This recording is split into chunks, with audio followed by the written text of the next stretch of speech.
Welcome everybody to the Sleestakians variety show. I think I called this one "Look at What Lorenzo Did." Anyway, Or what he didn't do. yeah, I guess I got blamed for. I guess I'm supposedly like plotting to bring down a certain like comic book creator's career. The guy's got like over over 100,000 People. viewers on subscribers to his channel, and was like a part of DC Comics for like 2 or 3 decades. But somehow, you have a lot of power, dude. somehow I'm going to bring down his career by, So apparently, during this last month or two, apparently Lorenzo became the master of the universe, one of the masters of the universe. Yes, about So that's like, okay, ready then. But I'd like to say hi to Jack Stafford. Ahoy! And is it? I always have a hard time pronouncing the name. Is it Mahmoud? And Hervoye? Gosh, I believe it's like 3 a.m. in Croatia. In Hiawatha. Always good to see you, Shep. And then that's just me. I posted the link. Oh, hey, Chris. Chris T. Always great to see you. And Courtney, sorry I misspelled your name when saying hi to you in the chat. And hey, Phoenix Princess. I'm trying to remember if are you from Australia, or maybe I'm thinking of somebody else. Not trying to dox anyone's location. Hey, Dave. And someone made a Bob Marley movie. Why? Like a biopic? That could be interesting. Yes. That part would be like the parts where he has sex with all those women. Make it like an adult movie. Hey, Pacific 414. Do you have a wrench? If not, I can give you one. Hey, Eric, always a pleasure to see you. Eric's a talented artist in his own right. Oh, well, thanks. Thanks, Phoenix. And it's Chris T's channel. It's like, I can't remember. Levitch is part of the name, but it's I think he said he's Lithuanian. Well, thanks. Princess Phoenix Princess says you guys are amazing. El Hombre says hello everyone. Learns a Sleestak. No, I'm not from Australia. Okay, I'm confusing you with someone else. Hey, Orville Nation, welcome. Oh man, check out Orville Nation's channel. That's awesome channel. If you like I don't think it's necessarily just the Orville, but I mean, if it was just the Orville, I'd say that you wouldn't have a lot of content. Yeah, but I would watch it if it was just the Orville, but I think it's some others like science fiction type stuff. Eric's got a great channel. Feel free, folks, to post your links in the chat, and if you don't have a wrench, just please tell me. Oh, you're from the USA. Okay, I'm sorry. Hey, Ty, welcome. Do you have a wrench? If anybody, well, I've said that before. If anybody doesn't have it, sack is ready. Yeah. Tomolovich? Tomolovich? Yeah, I have a hard time with it. I guess that's why we just call it Chris T. I think that's how you say it, Tomolovich. And there was like it sounded like Liam had some interest in joining the panel. Liam's Liam is from Australia. He's got some really great quotable like phrases that he's said before that like I don't know. He's like I I didn't always get along with Liam, but I like the guy. I really do. And that might upset some people, but oh well. But he's been nice to me personally lately. I don't, there's some things I've disagreed with him on in the past, as I said. But anyway, I'm just gonna. A nice artwork, says Rebel Nation, and I'm just trying to get caught up with the chat, and then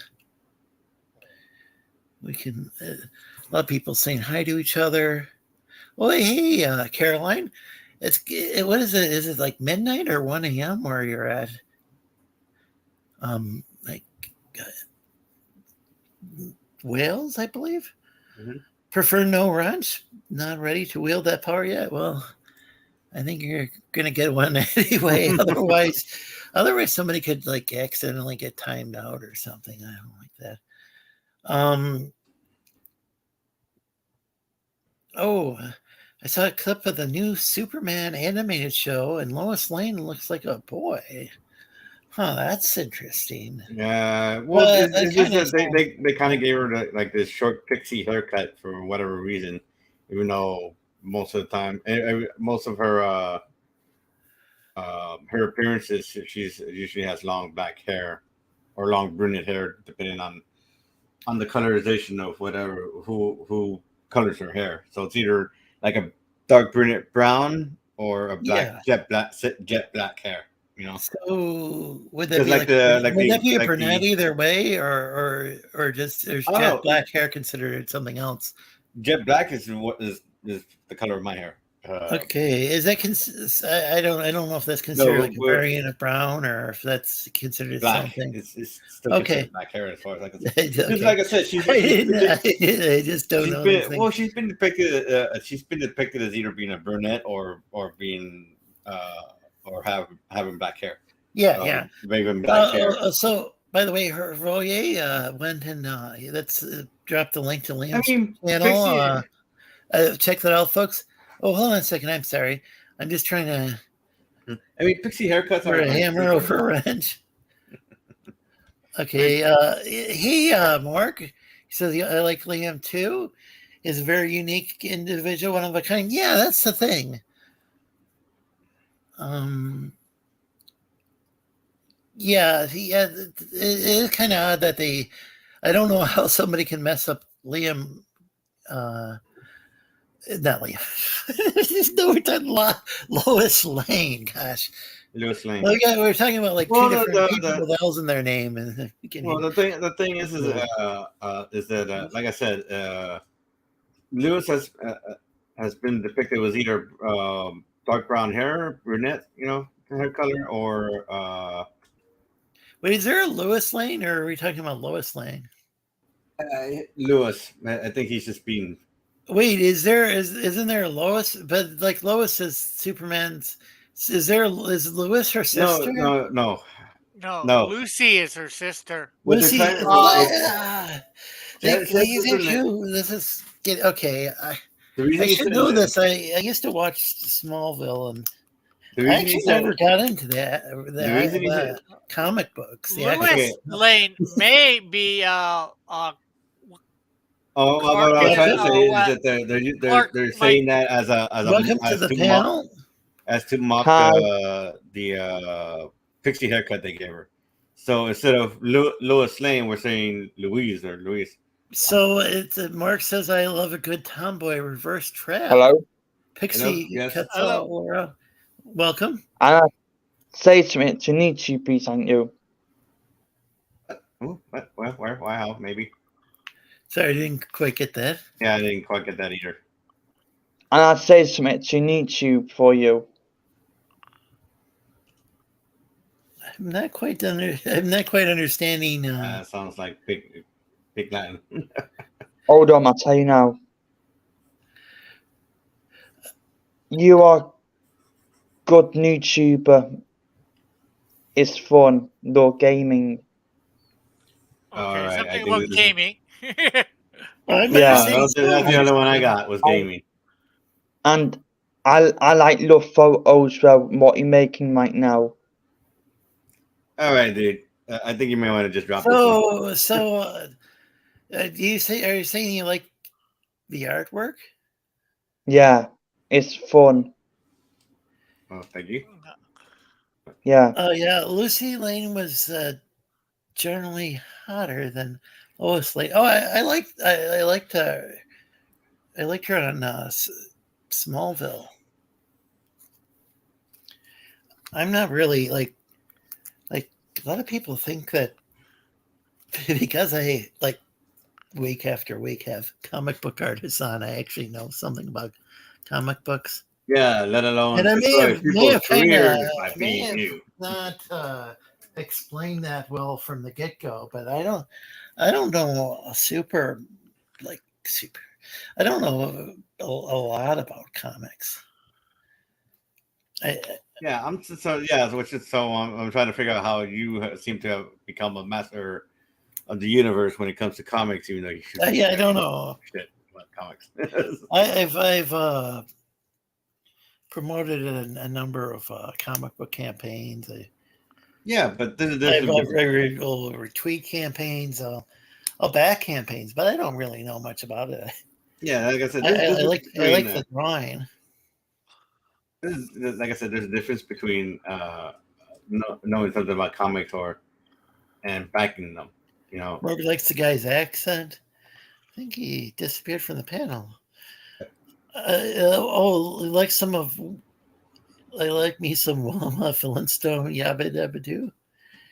Yeah, Dave's always got some entertaining stuff. He used to have a channel with some videos on, and like I think like one of his videos was just like about a sandwich or something, but it was entertaining. No. Thank you. I think he's a good guy. I like him. I like Dave. It's pretty cool. did Clark Kent ever bang on a leg? I don't think they have. No. He sounds like Ollie G. Where did he go? I don't know where he went to. He came in Yeah, and he went out. I don't know. Oh, and here's a Cross Comics channel. Rick. Yeah, thinking. I'm not sure how to pronounce his name for putting the link there. Yay! I think. I mean, that's as close as I'm going to get to pronouncing a Croatian word. That's how he. You're lucky to know it's even Croatian. Oh yeah, I know it's Croatian, but he's Croatian.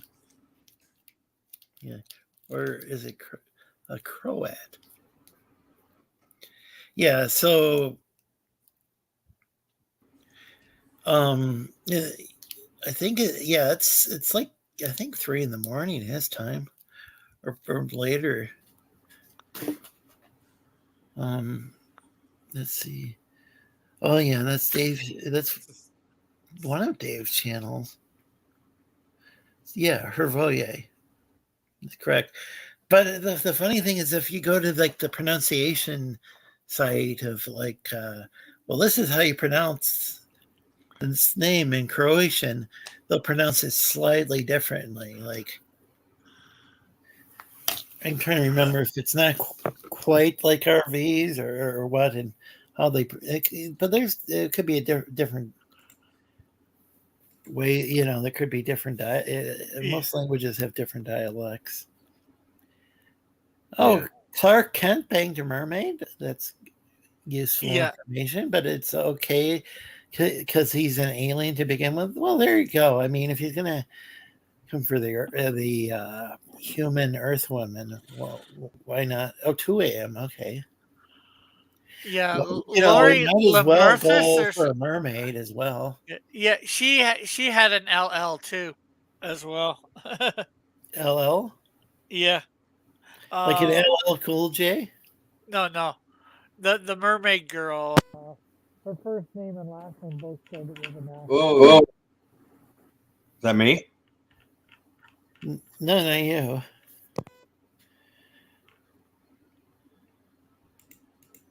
That sounds like a Disposable villain name Ty. So, yeah, I don't know what Ty's talking about. Yeah. Wait, did we lose everybody on the panel? Hello? Yes? No, I'm here. Hello? Hello? Okay, hello. Can you hear me? I can hear you, Rick. Can And you I hear can me? hear Daniel. I don't know if Daniel can hear. I can hear you. I can Oh, hear okay. Daniel, Well, and I that's can good. hear Lorenzo. Ah, wonder what that was. I have no idea. I thought something happened with somebody's mic, but No, my you might mic. be a villain, but you're not disposable. He went underwater to find the mermaid, and 80. And I don't. Was it 80? And ask her name. I think they just misspelled ask. Oh, hey, Matt. Welcome to the stream. Welcome to the chat. And check out Matt's Substack page. The Pan from the War Campaign for a while was calling me Lorenzo Substack. Kind of like that name. But I see. Growth. Go back. I'm not. Oh, wow. Is that true? Is that part? Okay. I don't know. I need to go to the chat and make sure everybody has a range. So what's on the screen? Ty doesn't have one. I am doing a D&D character for a client. He wanted a gnome that has like that has like this big vest, blue vest, and has like a bunch of pockets with a bunch of potions in it, and he's basically, I guess, I think he's an alchemist or no, I forgot my classes again. Hey, Carol. I don't know. I So guess apparently, he would Mr. described as a Matt chemist. was He's like the potion guy. okay. By the way, apparently Mr. Matt was working on some music recently, and it's going to be on Substack because I just mentioned Substack, and then he had this response that well, I'm looking forward to that. I'll enjoy your music. Carol will be traveling in 2 weeks. What's your advice on encountering a lizard person mid-flight? That's a good question. I didn't even know. Wow, I've decided to watch every single Mike. How do you pronounce this? Zero, I would say. Mike Zero. Video on YouTube, starting from midday tomorrow. I'm trying to think who that is. I'm so bad with names and faces and profile pics. So and people Well, tomorrow midday, hence noon, I will be doing my show. yeah, it's going to be a different midday where El Hombre's at. Yeah, probably. Yeah, I thought El Hombre might join the panel. The links. Well, he has. I DM'd him the link on Discord, so it's up to him. It's really late where he's at. So, and then the link is actually at the top of this pinned, and I accidentally put 2 I's in the word link. No, this is not another Canadian panel. Just one. I think Canadian. we only have one Canadian. Yeah. We've got a diverse panel: a Canadian, an American, and a Sleestakian. Went into a bar. Land of the Lostian.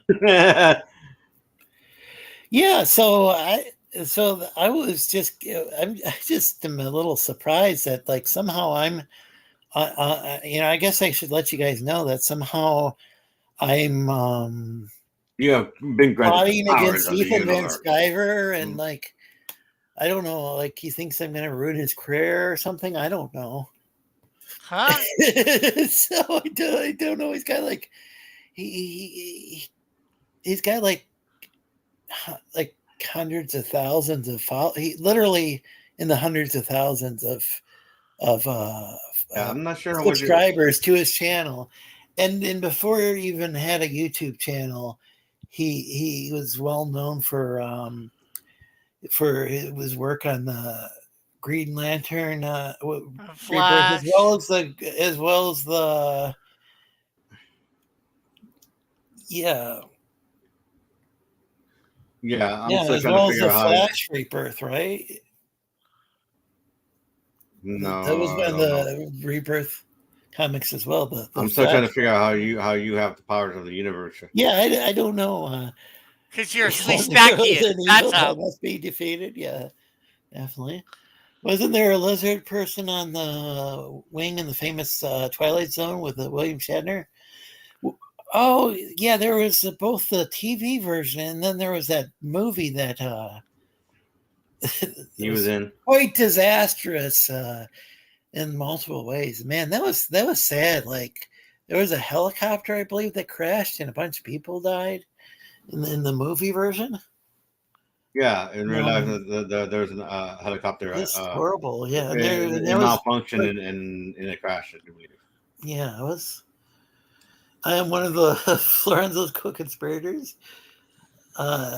Yes, you are, Colonel Morg. Well, I mean, I guess it's kind of So, weird because, like, I'll just see Morg and I follow each other, and so sometimes we'll see each other's comments, and like, if somebody's saying if somebody's saying something stupid, and I see it, I might join in and comment. I might not even see that Morg had already commented. Or I might see that he commented and I might kind of chip in. so But that's EVS enough. said you're like trying to ruin his career or something? How? I don't know. I don't know exactly how he phrased it. I don't want to misquote him. He's But misquoting he said himself that to I'm begin trying to. with. I think he said I'm trying to destroy him. Morg might remember better than I. Well, yeah. Check out. Was it Well, the channel that he trying was? to destroy him and being able to are two different things, Well, though. but why would I? Why would I even want to this? Why would Yeah. I want? Yeah, I mean, that's I just trying to get him to like put out like his comic books, like just put them out. I mean, like he's talked about Rainbow Brute back in 2018. It'd be kind of nice if he eventually finished it, and because I think I think he launched it in like 2020 or something. I could be wrong, and when I don't know when he's gonna and he's already launched like the next Cyber Frog, and people are still waiting on Cyber Frog. Wrecked Planet. Some people are still waiting on Wrecked Planet, I believe, and the Rainbow Brute. I don't think it's even finished, or if it's finished, it hasn't been fulfilled. So I don't know. I guess he just doesn't like people calling him out or saying, "Hey, I'll tell you, hey, are you gonna?" he actually said something to that effect. I'm So gonna look. calling him out is somehow going to ruin his career. When being laid on the book is already ruining his. Yeah. Oh, I yeah. don't. Ethan said we're Discord Nazis and that we should be tried at the Nuremberg trials. Which I Okay. think those trials were over and done with, after World War II. And those, but yeah, but I think he said that we should be hung because we were in some Discord where so a bunch of people were in a Discord that Smugpug ran, and this includes people like Finatra and all sorts of. I'm not gonna say like super big names, and it wasn't like I don't think John Malin or Cecil were in there or Ethan, but there were some kind of people who are fairly well known, at least in like the small kind of the small to mid range comic book channels who were in that Discord server. And I met a lot of people who were very much pro Comicsgate in there. And it was called an anti CG server. And that wasn't something I brought up. It was something that Targrave brought up the other day. And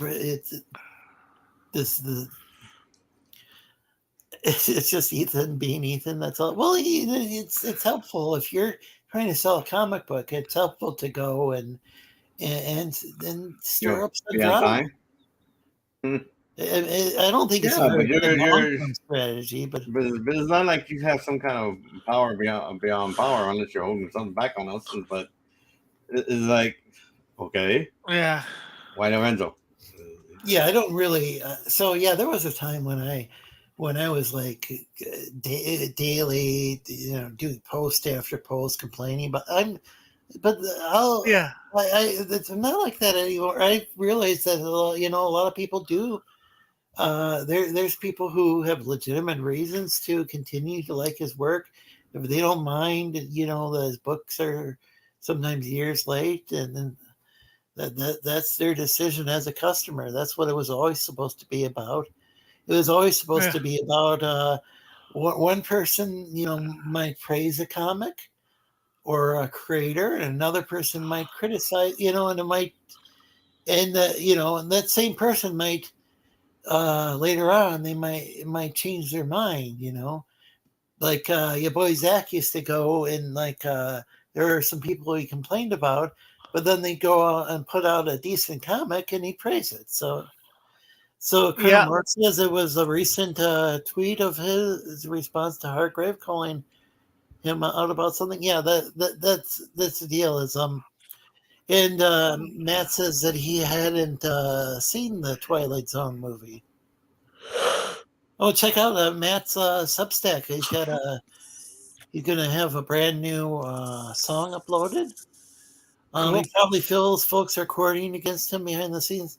Well, that's the thing is okay, so there was some recording leaked a year or two ago where I happened to be joining some mid-conversation, where Vicky and Spectre were yelling at each other at the top of their lungs.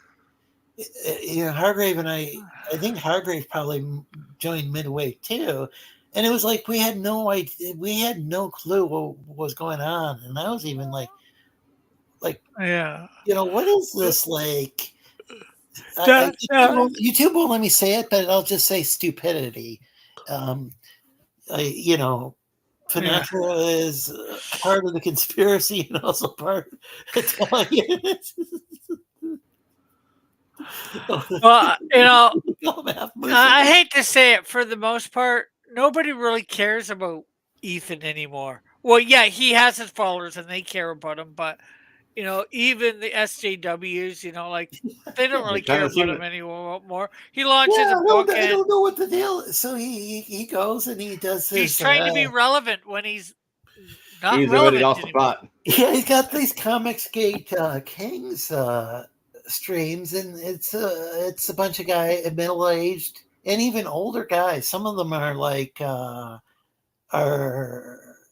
some of them are in their, I think maybe one of them is even in their 60s. He's in his 40s. I think some of them might be, I don't know, I think some of them they're in their 40s, 50s, and 60s. I'm in my late 40s. I'm not going to make fun of anybody's age. I'm just saying he's got these guys and they were industry pros and they went indie and they do a show together. Why am I going to plot against that? I'm not. That's what's you're not desperate for that kind of. Shane Davis. I'm not sure how old he is. Now I heard he had a pretty good comic book with the Starlight Cats. I don't know if he's one of the CG Kings or not, but he's somebody who had been an industry pro and he went indie and he came out with a good comic book from what I've heard.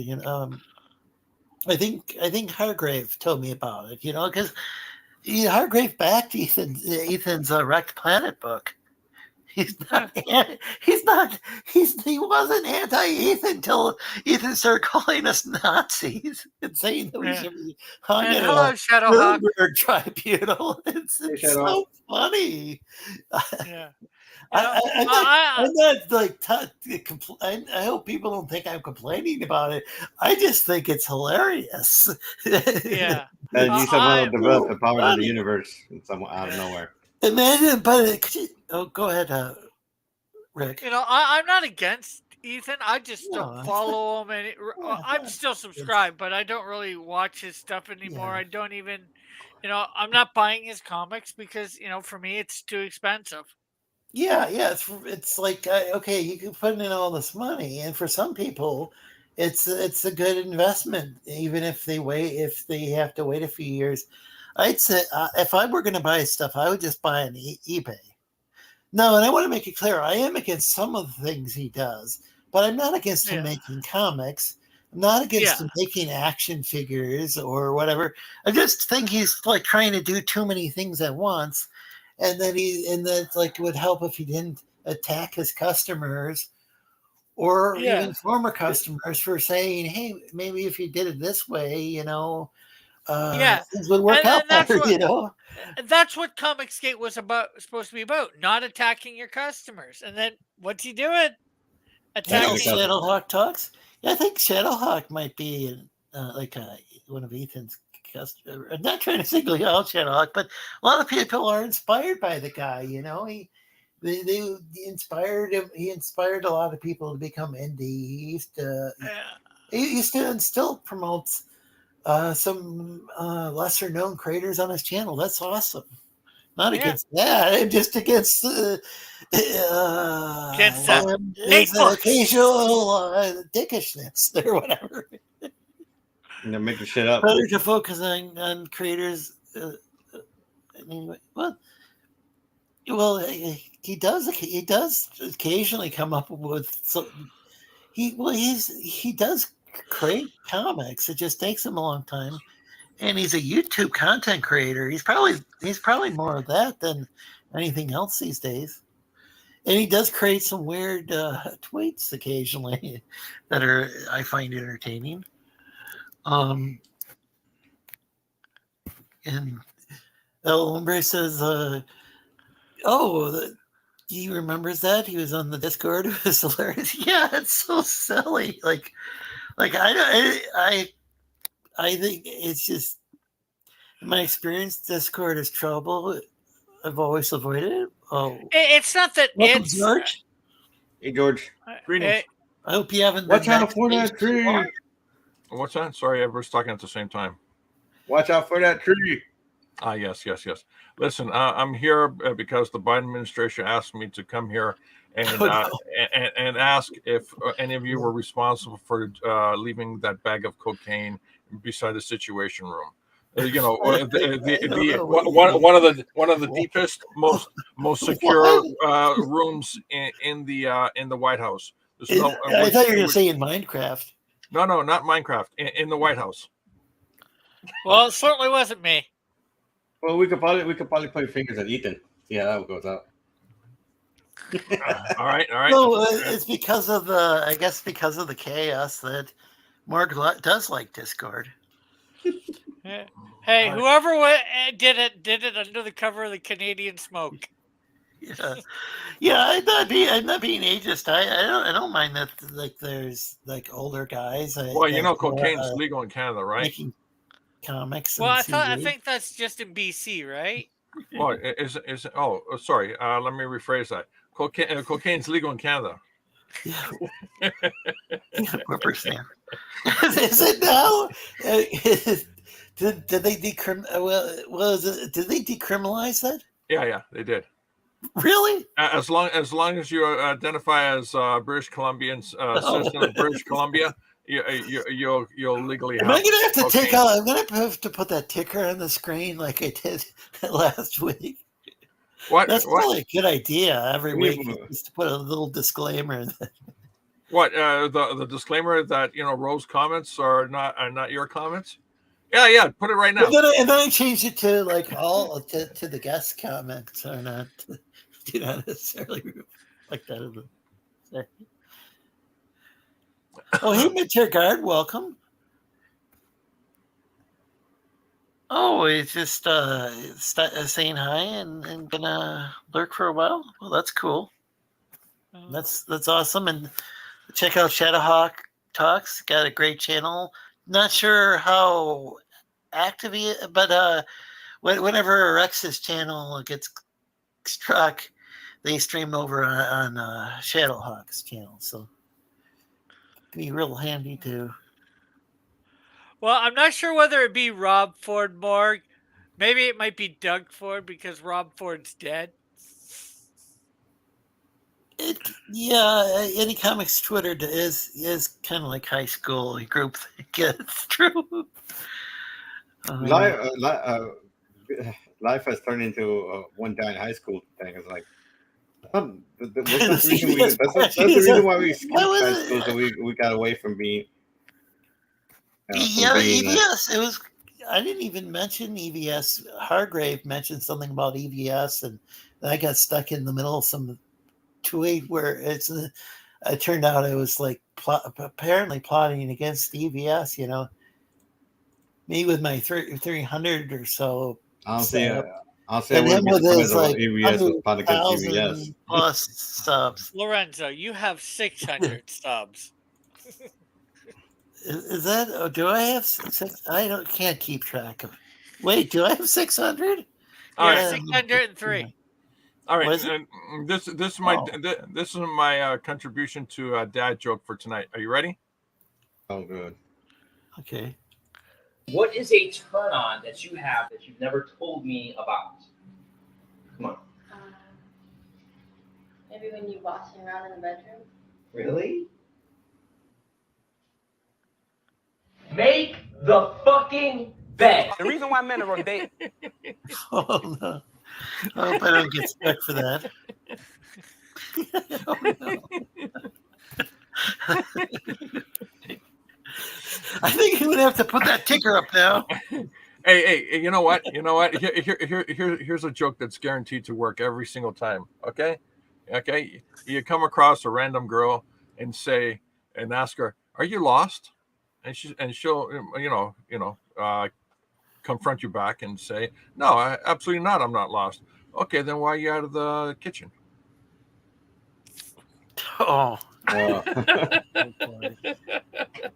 It's guaranteed. It will work all the time. All right, here's another one. Are you sure that's not a guaranteed slap? Yeah, that too. And here's George's channel right there on the screen. Thanks for voting.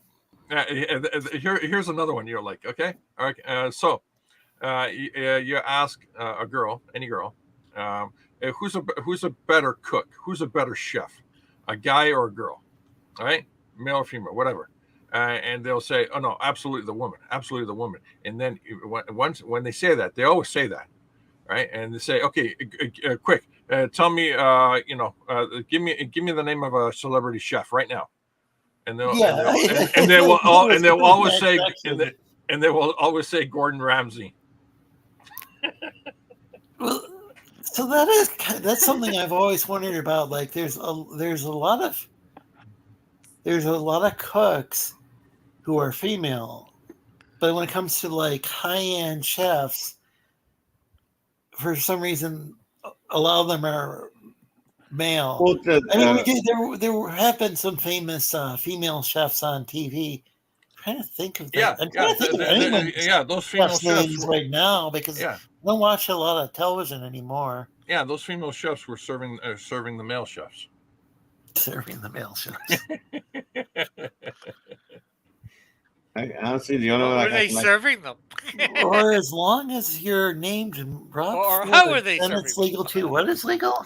I think I missed the rest of it. Oh, that's about the cocaine. And hey, champ, welcome. Made it. Champ. Tech, give me art. Oh, there actually is. Here we go. There we go. And let's see. And the Immortal Mask. Yeah, check out that's Denali's. Not what it's on the screen, but the link is to Denali's. What is it? Like 3 comic books? Yeah, and 3 different art styles. 3 comic books. Yeah. And they have different art styles depending on the time period? There's the 1930s, and then there's the 1970s. Oh, just legally change your name to Rob Ford in Canada, and then monthly. Rob Ford. Oh, I get it. I'm not sure about that.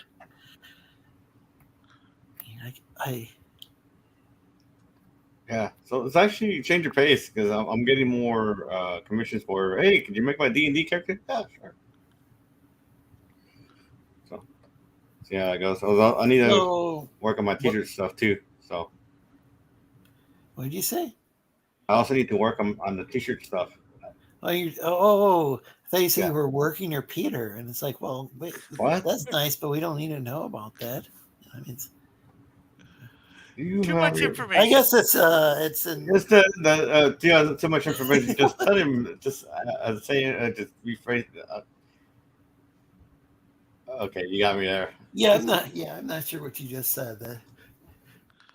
George, can you translate? Watch out for that. He said something, and it was translated to something else. Okay. I also need to work on the t-shirt stuff.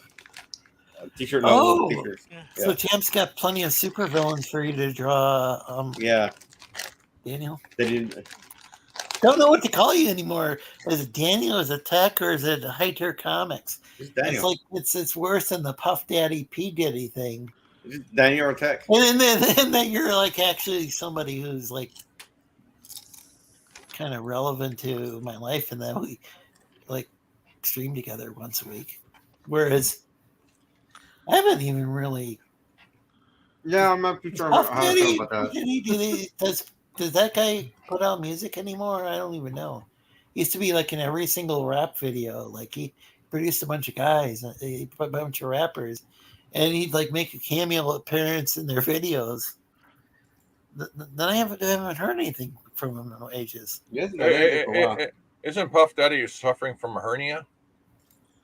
Is he? I'm asking a question. I have no idea. No idea.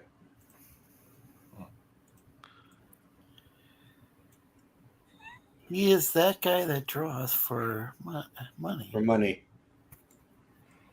Dollar bill yellow. Yeah. So I need money for those villains. The villains and villains and villains. I didn't send Geass or TJ. I know Geass was. I think Geass was supposed to be out for a bit. The link. Huh? I think Geass is supposed to be out for a bit. Like. Oh yeah, I think he said something about trip.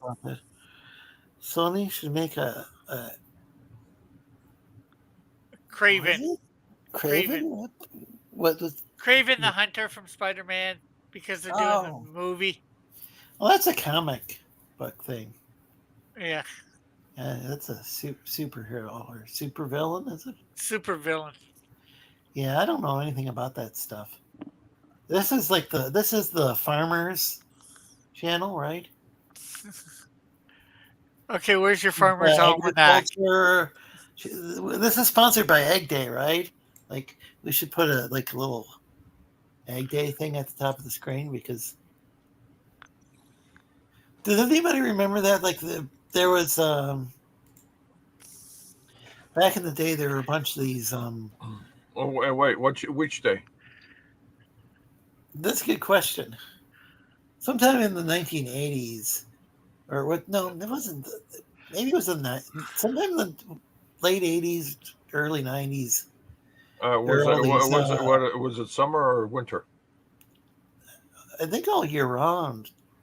There'd be these political debate shows, but they were all sponsored by Egg Day. What channel? Which is just some agricultural company, because they're the ones who. I think it was because they get. So maybe I wonder. It would be interesting to take a look and see if they get some sort of subsidies or whatever from the government, because that could explain. I'm not saying that's the case, but if so, it could explain them sponsoring all the political shows. Or Well, I think I heard that CNN is up for sale, but who wants to buy that? yeah, who's gonna buy that? There's YouTube channels that I've heard They getting do more a better views. job of telling the news than they do. I thought Yeah. Mark Zuckerberg bought CNN. Yeah, oh, If he did did, that Yeah. would be did he? I don't Yeah, know. who? Is it Oh no, part no, of not Meta not now? Zuckerberg. The other Zucky guy, the guy that got Oh. fired. I don't know who that is. I went. Yeah, I went nobody on wants the crop news network. I went on the apps, one of the app stores, and I just saw some product called Messenger, and I didn't know what it was, and then I saw it was from Meta, and it's like, oh wait, this is Facebook Messenger. Well, But apparently, who's gonna? How's somebody supposed to know that? Because they're not marketing it under Facebook. They're marketing under this Meta thing that didn't catch on. And it doesn't seem yeah, like no, it didn't really catch on. Business That's the thing I remember from Mark was so gun ho in for this thing that he thought I guess he thought it was gonna work, and apparently he made something else called Threads is supposed to be a Twitter killer, and apparently it's worse than Twitter, and it's eating up and it's gathering all your information without your permission. Well, apparently, Threads is basically the source code that Elon released publicly. And they just literally copy and paste it. Apparently, What was The this? open source, the open source stuff. the open source stuff that he got. Wait, what was open source? Twitter is open source. Twitter, it was open sourced. What was It's Twitter. Twitter. Twitter? It's open source. Yeah, you can go download the source files from I don't know, GitHub, and if you have like trillions of terabytes of disk space and a server, you can launch that code and have your own Twitter followers. Or Lorenzo Twit followers. Well, there you go. So yeah, I've read a comic book. Just one, right, Lorenzo? Not more than one. Hello? That would be one too many. No, I love the artwork. I have a hard time with my dyslexia. Sometimes they can follow the plot quite easily, like to. Why don't you use your dyslexia as a what do you call it? As a positive? Just go into the bank and say, "I'd like to deposit money, please." And then like I go to deposit money, and I'm dyslexic, so they end up giving me a bunch of money. Yeah, there you go. Yeah. Oh, and check out Mike Walters' channel. Mike keeps inviting me on, but I haven't been. I rarely like. When was the last time I've been on your channel, George? I think it's probably A couple of decades ago. You just ghosted me. I don't know what to tell you. But it's okay. I'm not. Taking it personally. Denali's taking it personally. He's calling you every mean word in the dictionary every single time. He probably is. Even when you're Quite a not, large vocabulary too. even when you're not on the subject of the matter, he just always brings it up. That's a possibility. Man, that guy's got like some legal knowledge from what I remember. Like oh gosh, you don't want to get in an argument with Denali. I'll tell you that. He'll constitutionally beat you down. Yeah, he'll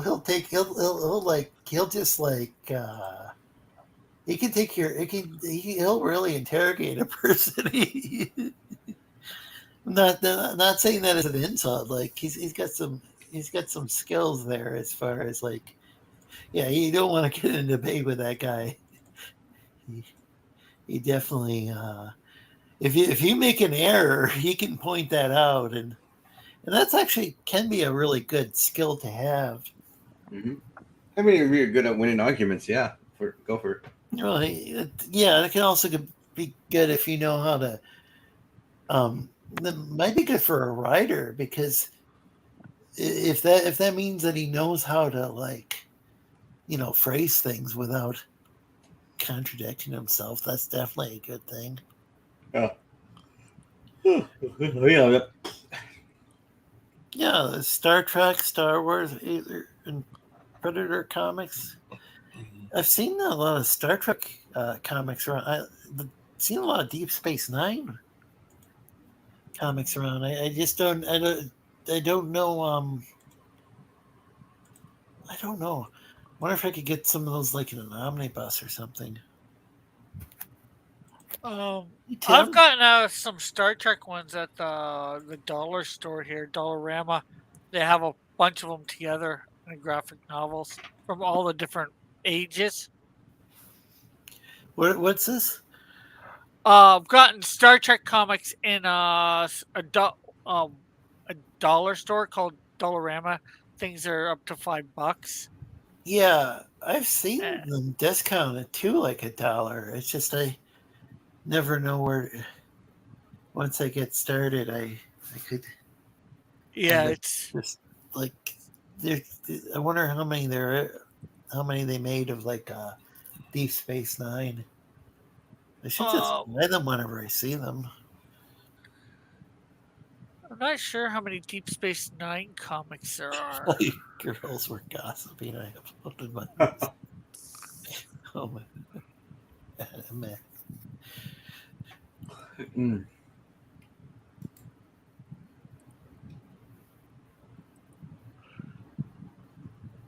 And this is the sign up page for MailChimp for Melvin 3. MailChimp? Does each and every one of these comics have a different artist, Tim? Tim's like somebody who is like I've had problems with like creators not giving enough updates. But like Tim's like gives like it seems like every few days I get an update from Tim about the status of his comic book. I've never like I've never I've never known that to happen. It's like I don't even really know what to do, but it's, but I guess that's a refreshing change. And hey, Elkin Slice. I thought I saw Elkin Slice. Maybe here's Elkin Slice. He's got a nice gaming channel. I definitely recommend that. Let's see. So, yeah, Melvin number 1. The artist was I almost thought it said Chevron. Sherwin number 2 was Vic. Andy and Sid. Wow, that's interesting. And number 3 was just Sid. Huh. And me inking. I inked Oh, really? Melvin number 3. And yet you received no credit. Yes. Oh, I do in the book. You probably did in the book, just not in the. Yeah, He's just trying to sum things up. he got written out of the narrative, so to speak. But yeah, I think it was just like a short summary of the pencilers, I guess. But yeah, your books are all packaged up and ready to go. August 4th. Well, thanks, Tim. Appreciate that. So let's see. So yeah, Elkin Slice has a video game channel. Feel free to promote your channels in the chat, or come on the panel and promote your stuff. Let's see. We've got Daniel Vega is the one, the artist drawing right now. We've got Rick Piper. He's got the Canadian Heil. The Canadian. Apparently, in person, in person, it's easier to read. Yeah, easier to read. Yeah, because The comic itself, I've never had anybody say anything other than Canadian Shield. I was wearing my T-shirt one time, and it was in a darker place, so they didn't quite see the C at first. And then we got of course George Peter Gatsis, the legend. The legend. Wow. Hey, cool. And this is just like a profile pic. This is an actual camera pointing towards a painting. Yeah. Okay. Let's go with that. Yeah. Or is that that a painting, or are those? Yes, it's a photograph. It's a photograph. It's a self-portrait painting. Oh, it's a photograph. Yeah. Look at this. Oh yeah. So then this is what you look like in real life. It's terrible, but you know what's amazing about it is when you wake up, all you have to do is just brush your teeth. You don't have to worry about combing your hair. Yeah, yeah, exactly. You don't have to bleach your skin from being from black to white, or you don't have to suntan your skin from white to black. Oh, like how Rachel was a Dolezal? Sure, let's go with that too. She's got her own. What is it called? She did have what the hell do they call that site that with new pictures? The one that OnlyFans. There we go. Gosh, I can't believe I blanked out on that. Except for I don't use that. Showing your old lizard age. Yeah. George is an interesting person. What did you say? Yeah. Well, I don't know what to tell you guys. My reputation precedes me, or perceives me, or accuses me. I don't know. It's one of those many words.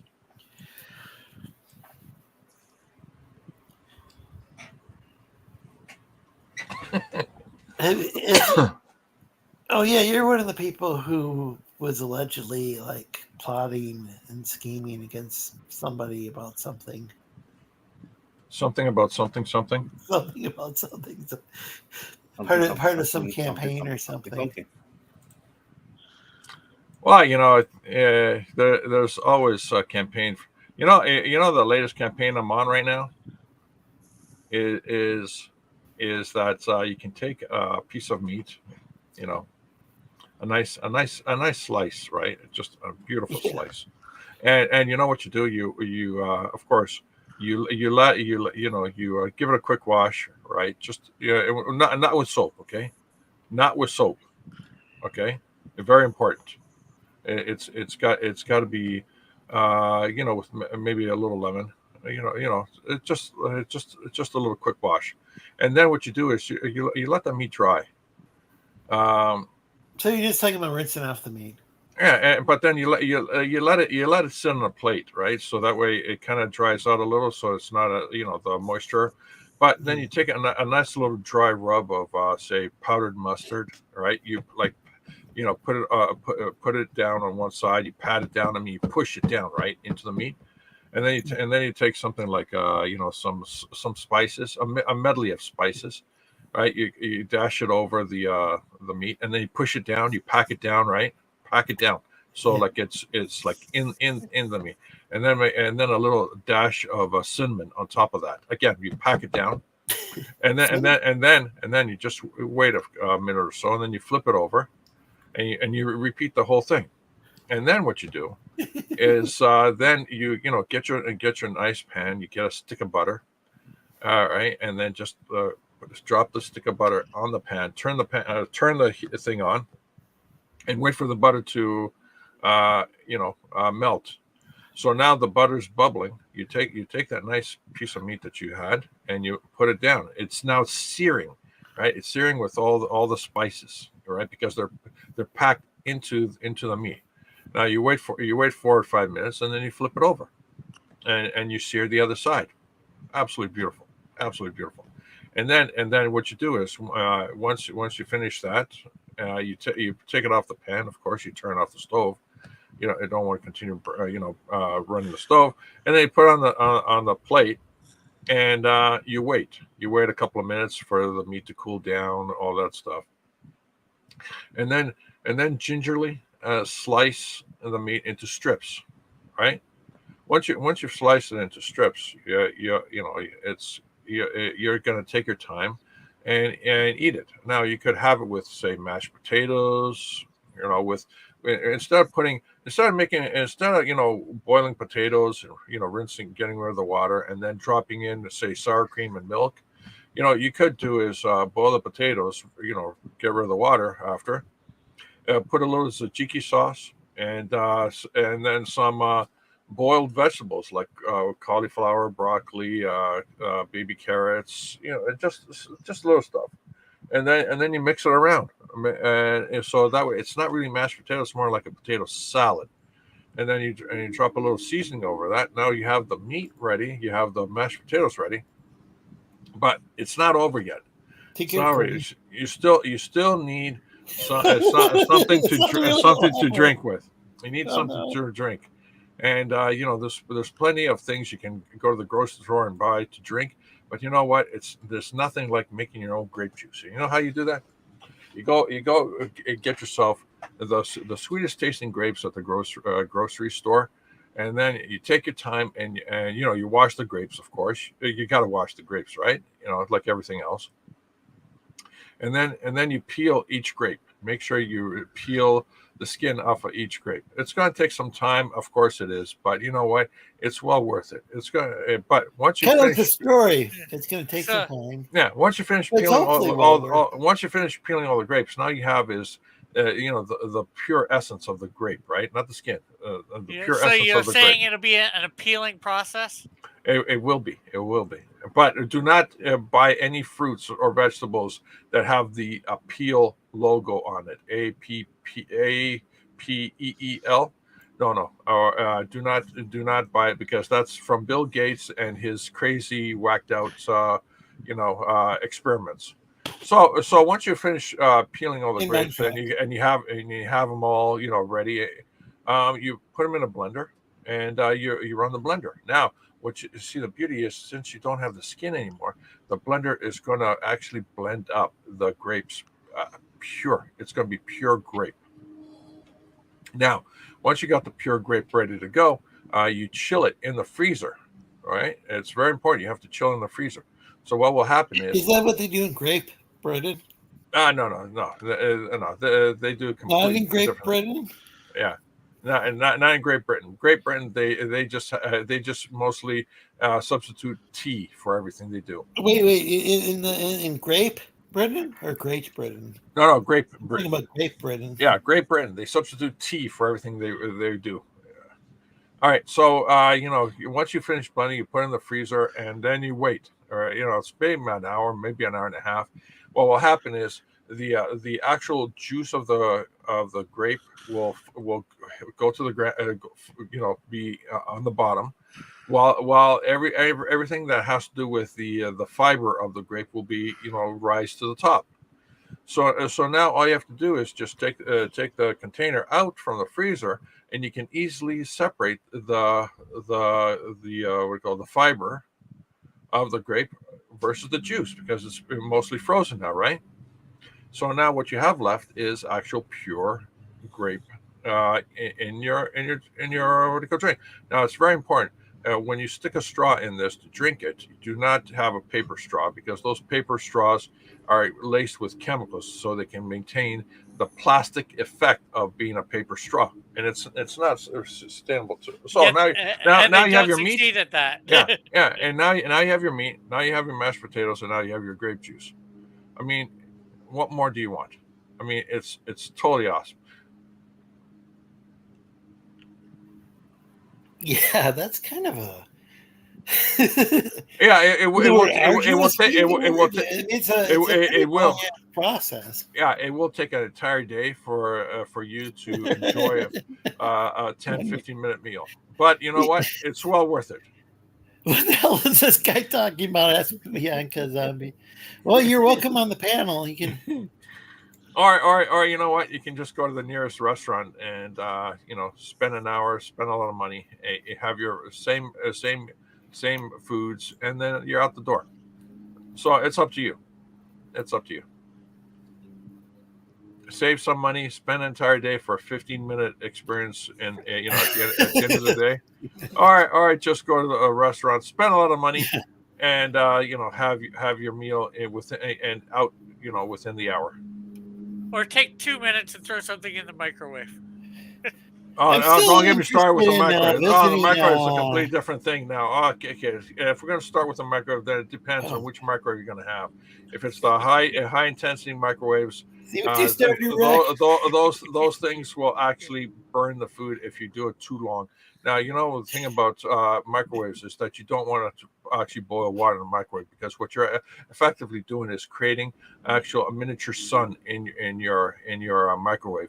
At a certain point, the water will explode. The water will explode. I kid you not. If you have it too long in the microwave. In fact, if you have an egg too long in the microwave, it will explode. But you know what? Since an egg, it's under a complete pressure because, of course, the shell, right? I guess that's exhausting. Yes, it is. Yes. And if you need to repel anybody, any foreign, anybody, any commie, well, what you do is you put a whole bunch of eggs in the microwave and wait until you run them for, I think it was like 20-30 minutes in the microwave, which hopefully they don't explode in the microwave. But then you have to take them out of the microwave very, very carefully, because they are going to explode on you, because there's so much pressure of heat pressure in the egg itself. And you'll get an egg explosion. That's right. You will get an egg explosion.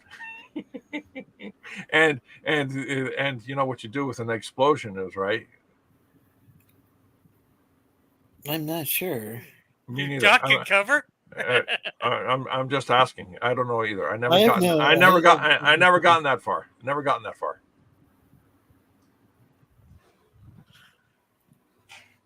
Well, you get exasperated.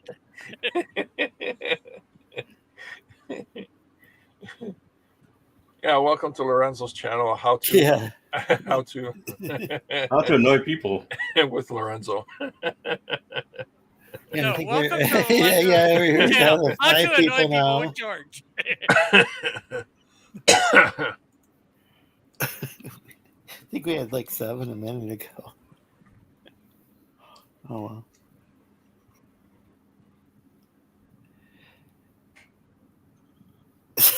So I'm not sure how to respond to that. Well, you can always respond by going to the nearest Sears store and buying yourself a good microwave that will be able to actually handle making cooking meat with a convection oven, so that way you can do the meat recipe that I recommended, or you can just switch it to the microwave option where you can do the egg recipe that I recommended. Or if you can get yourself a microwave that actually is also a convection oven and also a blender, so that way you can do the drink option that I recommended. So there you go, a triple whammy.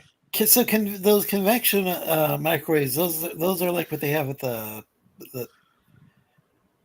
say like maybe in the convenience store. Yeah, you know why they call the microwaves convection? I'm not sure. Why do you call them? Because those microwaves have a great conviction to produce great items. Yeah. I thought it was like a certain way that they cook things. Well, you can always not use the microwave. You can always get yourself one of those things that's what do you call it? Wood, wood stove. It's like a tungsten steel grid. It's called a barbecue, but it's not really a barbecue. It's more like it's like a grid. A crisscrossing grid of metal with 4 pipes on each side of the grid. which you can situate down onto the ground. In a dirt area where very far away from any trees or any habitat at all, or any human civilization, and then build yourself a little pit where you put a whole bunch of coal that you got from the local coal mine, because those guys are giving it away for free now because hey, everyone doesn't want coal anymore, and you can make yourself a barbecue meal. Doesn't Santa give that away in children's stockings if they're naughty? No. Yes, he does. Yes, he does. And Superman makes his trip to the kids where Santa gives them the coal, and he converts the coal to diamonds. And the more you know. Huh. Did not know that. Yeah, because Santa starts with an S and Superman starts with an S. That shit about explaining that was funny. Oh, and check out Matt's new music on over on Substack. I really like Substack. I'm not following too many people, and I think only like Matt and like one other person's following me over there. But it's got some quality content. There's a lot of independent journalism. There's comics. People post music over there. Oh yeah, what kind of music?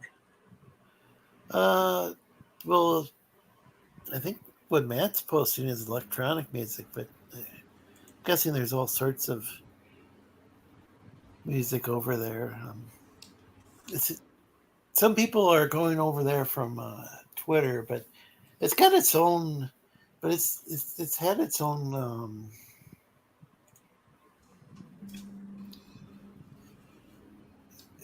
It's been its own unique community for a while now. I'm trying to think if it's been around a couple of years or so.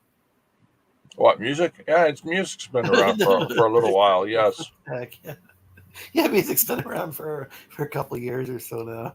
Yeah, exactly. It's been a really just really a little useful while, invention. just a couple years. Yeah, only a couple of years, but yeah, that was a really good invention. One of the greatest inventions in my lifetime was music. Oh yeah, what was it? Sony Walkman? No, music. Well, that was invented too because there's that new thing called music, the newfangled invention. Well, didn't Al Gore create the music universe? Yeah, I think so. In Minecraft. Yeah, there we go. Maybe that'll be a thing. Maybe it'll turn out that maybe he'll claim that he invented Minecraft as well. But they still think everyone's buying into their bullshit. That's climate change and all that stuff. I don't want to talk about climate change. Hey, I saw a video where these learned experts were saying, "Okay, let's debate climate change," and the entire debate, they didn't even bring up three things: the sun, the moon, or the volcanoes on the planet. They talked about. I think is interesting. They talked about everything else. I'm not sure about this, but it was like I think it was like maybe I think one study was claiming.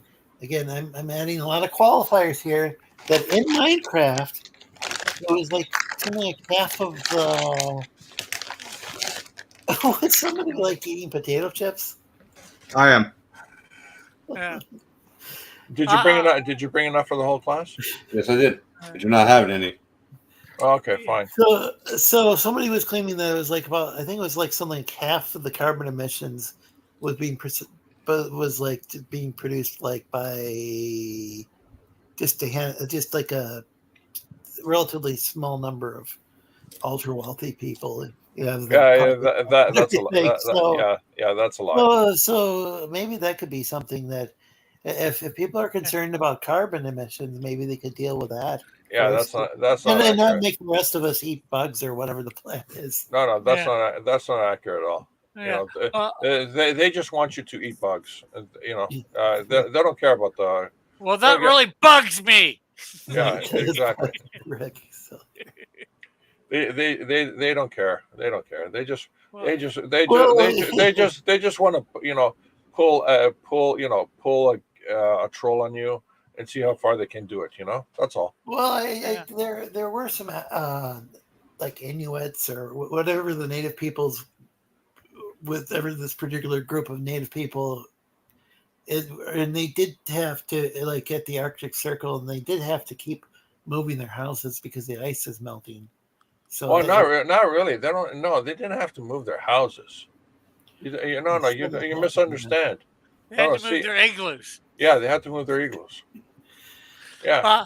But climate change has been around since before I was born. Like I see climate change all the time. It goes from winter to summer. From winter to spring to summer. Well, summer to fall. In Canada, there's only two weathers in Canada: winter and construction. Well, there you go. It's like that's like Michigan. Winter. I ain't living in no pod either. So neither. So is the pod like? Is that where the whole pod people comes from? Is that they live in these pods? Yeah, sure. Let's go with that. Yeah, that's pod people. So, okay, this is the D&D character, is it, or? Yeah, it's D&D character. And by D&D we mean Dungeons and Dragons. Yeah. Well, and this is somebody's original character for it. It's their original character. Like as far as I know. Duncan and Donuts. No, that's already taken. Damn it.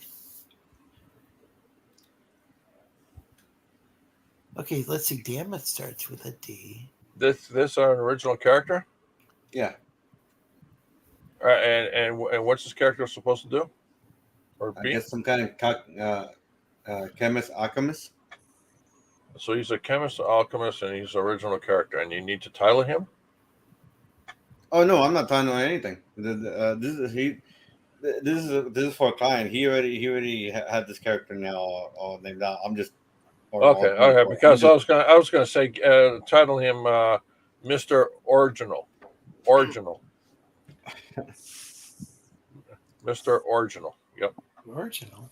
Yeah, Mr. Original. First name or last name Janol.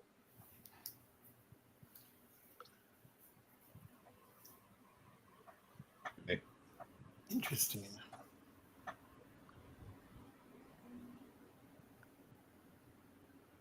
And he has an original story too. I guess they're saying that they don't need to come up with another original movie about Superman because we've already seen his origin. Yeah, well, James Gunn, in my opinion, is a complete utter liar. He said, he got rid of Henry Cavill because he wanted a younger Superman, and you know how young that the new guy he chose is compared to Henry Cavill. They're only 5 years different, and the younger guy. I thought you were going to say the guy's in his 80s. No,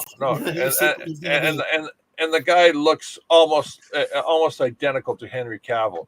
So let that sink in for a moment. And also, James Gunn said The Flash is the greatest movie he's ever seen. No, he's a liar. It's the worst movie ever produced. Also, James Gunn said, no, his Superman legacy story is not an origin story. No, it's all about Clark Kent coming to the Daily Planet and meeting Lois and Jimmy and Perry White for the first time. That's literally absolutely, it's an origin story. That's literally part of his origin. Yeah, that's absolutely. Tell me a story where Superman already has met Lois and Jimmy and Perry White, and has been doing his shtick for like 5-10 years. Let's get that Superman. What was Christopher Reeve's Superman? It was an origin story. What was what do you call I think Superman Returns was the only one that didn't. That exactly. Well, but Superman Returns was supposed to be in between Superman 2 and Superman 3.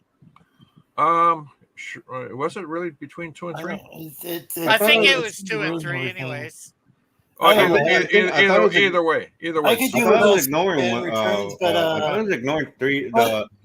I thought I was ignoring 3, 4, and 5, and it was just going from 1, 2 Returns. Didn't Lois and Clark do at least his parents on there talked about his origin? They talked about the origin, but you know what? But you know what? It wasn't an origin story. Smallville was.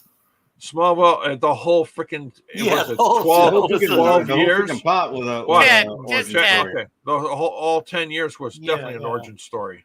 So it's basically. And you know what's the marketing in Smallville was? Oh yeah, next year he's going to wear the Superman suit. Did that ever happen? That wasn't their thing because it was their Bible for it, if you will, was no flight, no tights. Yeah. So they never play. So he never ended up wearing the suit. Yeah. So people were last episode, and then it was just CGI. Yes, people were strung along for 10 years, hoping that we would see the guy wear the suit. I got kind of. Yeah, I stopped watching it after the 10th year because I go, there's no way he's going to wear the suit. Yeah, so you watched it for 10 years.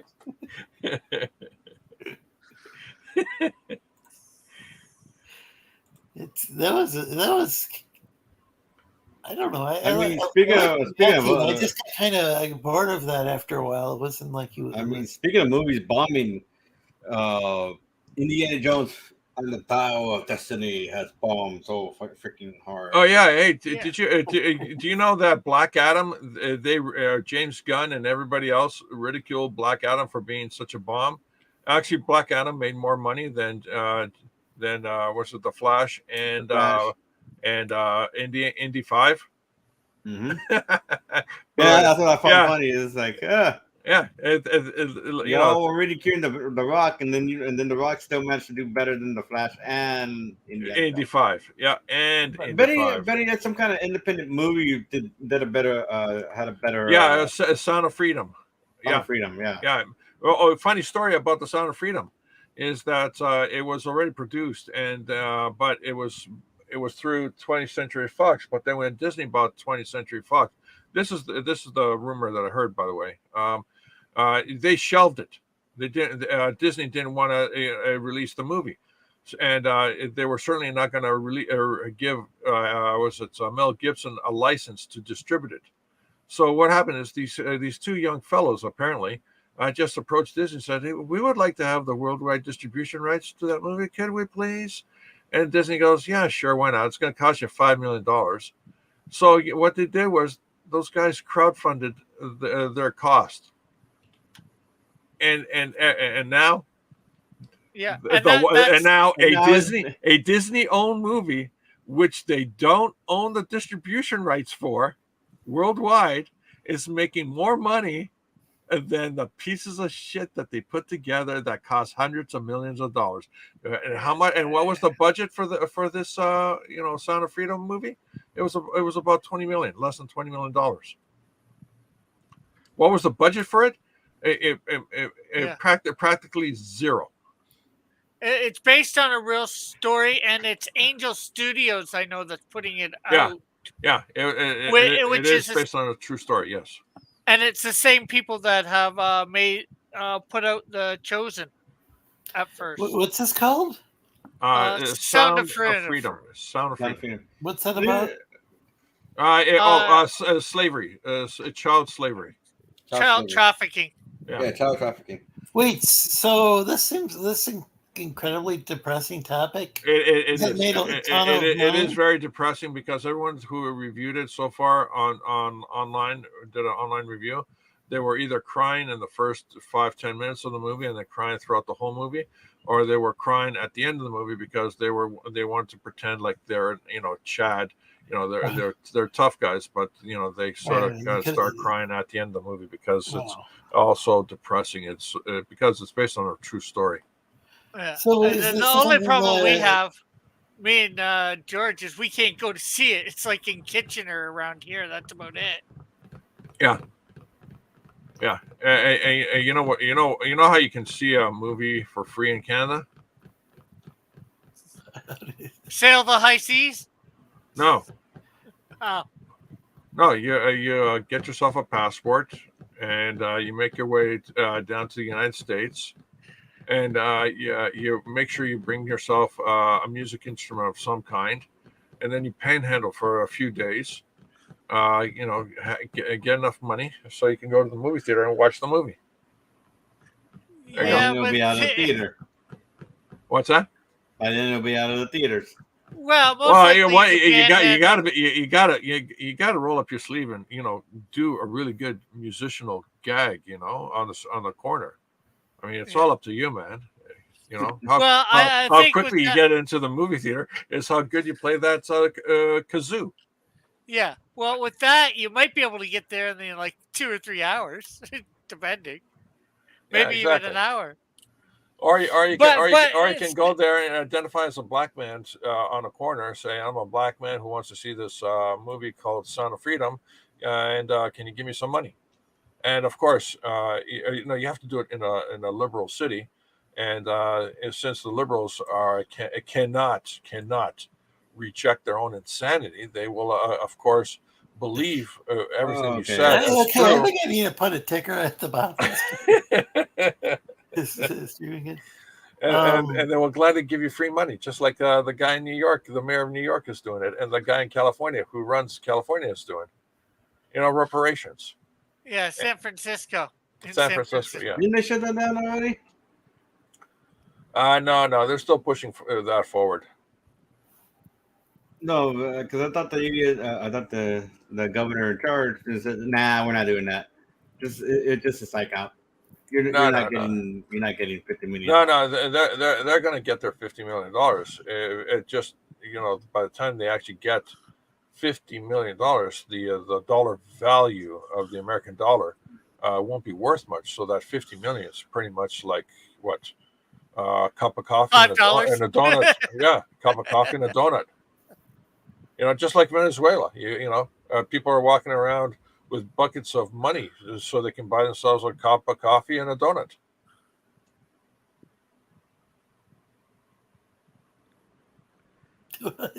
Man, that's more depressing than the action in the movies that you're. Well, you got to admit, it does, give that country a little exercise. Walking around with a wheelbarrow and with a lot of money, so you can buy a cup of coffee and a donut.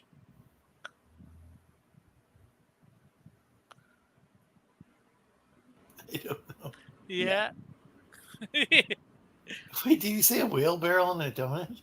Yeah, no, they're walking around with a wheelbarrow full of money so they can buy themselves a cup of coffee and a donut. No, it's true. You can ask Denali. He's got family in Venezuela. Wow. So, yeah, he'll tell you straight.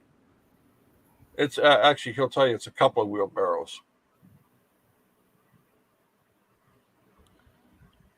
If it takes that much, I don't think I'd be buying donuts and coffee.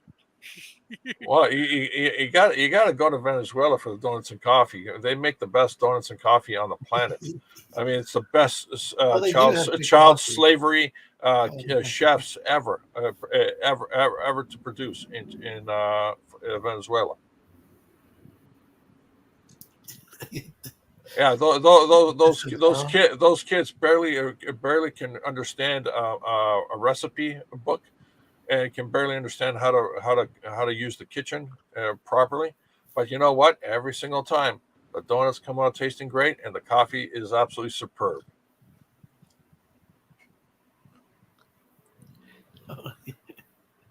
I'm not sure about that. They do have good coffee. Well, there you go. You've been to Venezuela. I think I've had their coffee. Oh, you must have ordered coffee from Venezuela then. Let's see. Maybe not Venezuela then. I don't know. Have I? Maybe I'm thinking of some other country in the region. That is a pretty good region of the world to get coffee from. South America. Coffeetopia. It's just between Mexico and Uganda. Yeah, Ethiopia has some good coffee. Yeah, oh yeah, Ethiopian coffee is the best slave-produced coffee on the planet, bar none. Wait, is it produced by Yeah, slaves? those slaves produced the best coffee ever produced. We here at the Sleestakians show disavow slavery. Yeah, slavery is bad, absolutely terrible.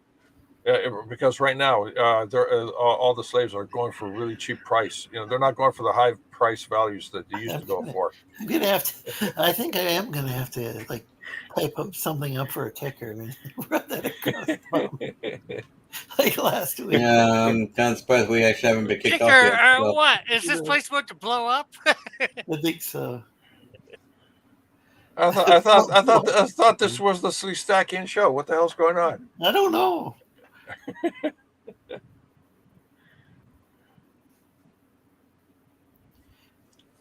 Yeah, who would have thought that in the 21st century we'd still be like talking about like stuff like not just that? talking about slavery, but like talking about it as a current event. Oh, it's terrible. I mean, it's still going on in North Africa. It's still going on. It's absolutely terrible. We run It's still going on in America. Yeah, I know. It happens everywhere. But by North Africa, they're openly having auctions. Just like cattle. Oh, are you talking about like Libya?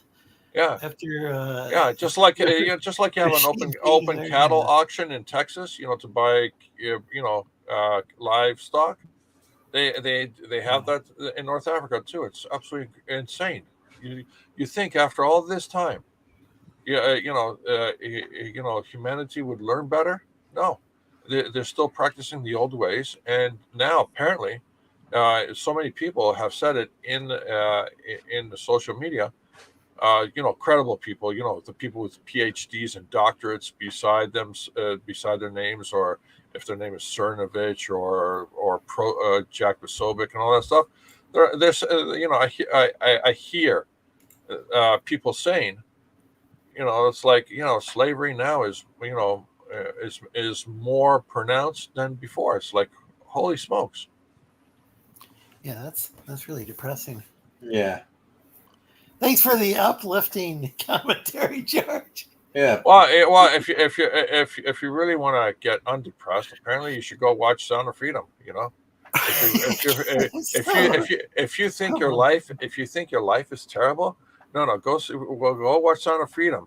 And you'll realize that your terrible life is actually a blessing, and it's a paradise compared to what other people are experiencing. So this is a movie that Disney. What they sold the rights to, or what they? They sold the licensing rights.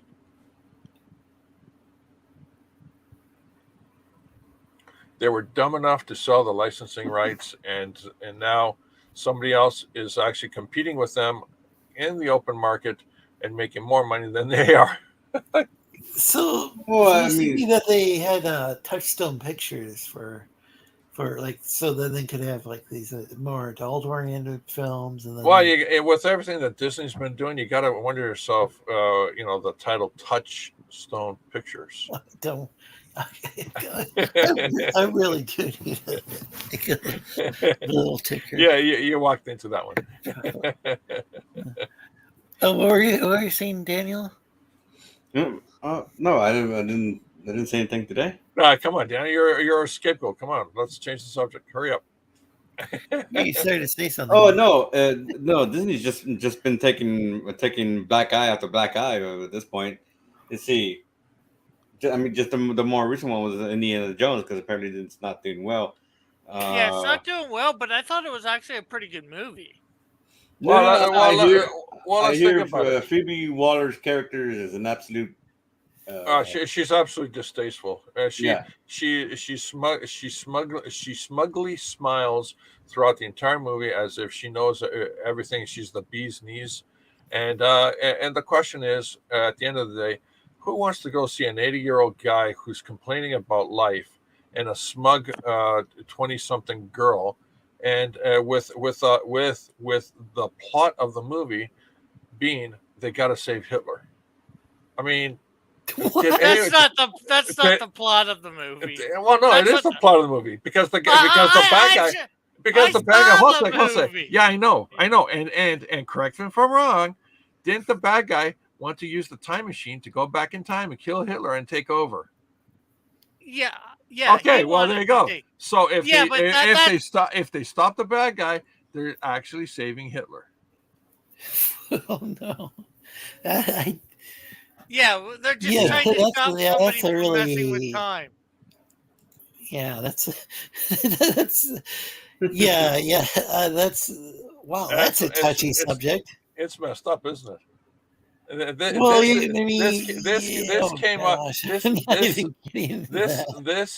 literally came out of the minds of what's it, Lucasfilm. Lucasfilm, the company that produced 4 Indiana Jones movies so expertly, even though the last one was not as good as the first 3, but you know what, they still produced Indiana Jones movies that people look back in and rewatch because they're not they're happy. Wait, this is the new Indiana Jones movie? Indiana Jones 5, right? Yeah. That's what you're talking about. Indiana Jones and the I took some medicine earlier today when I went to the dentist, and then like a little out of it. So I didn't get what you're saying about Indiana Jones. Wait, did you go to the dentist because every time you open your mouth you hear radio stations? No, but I remember that happening in a movie. Yeah, that's a thing, The human body is literally a living conduit of electricity. And, if you plug the human body in, you'll be able to actually charge, a clock radio.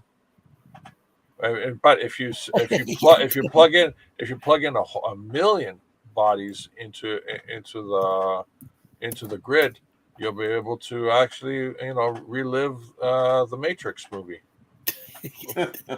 I'm not sure if that's true either, but we do have the Tek'l going, so okay. We got the though I don't know. I probably shouldn't use the word guest because I should just say panelists in general, but I don't know how to edit it, so. Well, you have to stop it and edit, and then show. Is there an edit? Oh, there is. Yeah, you have to stop. I see the remove and I see the delayed. Yeah, you click. No, don't click on remove. You just click in the center. And, there you go. And now, while Lorenzo is editing the thing, we'll say so many things that Lorenzo can't disavow yet because the ticker tape's not on the bottom. And then by the time the ticker tape comes up, legally Lorenzo is liable for everything that we say before the ticker tape appears.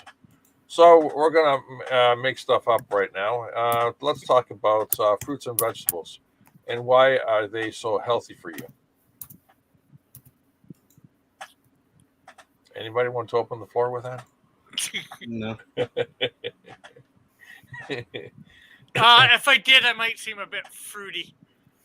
Is Rick the only guy that's on top of the game here, man? I guess so. You're all a bunch of vegetables, aren't you? Probably.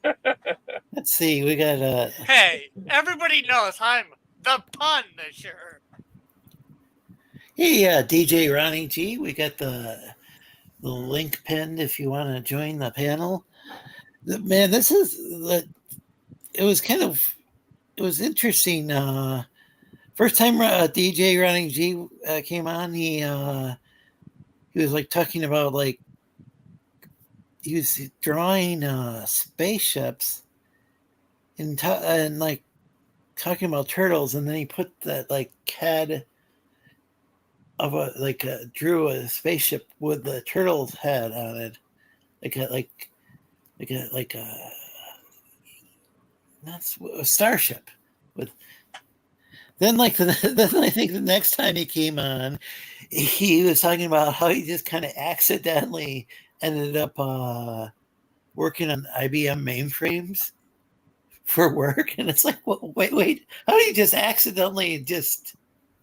But apparently, that was part of his job. Became like working out at IBM. Well, Right? you know, it's like Bill Gates Which is pretty accidentally cool. took the original DOS, program from a guy and used it for his own, nefarious means.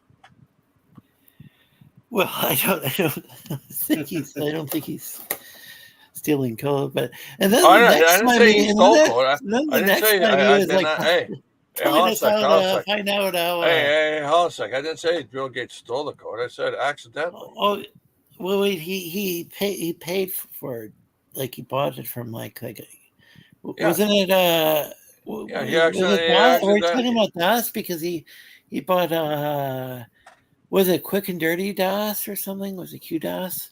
It was a DOS with an A prompt instead of a C prompt, something like that. Oh yeah, the Matrix was more about combining human brain power together than it was about generating electricity. Well, that's what you say, but then when you It would try to take use more the electric energy to toothbrush, maintain a human body and a tank than you could. well, that's what you Yeah. say, but you know what? Every time That's you why need to use that's an why we electric need to bring them toothbrush, on the panel. You're welcome. You guys are welcome on the panel.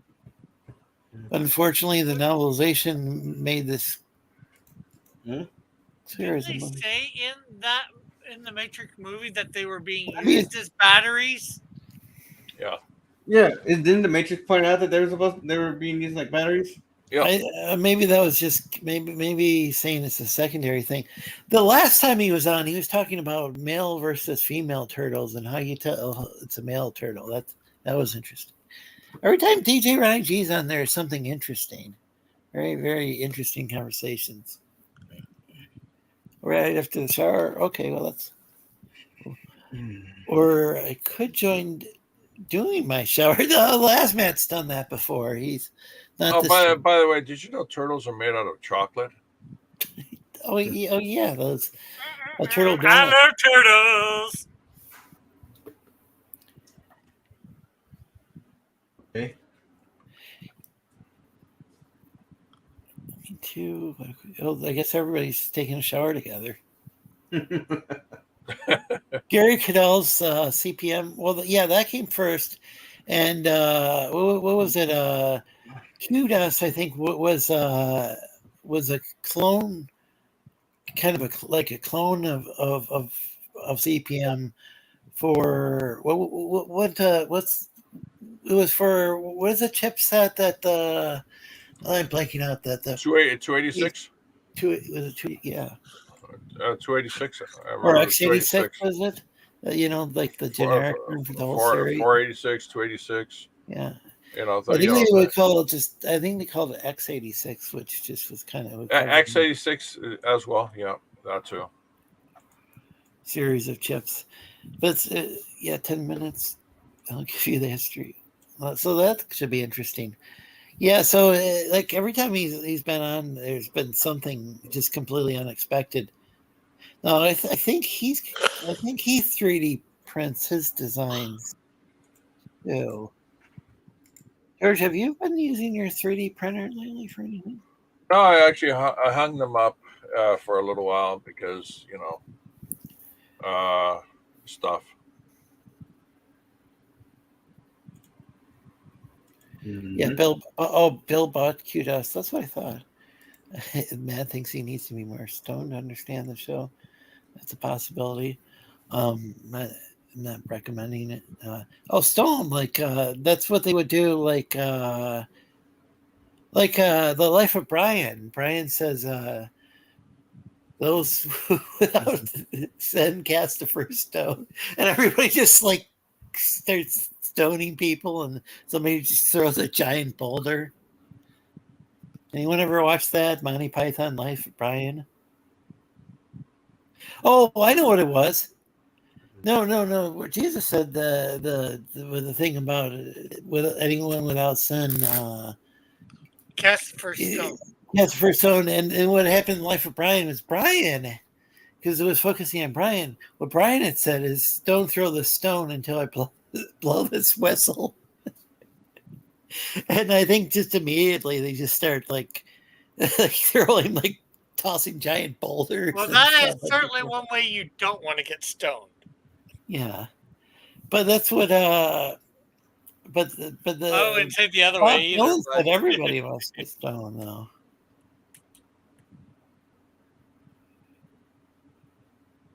You monsters eat turtles. Correct, Lorenzo. What was I correct about? I don't know if I was correct about anything the entire show. Yeah. Oh, X86. Okay. Yeah. Pre-286. Yeah. So that's 2 by 86, 3 by 80. Oh, okay. Interesting. Yeah. So that was that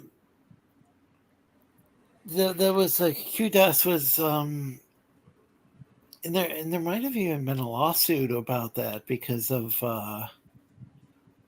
Gary killed all. He was on he actually later on he ended up joining the Computer Chronicles. I didn't even know that when I used to watch that as a kid, that was the guy who came up with CPM, because by then like CPM wasn't even being used anymore. Well, I mean it was being used by some people, but it wasn't. Okay, Lorenzo, thank you for having me on. Hail the Confiscate, hail the chat, the panel. I got to head out. I got to do my show in 10 minutes. All right. later. Check out George's channel. Yeah. I usually stream with either Man Skyver. I'm always on his panel. or you can catch me with Jack Posobiec. At dirtyknees.com. I don't know. You mean Ethan Van Fryer? Okay, sure. Let's go with that too. Welcome, Finn W. Yeah, you're a mod. I think you are. Yes, yes. And welcome, Natural Hustler 7. Hope everybody in here is a mod. There's only a few people who I don't mod, and I've had to take it away on rare occasions. But I think it's quite. Let's see. I don't know. Maybe I don't need to keep that ticker there as much now. Well, obviously, you now know there's two different types of mod. There's your standard mod and there's your moderating mod. And a moderating mod can actually time out the standard mods. That's true. Welcome, Liam. Great to see you. Hey. So I'm just sort of working at the moment, but I thought I saw this link just now and I thought I'd come in and say hi. Well, thanks for joining. Yeah. Yeah, I wasn't able to. I'm not able to DM you on Twitter, so. Oh, okay. I don't know what that is. I'll go check. Hold on. Yeah, because you're not following me on there, so.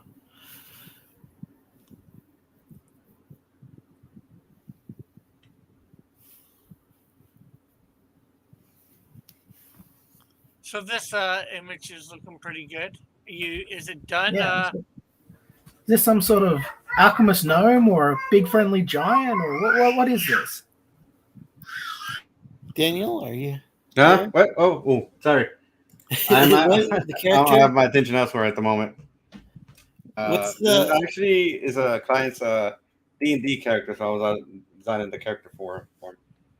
And then I noticed I missed. Yeah, it's pretty good line work you've got there. Like pretty like clean lines. Thank you. I have been trying to find a good brush to keep doing get cleaner lines or better lines, and something that works with colors a little bit better, because sometimes I'll add a color and then you can see like weird artifact, weird pixelation right at the edge where the ink and the colors meet, and the mapping one is pretty good to use. That comes with it. Yeah, so I actually bought the upgrades, so this is version 2.0. The EX or the Pro?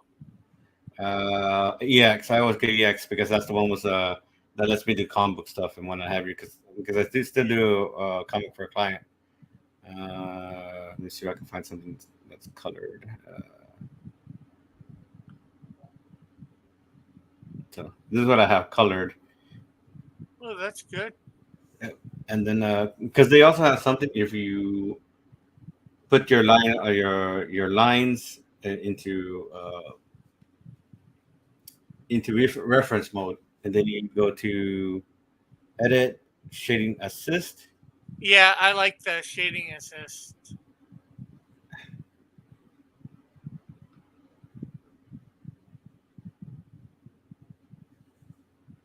I guess it didn't like it what I did. There we go. So and then it just kind of gives you some rough ideas and what have you. Yeah, and you can move stuff, expand it outwards. That circle, Yeah. the outer circle, you can make it bigger. Yeah, high smaller. contrast.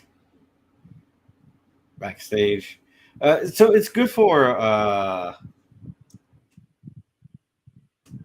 it's good for prototyping or giving yourself an idea of where all the colors are. I really wouldn't advise using it as a means to do finish artwork with it. So but I think it's good. So I think it's good at, like I said, it's good for something like you finished line art, you finished putting in your flats, and you want to give yourself an idea of how to lay down all the colors and angle and what have you. You could use it for that. I don't see it as being something that replaces shading altogether. So, And it's called shading assist. Yeah. Yeah, I know that's why it's called shading assist, but I'm just saying, like, some people are like, oh, I'll just use this to finish the artwork with. Like, no, man, don't do that. It's like, just, it's great. Like I said, it's great for shading assist, as it's called. So, but yeah, I'm just putting the finishing touches on this. I'm debating if I should put this fastest back on him. I think it actually looks pretty good without it.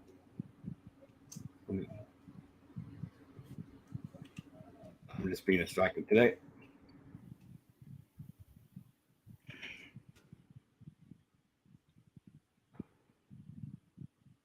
It looked like without all the lights behind it.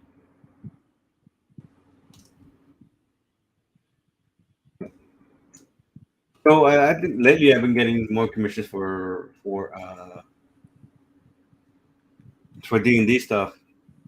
So I'm just thinking of putting something on my Etsy shop and saying like, hey, I do custom D&D Pathfinder characters. You know. So Mr. Matt says, okay, Sleestakian peeps, this woodwind creature needs to scurry. Oh, okay, he's got to get going. Have a good stream, and if you want to see my writing and music, stop by Substack Whisper from the Trees. Check out Mr. Matt's channel, Matthew Rogers. So Liam, are you still with us?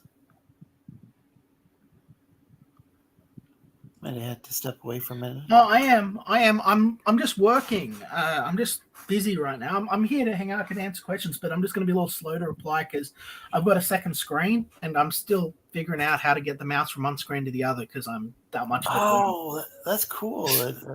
So I never had a two-screen setup.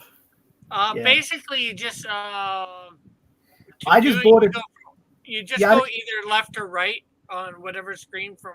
Yeah. Whatever I know. It's just I'm still figuring. It just takes a little while. There's just a little bit of a delay because it's the screen. One screen's really big, so it's like I've got to bring my mouse. So that's how I do like my art to be as detailed as it is because it's going to be really big. Because I'm using a mouse, guys. Like when you look at the Dino King stuff, I need you to remember that was all done with a mouse. Okay, I don't even have a tablet right now.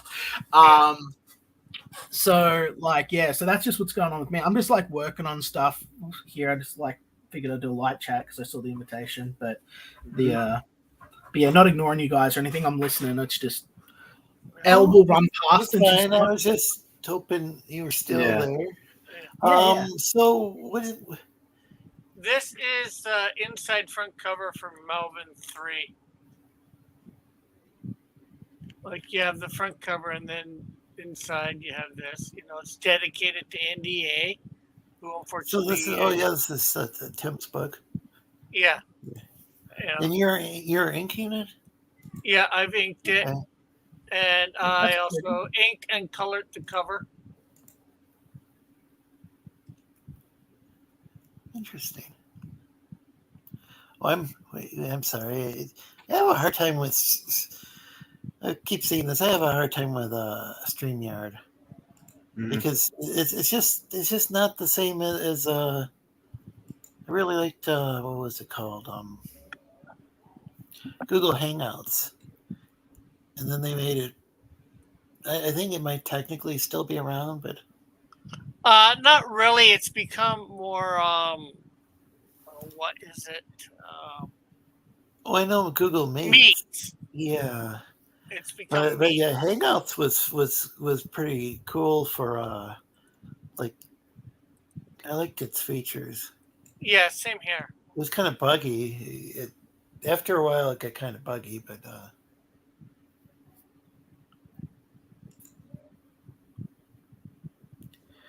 I think that tends to happen with I think there's this desire to keep revising and revising programs to the point where they just get buggier and buggier, and yeah, because I mean, I've seen that happen with websites.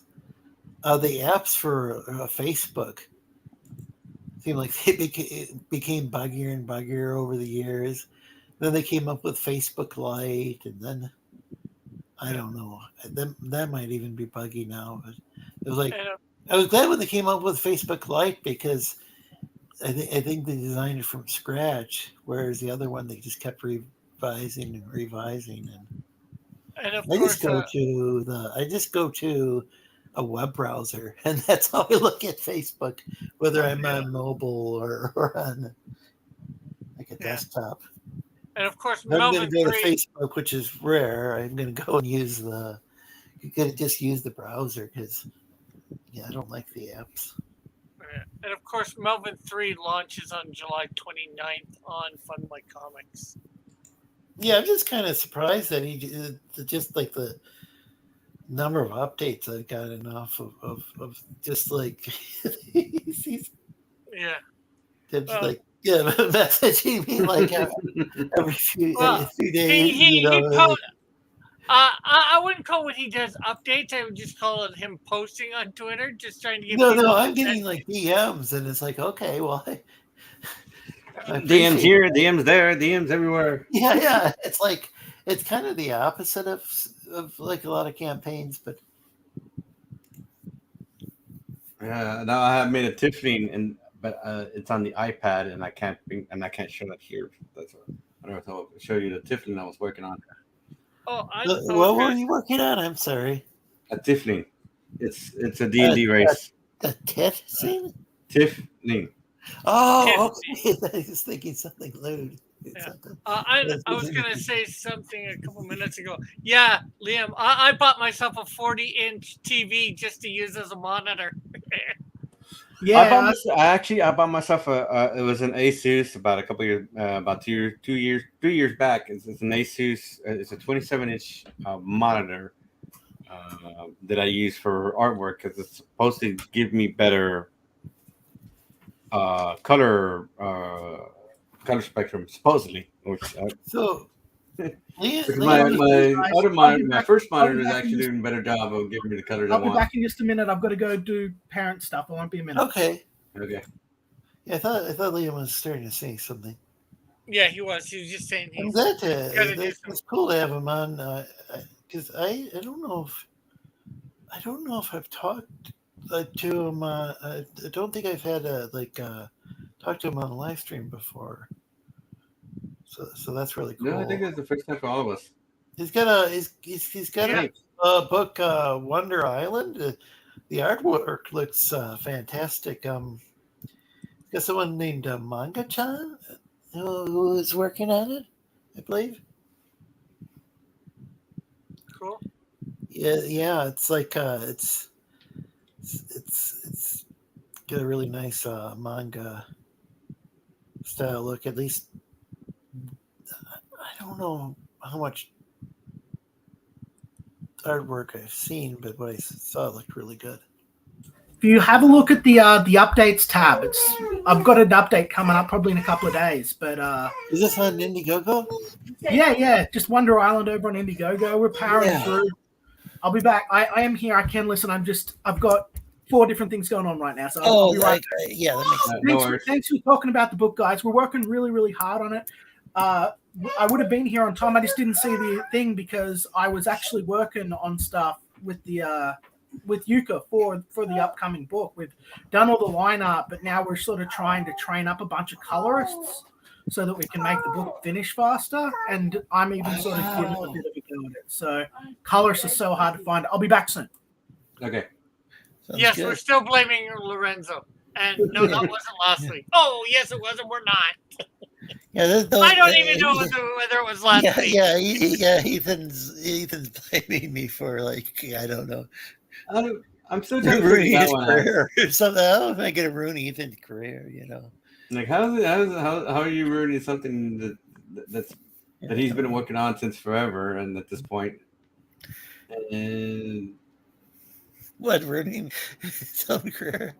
Yeah, Ethan has been working on ruining his own career for a while. It's just like so silly. I could I guess 600 and some. I thought I thought I only had 300. So, welcome, James. It's not like you have James. Yeah. Well, good to see you in the chat. James is, of course, from New Zealand. That's why he's got the NZ or NZ at the end of his name. And he makes video games. I'm closing in on the 800 mark for subs. Congratulations on being 800 years old. I don't think I made it past 100 subs. Okay, like submarine sandwiches. Yes. Yeah, George isn't here, so I have to take over the dad jokes, I guess. I have 77 subs. That's all I have. Oh wow!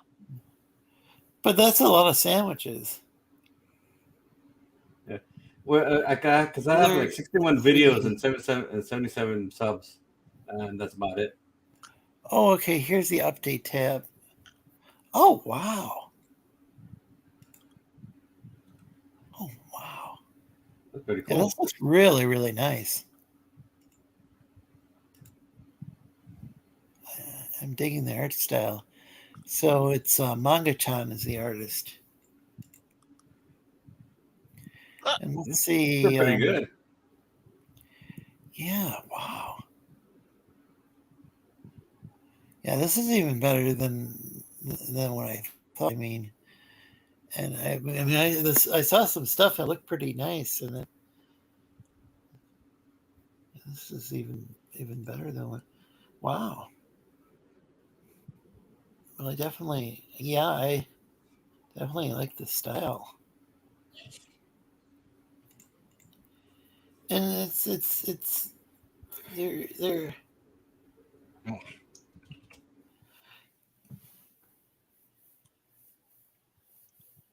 Yeah, and unfortunately, there are always people trash talk that but I really dig it. I mean, and I hope Liam and Manga-chan keep up the good work, because this is just fantastic. This is definitely more of what I'd like. We should be seeing. I think this has a lot more appeal than a lot of stuff.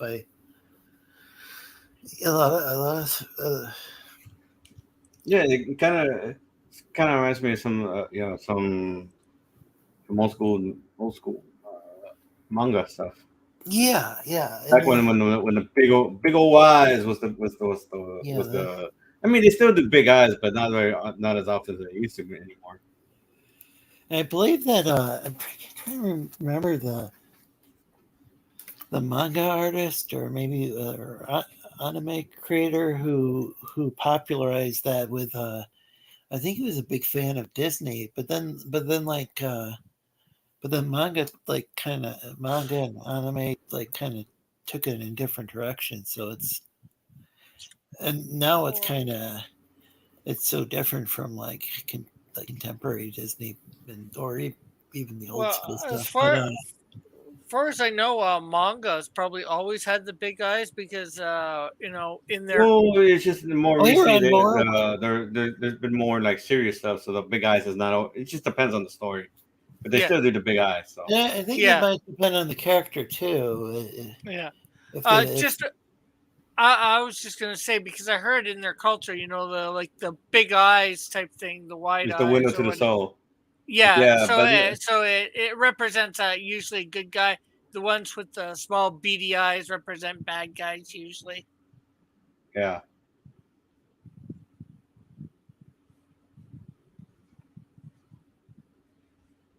So, I heard that. I'm not sure how true it is. I think it's true, but with Daniel saying something, knowing about it, makes it seem like it's true too. So. Well, they still do it, especially when it comes to more like comedic stuff and what have you. But you're talking something like Berserk or other franchises they have. A lot of them. Ron Moore is in the chat. I said this before. I don't know if people heard me. And welcome, Ron Moore. So this isn't that bad. Like this is pretty. Seems like pretty standard price these days for like a lot of the stuff I see on Indiegogo. It's only $20. I know I realize a lot of people can't. When I say only, I realize a lot of people can't afford things nowadays. But this does. That's about the price. Expect. So this is the manga edition for $20, and then there's a graphic novel version for $25, and for $100 you get the collector pack. So I'm wondering, is this still available or is it open? I'll go to the main page. Oh, wait a second! I don't want to dox my info. No, if I don't know if I'm logged in or not, so yeah, I want to look at that in a minute and share the screen again. But that's really cool, though. See, I probably should. I'll reopen the screen. Just want to make sure I'm not logged in. Yeah. Actually, I don't think I am. I forgot I cleared my cookies before I logged in. There. Oh, I see. There's a page with add-ons too. Well, that's cool. And I didn't actually show all the perks yet. So I'm going to go back. I'm going to use the back arrow, and then I'm going to put this back on the screen now. Now that I didn't highlight my. Have your real name up there? Yeah. You have a real name? No, you don't have a real name. Your real name is Lorenzo. Yeah. You're a Sleestakians. Really am a lizard. Let's see. So I'm going to go back to screen share, and I'm going to put that back on the screen. Let's see. Okay, now here we go. Present. And I go to screen share. And Wonder Island. So I showed. It's just yeah, cool. Sorry. So I see there's a digital edition, which then I see a manga edition and a graphic novel. So what's the difference between the manga and the graphic novel? Is it the way that the book opens? Yeah, it's the way the book opens. It reads exactly like a manga, so it reads back to front instead of front to back. Yeah, and it's black and white. It's on a cheaper paper stock, and it's and the gold edition of the book reads like a standard graphic novel. And I don't want to say too much more about it because I've got a few little surprises. It won't look like that. This was filler, but it's the graphic novel version of the book is going to be something really amazing. That's why it's taken us a while to get it done, because it's like we upped the page count from 60 to 200 at no cost to the backer, and we're putting a whole bunch of extra work into this for anyone that might want to support small independent creators. So That's awesome. Oh, Yeah. go ahead, Rick. Sorry. I see this and I'm reminded of an old video game, Wonder Boy in Monsterland. Any inspiration from that? Finally someone with a little bit of brains. Yeah. Okay. Normally they accuse me of stealing from Zelda. You know. Zelda.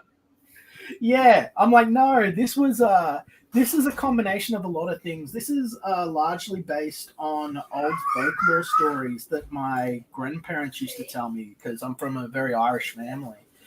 And it's a combination of that and early Sega and Nintendo. I never had those things when I was really little. So I would watch my friends play them and just sort of make up stories in my mind, you know? And Wonder Boy, the Wonder Boy franchise, I always had a lot of love for that. So when I sort of cast my mind back into my own childhood to find things that were sort of cool that weren't really around anymore, that was one of the things. So I thought, hey, that's what I'm going to do here. I'm going to make something exciting and fun and full of energy and color. I'm going to color the whole thing so that it looks like it's like right out of the 1970s and the 1980s. And I'm really going to over deliver on this thing. That's my goal. But yeah. Yes, Ron Moore. I've played Star Tropics before. Never finished it or anything, but I've played it. Yeah. I haven't played Star Tropics, but I know of it, you know? I know of it. But if you go up and have a look at the updates tab, you'll see that there's a Yeah, he was over there a minute ago. Oh, okay. I didn't see. Sorry, my wife had her neck out. You know. So yeah, this is you definitely get quite a few things for 130 bucks. Oh, for sure. Wow. And I mean, that power pendant, that's like a gold-plated pendant. You know, like those are like, you know, about, I think it's like half an inch thick or whatever it is, coated in gold. Like, I really went above and beyond for this, because it was before, like, okay, so I finished Xenotype and I'd had huge success with that, right? And the criticism that I got from Xenotype for the campaign was largely that I didn't have very good add-ons. I just had like a poster and a small little sticker. And at the time, my partner wouldn't let me create more add-ons. He wanted to keep all the money, you know? So I couldn't really make more cool stuff. So when I did Wonder Island, I thought, hey, I'm going to make magnets and stickers and playing cards, and I'm going to pay, you know, just shy of $40,000 to have 3 gold like figurines crafted and hidden in secret locations across the world that people are going to be able to find through puzzles and codes, like a true life treasure hunt. And so I invested a hell of a lot of money into it. And then it's still, we haven't quite hit 200 backers. It's like, damn it. It's a real shame, but it's a really awesome campaign.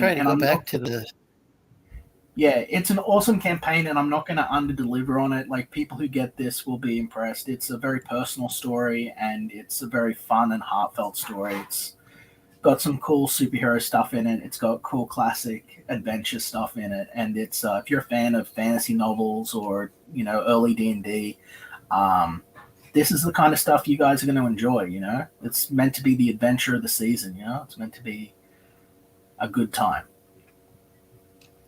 Try not to scroll too quickly, but here we go. Oh, let's see. You get so much more than what's I didn't expand this earlier. Oh, here we go. They're actually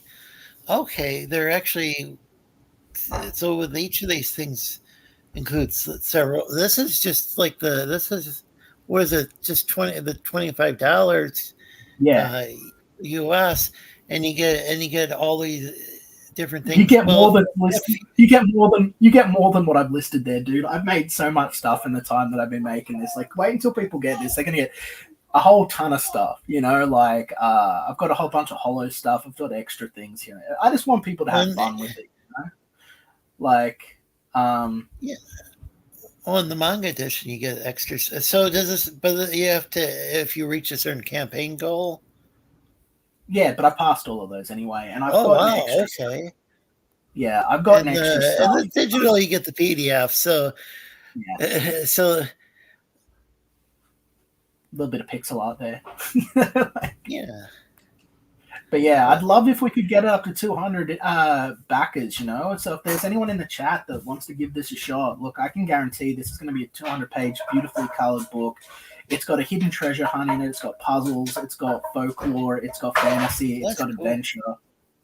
It's a great series, you know? And it really focuses on the Irish Celtic mythology, which no one really talks about or really shows off anywhere. So, you know, it's a lot of fun. Yeah. Well, that's good. That's really cool. I'm not quite sure how this works because I'm from the land of the lost, but I've heard I've had some Irish lizard ancestry somewhere. So yeah, and this is just if there's these perks are just if folks want to get extra stuff, you know, like if you buy a book, you can actually buy some of the perks at a little bit of a discount. Like you can get an extra book. Yeah, cheaper that's great. Like I really planned this out and tried to you know help folks out if they wanted to give. So the shipping's only. I'm trying to figure this out. It's only $15 to the US for if somebody backs the manga. I would think it would be. I have the best shipping in the world.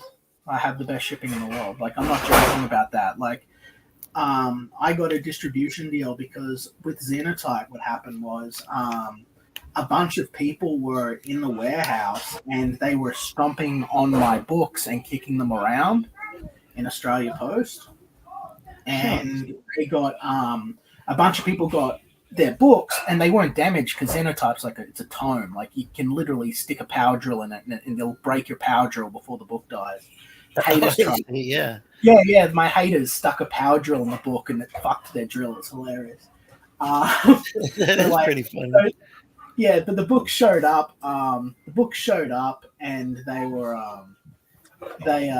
relatively undamaged. Like I only had to send a few replacements. But they still had boot prints and shit all over a bunch of the boxes.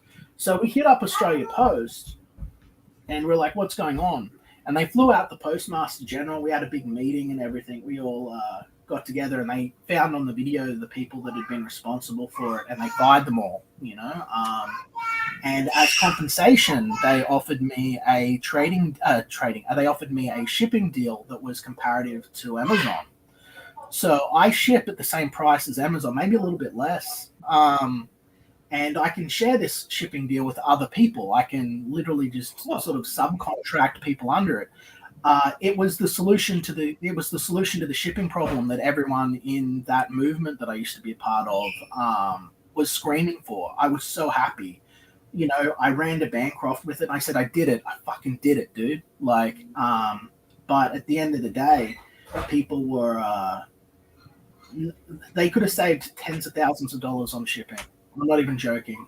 But the risk of being affiliated with me was so high that rather than just having to say, no, Liam's an alright guy and look at what he did here, now we can save the customer tons of money. Instead, it was like, yeah, no, say nothing, try and replicate it and figure out you can't, and then throw me under the bus. Because it was a miracle that I got it, frankly. But yeah, so I can ship for peanuts, and that's good. Good. Yeah, I've got a really good printing deal. Yeah, that's I've got a really good printing deal as well, man. Like I print for less than what people are paying to print in China, and my books are printed. I don't know how many of you guys have any of my books, but my books are printed on Australian paper. So the print quality, like Felix Haas, who backs everything, you know, he says that my books are the highest quality production books that he's gotten at like ever, even compared to mainstream books, because I create everything premium, and I can create everything premium for a cheaper rate than what most people can do by outsourcing to China, and I get to keep the jobs in the West to do it. I hustled so hard to get everything set up so that this could be cool for everyone, you know?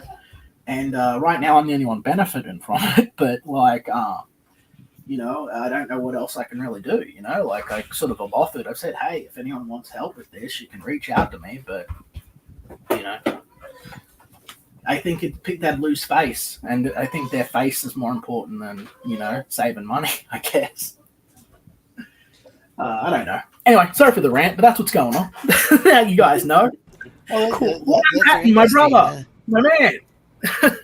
Yeah. Yeah. Welcome to the chat. It's always great to see you. And please, folks, if you're watching, please help get the word out about the show. It kind of was late getting the link made for the StreamYard. I never know what to come up with for a show title, and Ethan had been on blaming me for I don't know what, like, oh, somehow I was like plotting against him somehow. I don't know how I do that, but I don't know. It's the same with me. Was it 20 or 30 years in the industry, something like that? It was the same with me. It was like, did nothing but be supportive. And, it was constantly just push. Like, what can I do to make Liam, lash out against me? And then it was like, woe is me, I'm the victim. And like, oh, Liam's plotting against me. Well, meanwhile, I'm telling everyone, I don't want to fight with this dude. Just let him do his shit. Leave him alone. Like, and I'm the villain, It's like, whatever. Fucking, it's so dumb. Well, Manticore's in the chat saying some stuff. Well, Manticore, did you send me a message when I did all my updates? I posted about this on 3 instances, and there was a 3-month period where this was open, where you could have sent me a message via Indiegogo, and I would have sent you a replacement. Which version of the book did you get? Like years later now? Yeah, let me know which version it's years later, exactly. But if you send me if you contact me through the Indiegogo, or let me know what version of the book or whatever you're meant to get, like, I can probably send you a copy. It's fine. It's been years though, but.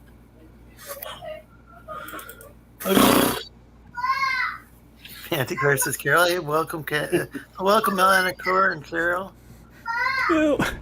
But yeah, that's. And please like and share the stream. It really helps get the word out. Yeah. Yes. I'm not saying that. 1 second, he says it's the truth. God damn it, dude! I'm not saying you're lying. I'm just saying, did you contact me via the way that I asked to be contacted? I didn't know that you got the wrong book. And right now, I don't know what book you wanted. Like, let me know, and that's all I can do, man. I'm only human. I can't read your mind. You don't read minds? This is an atrocity. I thought you read minds, man. Good to see you. Yeah, I'm sorry. I mean, does anybody need a commission immediately by any chance? I've been sitting here 10 minutes thinking you were a mind reader, and I was coming here for the aliens, damn it, and the lizards and all of that. I'm sorry. Yeah, no, unfortunately, I'm just a little koala guy. I'm not a telepath. Yeah, I dig it. No, but jokes aside, I mean, I can imagine, like, it's in customer service, you got to put out the contact info, and sometimes, like, from a customer point of view, a customer doesn't even want to reach out, or they choose whatever method is easier, or, it's not like, it would be nice if everything had, like, a card attached to it saying, call us, or something, but, like, you can't anticipate every piece of medium, every piece of mail that you can put a little piece of info on saying, call us if you need help, I'm just a clueless lizard. So hey, just contact me. I put that out like multiple times. You can go back and check the updates on the Xenotype campaign. I specifically said, hey, if books don't show up, if there's any issues, please contact me through this manner, and I'll ship your stuff out. And it's like there were a bunch of folks that just wanted to complain rather than get their replacement stuff. It's like I got it there to send. I sent like over $1,700 in replacement stuff, like, and that was on my own back, out of my own pocket. Wow. Like, I don't know what more they want. They can't, if they don't tell me. Well, some people just want to be mad for sake of being mad, or Yeah, that's it.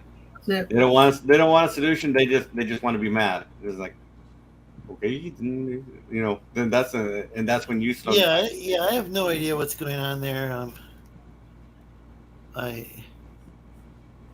I like Manticore, but I don't know what's going on with the situation because it's just very confusing. So real quick, I just wanted, before I get called up, before I have to eat dinner, I just wanted to get this information out. Let me know when I got like all these tabs open. I could run down through the topic real quick that I promised to cover like a few minutes ago when what's his face left earlier. I can't remember. Nah, this is the one about the DOS, the history of DOS. So basically, I give you a quick and clean. I don't want to be dirty. Quick and clean because I just showered. You just got clean, so I'll give you the straight up right now. So this is CPM. It looks like DOS. It predates DOS. It was working during the 1970s to 80s, and this is Gary Kildall, Gary Allen Kildall, and he's the creator of CPM.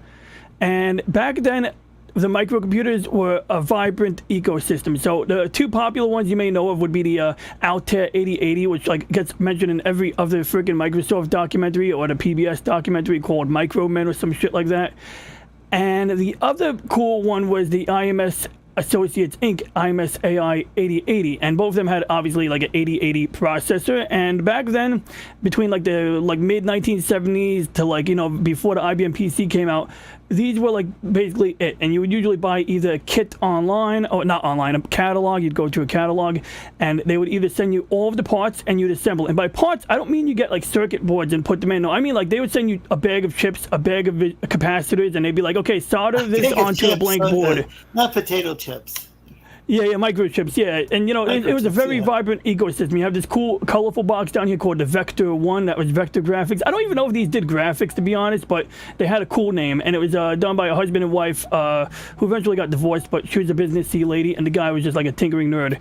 God bless him, you know. And you got, like, all these different setups. But basically back then, like, if you, like, watch a TV documentary, you'd see someone flipping switches and looking at LEDs, and you'd be like, so, you know, is this it? Like, you know, you flip a switch to do mathematics, and yeah, you could flip a switch to do mathematics, but really what you would do is you'd hook like a terminal up to it. You'd hook up like a teletype machine or a dummy terminal. Let me just make sure I can find, what do we call these things? ASR teletype, whatever it's called, right? Does wish Liam best of luck with Wonder Island. Well, yeah. I wish Liam the best of luck with that too. Oh yeah, me too. And I would like to grab a link before this is over. Well, thanks, guys. I appreciate that. You know, if we could get it to 200, that'd make me really happy. That was the minimum that I hoped to sort of reach. I knew that there was going to be an expenditure. I'm taking a big loss on this, but I think that when people get the final product, they're going to be really happy. You know, like I've got a lot of cool stuff coming. But yeah, these are interesting. These little computers. Hey, going back in time. Yeah, so this sorry one. to interrupt, but I wanted to read that in the chat. And, you know, be fair. Oh yeah, that makes sense. I didn't even see it, so I'm glad you caught it. You know, but yeah. So basically, back then you would hook up either before like the mini computers, microcomputers, which are like the little desktops I just showed you. They had mini computers, which were the size of your refrigerator sometimes, and essentially you would hook up a teletype machine, which on their own, a teletype could send text messages over a phone line, and you could record the text messages as onto what we called punch tape, which is like paper tape with little holes in it. And so for, you know, it became easy to hook these up to computers because you could actually, instead of using a floppy disk, you could punch data to tape. You could say, save that file to this little piece of tape that's sticking out the side that is in this obscenely small picture that I can't see. But, you know, I see that paper tape there. So there's actually an incident where Bill Gates was running late for an airplane flight, and he had rolls of paper tape, and he convinced the airplane guys that, like, oh my God, there's some important antivirus codes on this paper tape. We need to get it to DC and, like, or wherever he was going. And, like, they let him on the plane, even though they made the plane turn around, you know, and that's like an example of Bill Gates using his, like, lying, his silver tongue, basically, you know. So getting back to the topic here, so, okay, I got to get it down to a nutshell. So, QDOS made by, CPM was made by Gary Kildall, and then some guy made 86 DOS, and that was Tim Patterson. And so what happened was he worked for a company called Seattle Computer Products, which, there you go, Seattle Computer Products, and they were making a board for the computers of that era. Back then, that big box I showed you would have like a board for the CPU, a separate board for the RAM sometimes, and you know, different boards, and you could like populate them. So this product here was like a early x86, like the first one of the early implementations of Intel's 8086. And this is the other chip you were talking about. Yeah, I don't even know what the other chip. 88. What would you say? Oh, it is that one, but there was 88 was popular. There was the things that Motorola was making. That I'm not even going to the weeds. There was a Okay, lot. there There were was a few of them. But Gary preferred, like, didn't want to bother making CPM work on the 8086 because he felt like it was an inferior architecture. And even though it maintains compatibility, like today, 8086 architecture maintains like compatibility with past software. At the time, so he it's like, didn't port it. He didn't port it. yeah, to the... exactly. So Tim Patterson was like, so that's like where... they were sitting on a bunch of these boards for 6 months, and he's like, I got to do something. So what he did was he took the like manual, the integration manual and the user manual for CPM, and was able to use some of the information in there to help port a half-assed bad clone of an unauthorized shitty clone, not even a good one at that, but didn't a it half-assed. only take him a few weeks? The guy, It probably took him a few weeks. I mean, it did take some work. Right, yeah, and the weird thing is, so there's like a big like lawsuit, multiple lawsuits about the paternity of this. Yeah, I heard about that. So. And it's a little tricky how this works, but it's, yeah, like there's a few lawsuits, but one of the big ones was like they determined that the source code was not directly stolen. And the truth is that if you look at the source code for QDOS and the source code for CPM, yeah, they weren't quite, or the first version of DOS in particular, which was literally a direct copy of QDOS because Microsoft bought QDOS directly from Tim. So they just marketed it as like, what was it? PC DOS and MS DOS, yeah. Mm-hmm. One of the two or both? Both. In the beginning, they marketed it as PC DOS because they offered it to IBM on a license, but like because it was before the. Yeah. And later on, they started. There started to be these clone machines, and Microsoft, because they owned the rights and they were licensing it to IBM. Then they could have their own thing called a separate version. They just called MS DOS, and it was almost identical to PC DOS. Yeah, right? And I mean, they revised it. So the problem was, by the time Gary Kildall decided that he was going to do any legal action, it was too late because by the time DOS 2.0 came out, they properly revamped it. But before that point, MS-DOS or PC-DOS 1 point whatever was a clone of 86-DOS, like a direct copy relabeled, and that was fine. Like back then, like the Bill Gates sort of like finagled a little bit. They eventually gave more money to Patterson because of the way they finagled things, but they gave him like $75,000 and said, we're just gonna use it with a few customers. And what he meant by a few customers was like IBM. It's like a big customer right there, So that happened. And I heard IBM didn't want. IBM had their own legal trouble in the past, and maybe that's why they didn't want to be in charge of maintaining an operating system at that point. I think there might be some truth to that, yeah. Because like the weird thing was Gary Kildall did sit down with in fact, there's a story behind that when Bill Gates was called by IBM. So his mom was on the board for the United Way alongside one of the guys in charge of IBM.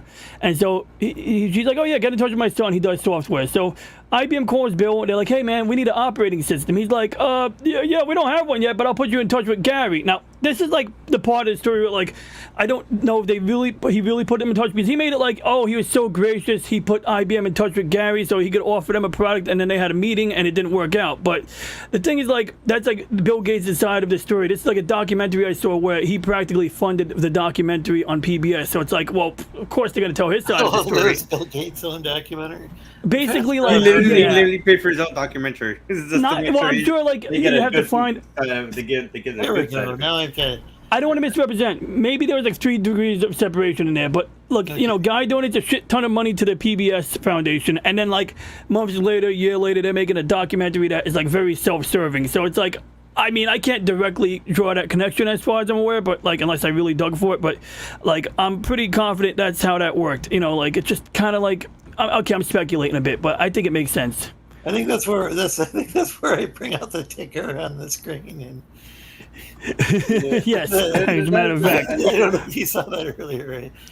So basically kind of semi-joking, I put a ticker on the screen that like that's funny. The panelist, you're not necessarily reflect the Sleestakians. I'm gonna take off, Lorenzo. No. Did I bore you? No. I've been tired for about the last hour. Yeah, where can we find you? You can find me here on YouTube. I am streaming 5 days a week now, Monday through Friday. Monday, Thursdays, and Fridays, noon Eastern Standard Time.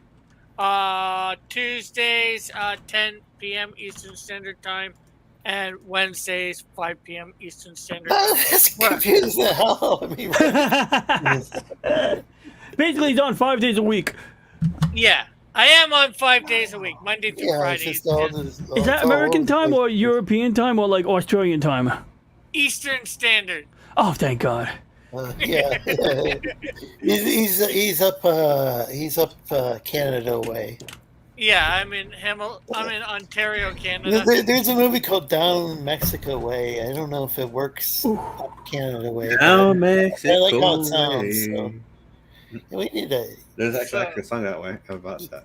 Yeah, I think might be from that. I think it was a Western. Yeah, is that Gene Audrey? Like, was he like one of the singing cowboys?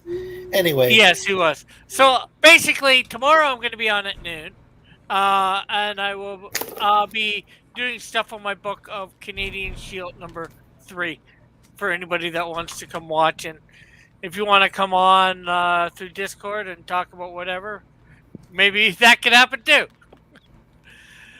So I guess I will let everybody go, and it was interesting what DJ was saying. Yeah, I'll look for your I'm gonna look for your link tree on yeah. Unless you have that memorized, I can't. No, I don't, but I can get my channel, my YouTube channel link easy. Do it. Oh, that sounds good because that's because I'm trying to get my subscribers up there. Well, I want my subscribers up there. I'm trying to get my watch time up so I can get my super chats. Because once I get to the 3,000 hours, I can get super chats. Yay! Super chat. Or you're no longer streaming on what the heck was that platform? Rumble. Rumble, yeah. Not directly. Most everything that I do on YouTube gets sent over to Rumble. So. So my live streams get sent over there after I'm done in a day or two, usually. Oh, okay. So you use it more. Yeah, I guess a lot of people use that as a backup. It seems like a good thing for a backup, especially the way YouTube. I don't know. I guess if YouTube removes the video, they might remove it before you can back it up. I don't know. Yeah, well, that'd be before, but if but you still, what were you gonna say? But still, it's helpful to because there is a different audience. Some people don't want to use YouTube at all, and if they use Rumble, and you have a backup over there, then they can watch you over there. Because I know a lot of people are just like, I'm fed up with YouTube. Yeah. Or they're fed up with Twitter or whatever. It's good that there's alternatives. As you know, I was streaming over there directly for a while. I was doing a show once a week over there, but wasn't getting a lot of traction. And it's hard getting anybody. It's hard getting your people from YouTube to go over there and watch. Yeah, did you have to pay money to stream? But then you could make a little bit of money too. I thought you did, but apparently you don't actually have to pay to stream. And the thing is, you can get super chats right away, basically, over there, too. Oh, so did you end up paying money? I did, because I didn't know any better, but now I do. So I wonder if that was like a donation to it, or was it for a special kind of... Or did you get extra stuff if you do that? You probably did, but I didn't realize it. Okay. Interesting. Unfortunately, I don't get all the inner workings of Rumble. I just know the basics, so almost sort of like YouTube. Yeah, well, yeah. Include the guy with the character commission, and he can. I think they're talking about me. The D&D nerd viewers we will undoubtedly have. Well, thanks for joining us, Rick. Okay. Hopefully, maybe I can come by next week. Did I almost forget your name? I've only known you for, 5 years? I don't know. It's been something like that. Okay, catch you later, Lorenzo. Have a good day. Bro. You too. Everybody else too. See you all later. It was a pleasure. So basically, real quick, because I got my dinner ready to go. Basically, bottom line is, yeah, that's what happened in a nutshell. I should probably do my own separate video on this. I've always been afraid to cover this in too much detail in case I get disinformation nated or whatever. But this is after like DOS was coming onto the scene, and Gary still had a collegial, what's that word? Collegial spirit about, you know, developing software. Gates had a more competitive attitude, as we know, and he basically, like, by the time Gary realized what was going on, it was like too late, and he was just like kind of like got like really depressed about it. But he was on the TV show Computer Chronicles in the early 80s and up to 1994 when he died. And you know, he was just like it was his passion, you know, yeah, computers I didn't and realize programming. at the time that this guy was like a living legend, you know. Like, Yeah, I didn't really make the connection that this is a guy developed like a very popular operating system back in the day. Didn't they use that like on like say TRS-80s? Like there was a version of computers? CPM on the TRS-80s. I don't know how well it worked or if you had to modify it, because there was some weird eccentricities of the TRS-80. There was a version initially that can only do capital letters, and you'd have to do a modification or upgrade to get like lowercase letters on there. So, But it was something. It was something that was like very important to the point where like DOS was kind of a clone, and it kind of yeah, what it was, I mean, like first version of DOS, PC DOS, MS DOS, whatever you want to call it, that was a purchase of QDOS, and QDOS was most certainly a clone, an unauthorized clone at that, and one that, although the guy would pretend he did not use the manuals that were the integration manuals, because basically you would take what made CPM special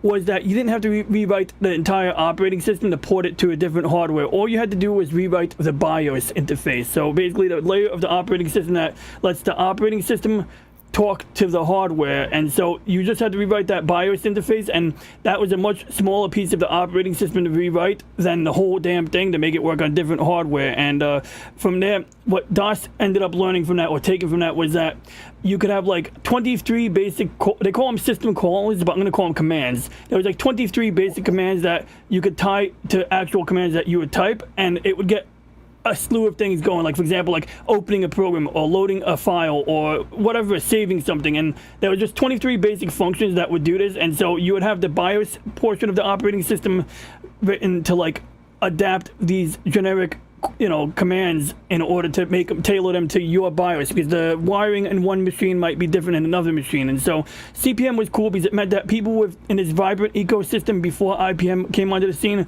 could get this operating system working on a variety of different machines that they custom designed or built. Now IBM came on, and see, the thing was, there was people in suits who weren't ready to buy microcomputers, but you know, they wear suits and they already seen IBM mainframes, and they're like, if you put an IBM sticker on the tin, I will buy it. And so IBM was like, shit, we can make money if we just put our logo on a box, so we need to get an operating system. So IBM's like, yo, Bill, you got an OS? Bill was like, oh no, but go to my friend Gary. So they have a meeting with Gary, and Gary's like, I want to license it, and IBM's like, we want to buy it outright. And so basically things don't really materialize that well. They also make up a version of the story where they said Gary went out flying his airplane that day, but there's 3 versions of this story, and of course they're all pretty self-serving for Bill Gates, and none of them are clearly like confirmed at all. It's just that the idea is to try to... It doesn't make any sense that they want to buy it outright, and then all of a sudden they let you get this other thing and then license it. Yes, I know, and I see that part. Don't even get me started. I'm going to say, okay, some backroom dealing, maybe. I don't know. I that's been a point of like, I have no idea, to be honest. I don't know. And I ask people for their opinions, and they usually say, "Oh, it's probably just some backroom dealing." I'm like, yeah, of course it's backroom dealing, but specifically, what aspect, or like what possessed them to change their mind about this? And I'd heard that they had been maybe they didn't want the liability of, like, the whole thing with all the lawsuits and stuff, you know, maybe it's possible. I mean, they wouldn't be system, so they didn't. They wouldn't have that problem if they bought it from. Not that they knew that. Not that they necessarily. Well, I don't. Who knows? Well, they wouldn't have that problem if they licensed it from Gary, but if they bought it from Bill, yeah, maybe that would be a real concern right there. Maybe even with past operating systems, they had some issues where they just, or maybe they didn't even want. Maybe they didn't want the headache of. Well, yeah, I they don't. What I've heard, but if you can outsource the development, they want to have their own operating system. They want to have somebody else Well, Bill Gates was a good partner because of this. Now that you mention it, this is a big thing. Gary, when he had that meeting with IBM, he talked about basically replacing the mainframes with like microcomputers. Microcomputers being desktop computers, because whether it's a phone or a desktop computer or a laptop, we have microprocessors, and that's what makes a microcomputer different than what predates it. And basically, he was like talking about replacing the mainframes or doing things that mainframes can do on microcomputers and making that shit all work. And IBM was like, whoa, that's our bread and butter right there. We lease these. We don't even sell the machines. IBM was leasing them out at the time. So like it was big money, like, you know, to these corporate clients. And the last thing they want is something like that's a fraction of the cost, supplanting that market. Why would IBM want to go out of their way to cannibalize, you know, their biggest revenue stream, you know? So was this before they started? This was before they got into the business of selling. As they're preparing to get in, well, as they're getting prepared to get into the microcomputer business, this is like basically some of the discussion that was going on. And so Bill, I think, was more inclined to play ball by making sure that he would make money on the microcomputer through licensing, but he didn't have any interest in, like, you know, revolutionizing things to the point that like it would start, you know, shaking, you know, the market. It was like, you know, he was willing to, like, you know, make a little alliance with Intel and IBM to, like, they call it the Wintel alliance, so to speak. And so the idea is that, like, oh yeah, I've heard that term. You know, it's like they go hand in hand with each other, and that's like a big part of it. Yeah, but he wasn't trying to tell them to get rid of their mainframes or get out of nah, Bill wasn't. Gary wasn't either, but Gary had ideas that like would have like could have potentially like accelerated that decline. So I think that was probably like when we talk about like, oh, why did IBM not go with Gary? I think that was probably more of the truth than the he went flying and was jerking around that day. But they definitely like to cast that doubt. They like to say like, oh yeah, no, Gary went flying, he was just jerking off that day. And it's like, the problem is that you're gonna have to give me one specific story. If you're giving me 3 variations of the same story, did he A, fly his wife out on her birthday as a birthday present? B, did he go to fly to drop some software? One of the stories that he went flying that day for the first half of the meeting to drop off some software to a customer. So there was a customer who needed a new floppy disk with the program, with a new version of CPM. It was what's his name? That's some customer service if he really did. Yeah, well, he liked flying, so it was an excuse to go flying too, you know. And you know, so he flew the manuals out along with the new floppy disk versions to that customer, and then like got back by noon for the meeting. And so by that point, his wife was running the meeting, but she was usually the one in charge of day-to-day business operations. He's the programmer, she's the business one, basically, you know. Oh, I see. And it was like they had a pretty good dynamic for a while, you know. Although eventually they got divorced, probably because Gary got very bitter about the whole, you know, shit that happened thereafter. But even then, like in the early 90s, he started a company called Prometheus Light and Sound, and basically they were doing like smart home, like the Harmony remote on it was like a black and white digital tablet type device that would control your home theater system, control your lights, control your air conditioning. It was some crazy shit like that, and then it would integrate with the phone lines. It was like pretty like wild stuff. Smart house kind of things. Yeah, like in like 1992. Yeah. Now we're actually having more of that, but I remember going to Disney. I think it was Disney World or Epcot, and seeing a smart house somewhere in Orlando. I just remember seeing that. It was, but I didn't realize he had it way back then even. Oh, well, like, you know, and like this is like something that you would probably sell to rich people, but he was a millionaire at this point after he sold what was left of CPM, which there's a whole history thereafter. I'm not going to go into the weeds, but basically, if you ever heard of DR-DOS, DR is Digital Research, which is the name of Gary's company. Yeah. So after Microsoft made an unauthorized clone, he realized a few years later, hey, wait, I can make a clone of the MS-DOS interface, and, you know, I'm protected because they just did the same friggin' thing, and he did it. And it was a superior version of DOS. It ran Windows 3.1 fine. Like, you could run Windows 3.1 on top of DR-DOS. People would sometimes, real nerds would call it Dr. DOS because it fixed a lot of the problems that occurred in MS-DOS. But at some point, Microsoft was releasing a beta version of Windows 3.11 for workgroups, I think, or maybe it was 3.1. And in this beta version of 3.1, if it's detected that you were running, they call it the AARD code. There's actually a Wikipedia article on it. If it detected that you were running DR-DOS instead of MS-DOS, it would give you this scary-looking error message saying, this might not function correctly if you run this version of DOS. And if you hit continue, it works fine. All sorts of different things, like with the Netscape and stuff, too. That, too. No, and this predates. So the Netscape thing was where the antitrust proceedings happened. But by the time the antitrust proceedings happened, Gary was, like, basically dead. And some people are suspicious, like, whether he died in a biker bar by getting beaten, or died in a biker bar by being assassinated, or died by being drunk and falling down downstairs. I You got got like turn on a ticker tape for the ad on earlier. yeah, there's like three. Well, I'm just gonna say there's three versions of that story, and I'm not confirming any of them because I can't. I literally can't. So, So your nickname that Colonel Morg has given you has been updated from Turtle Guy to the Turtle Lord. I don't know if I should take that as a compliment. I'll take it as a compliment, but that's great. He said that you're strange, but he likes you. So oh, I can picture myself saying that. I take it. No, I can picture myself saying that about someone else, so I appreciate that. So bottom line is, yeah, I put a link to the AARD code here. This is the error message that would come up, and basically this would create fear, uncertainty, and doubt. So people who were programming and testing beta versions of Windows 3.1 would be like, oh man, I don't know about running it on DR-DOS, might not be safe. And even though it wasn't true, just by spreading that uncertainty and doubt, that prevented like widespread adoption of DR-DOS, and this was like one of the things. And if we want to get further into the weeds of antitrust, we could talk about BOS some other time, but the legacy of BOS is a very interesting story where BOS wanted to offer Compaq the option and Fujitsu the option to put their operating system on a machine alongside Windows 98. And when Microsoft caught wind of this, they were like saying, hey, Compaq, we charge you $20 per license on that system. Oh, BOS, they were kind of influenced by Apple, and they sound like Apple. It was very unique. Might buy it, and then they end up going with Steve Jobs' next step.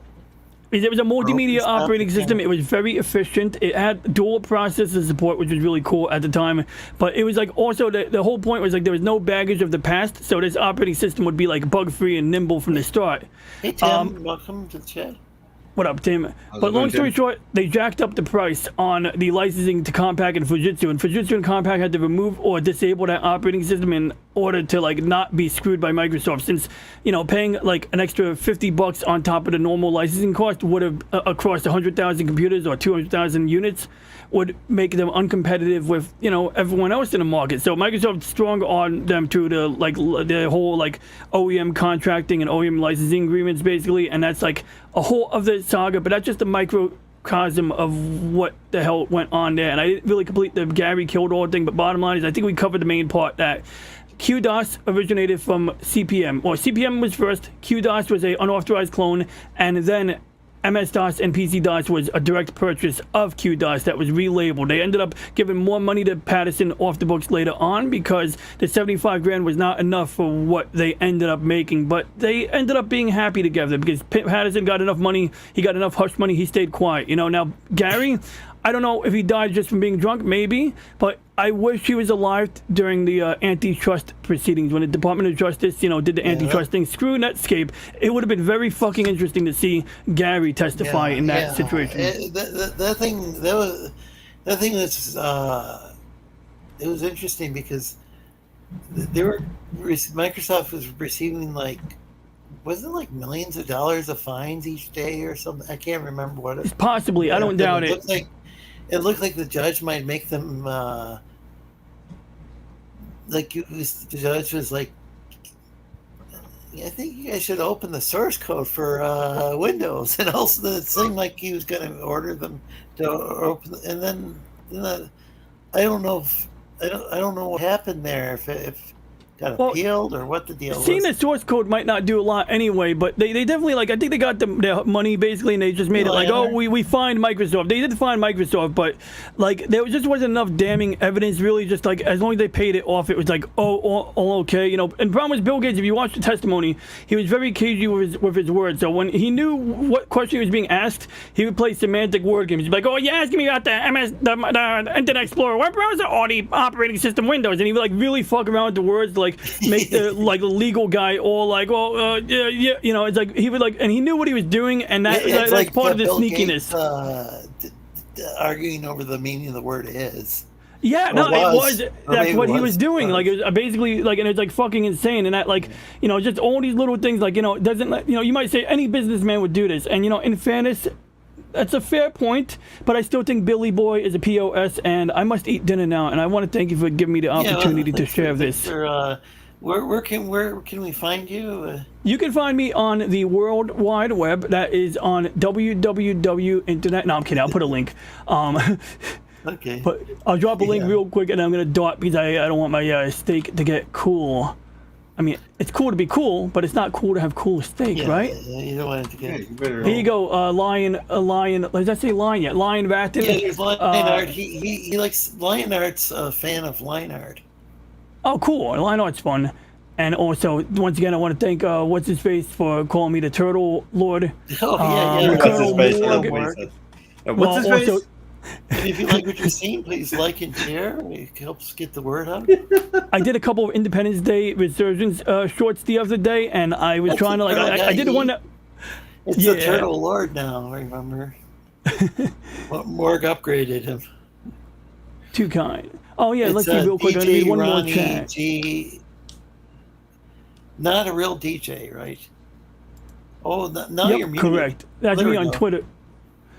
So that's interesting. Psychopaths are born while Blue Samurai Zero. Psychopaths are born while sociopaths are made. Gates' grandmother raised him in an abusive family. He's also a sociopath. They were punished for not winning in the family game. That's interesting. And I also, I never even pulled up the weeds on his grandmother. I looked into his mother. She seemed actually a fairly decent lady on her own right, whereas Bill Gates Sr. seemed more like basically he gave his son free legal services, you could say, in order to enable him to get that big start. And, basically that's part of why Gates had that legal angle constantly. He was always big on licensing because he had the help, or he had some basic training from his father on, how to take advantage of legal shit. But that is interesting about Gates' grandmother, and I'm going to investigate that later. Thanks, Blue Samurai. But Deadass, no offense, not Deadass, but I'm going to jump out of here. Mr. Lorenzo, thank you so much. Thanks for joining the show. Thanks for joining. Goodbye to the rest of you gentlemen. Yeah. Take care. Take care. Gotta find the button. There's the button. Turtle Lord steak is getting cold. that was intense, but definitely always fascinating. Yeah, not letting anybody get anything in or edgewise. Okay, I guess I can shut up for a bit. Yeah. Hey, that's not true. I said this. I'm busy working. It takes time. I've got only so much time in the day. Yeah. What was actually is about we were hitting on the 3-hour mark, so I don't know if Lorenzo wanted to kill the stream or what was going to go on. Let's see. So Liam says not much of anything. I say. What am I? Very interesting stuff from the turtle guy. Okay. I am just going. I'm drawing examples. Mr. Yanafuya, welcome. I'm drawing examples for the Etsy store, so to see if I can get some commissions for D&D stuff or what have you, or just general commissions in general. Yeah, sounds well. That's cool. I'm just trying to get caught up. Okay. So you're responding to Tim. Okay. Yeah. What store did you say? My Etsy shop. Oh yeah. Yeah, because I really need to put stuff on it, and I haven't put anything in. People have just been looking in, and he doesn't really have anything, and off to go. So that's why I'm trying to put up some more stuff now. So that could have been that could have been like a 2-hour lecture or something. Yeah. I might have to go and listen to that later on and slow it down. Yeah, because he really went too fast. Slow him down to half speed to get all. And I probably would have to listen several times. It's there was an actual lecture. It was fascinating, but a lot of it went above my head, way up.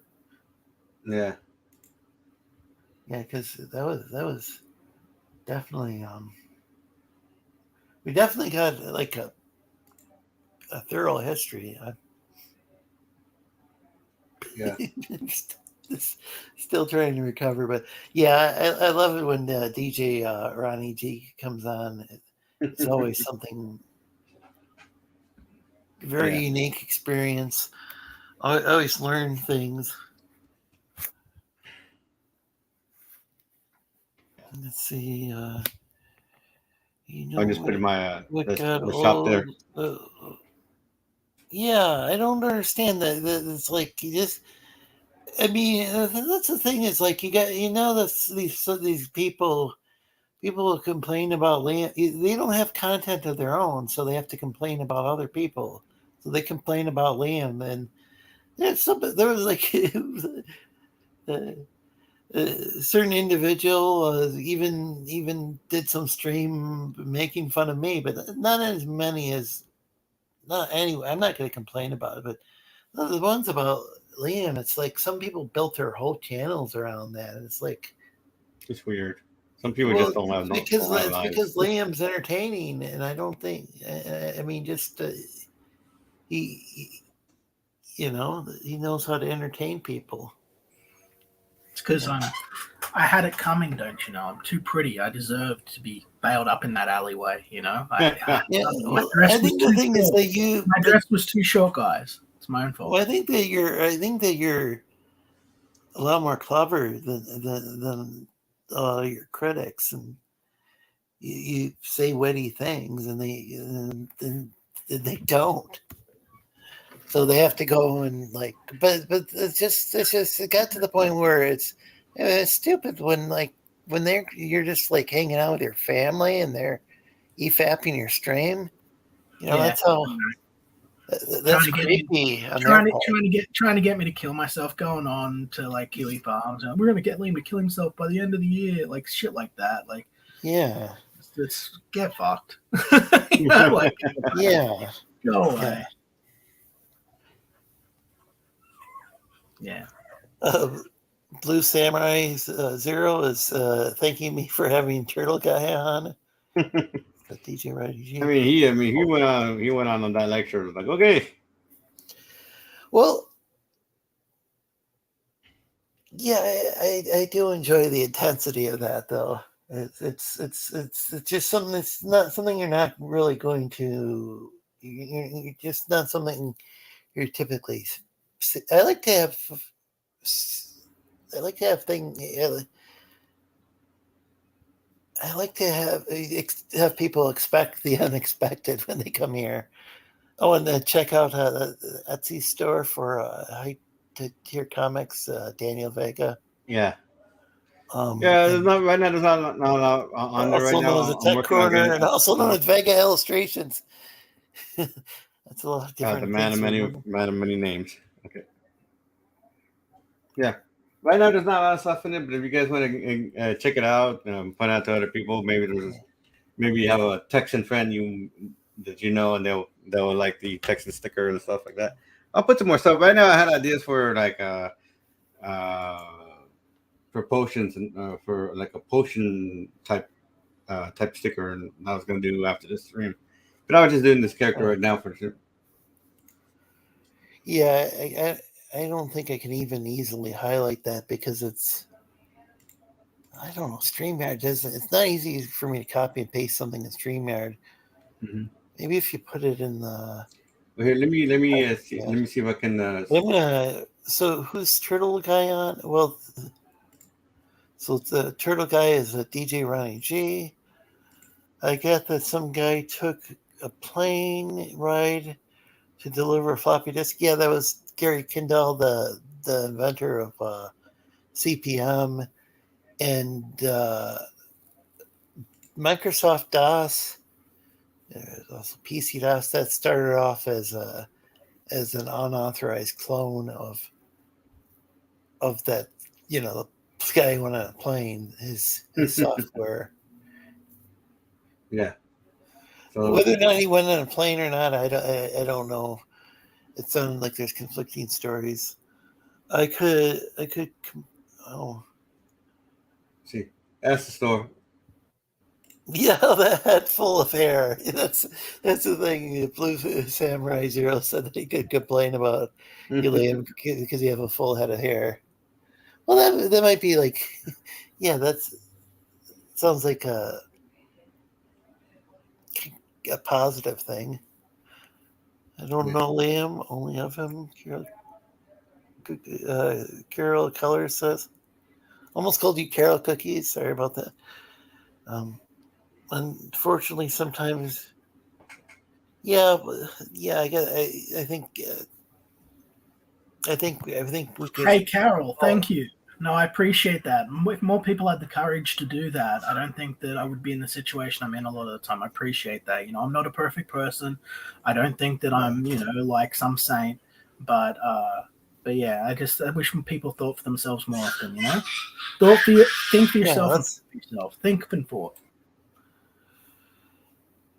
Yeah, and it seems like, unfortunately, but this could be said about anyone. Like anyone could potentially give somebody ammo, but it's like when Liam's going around, just hanging out with his family. Even that's something, or like building a shed, or that's not even giving anybody ammo. That's stuff that's like what nobody should even be worried about it, and yet people are making fun of that as well. Like, why make fun of somebody hanging out with their family? I don't like going over this. It's a virtuous thing. But I think that honestly, it has a lot to do with a lot of these people don't have much in their life. So when they see me, someone that they hate, someone that they genuinely hate, becoming upwardly mobile, building his own house, buying his own home, like spending time with his family, spending time with his daughter, they become jealous in a way. They think, well, Liam should be doing it this way or that way, or he shouldn't be getting what he's been getting. He shouldn't have the success he has. He shouldn't have this. And so there's a desire to tear me down. But we just power on. We've made tremendous successes. We've done a lot of great stuff. And I'd rather people be a part of that than just try to define themselves by being enemies of everything all the time. It's just, it doesn't get them anywhere.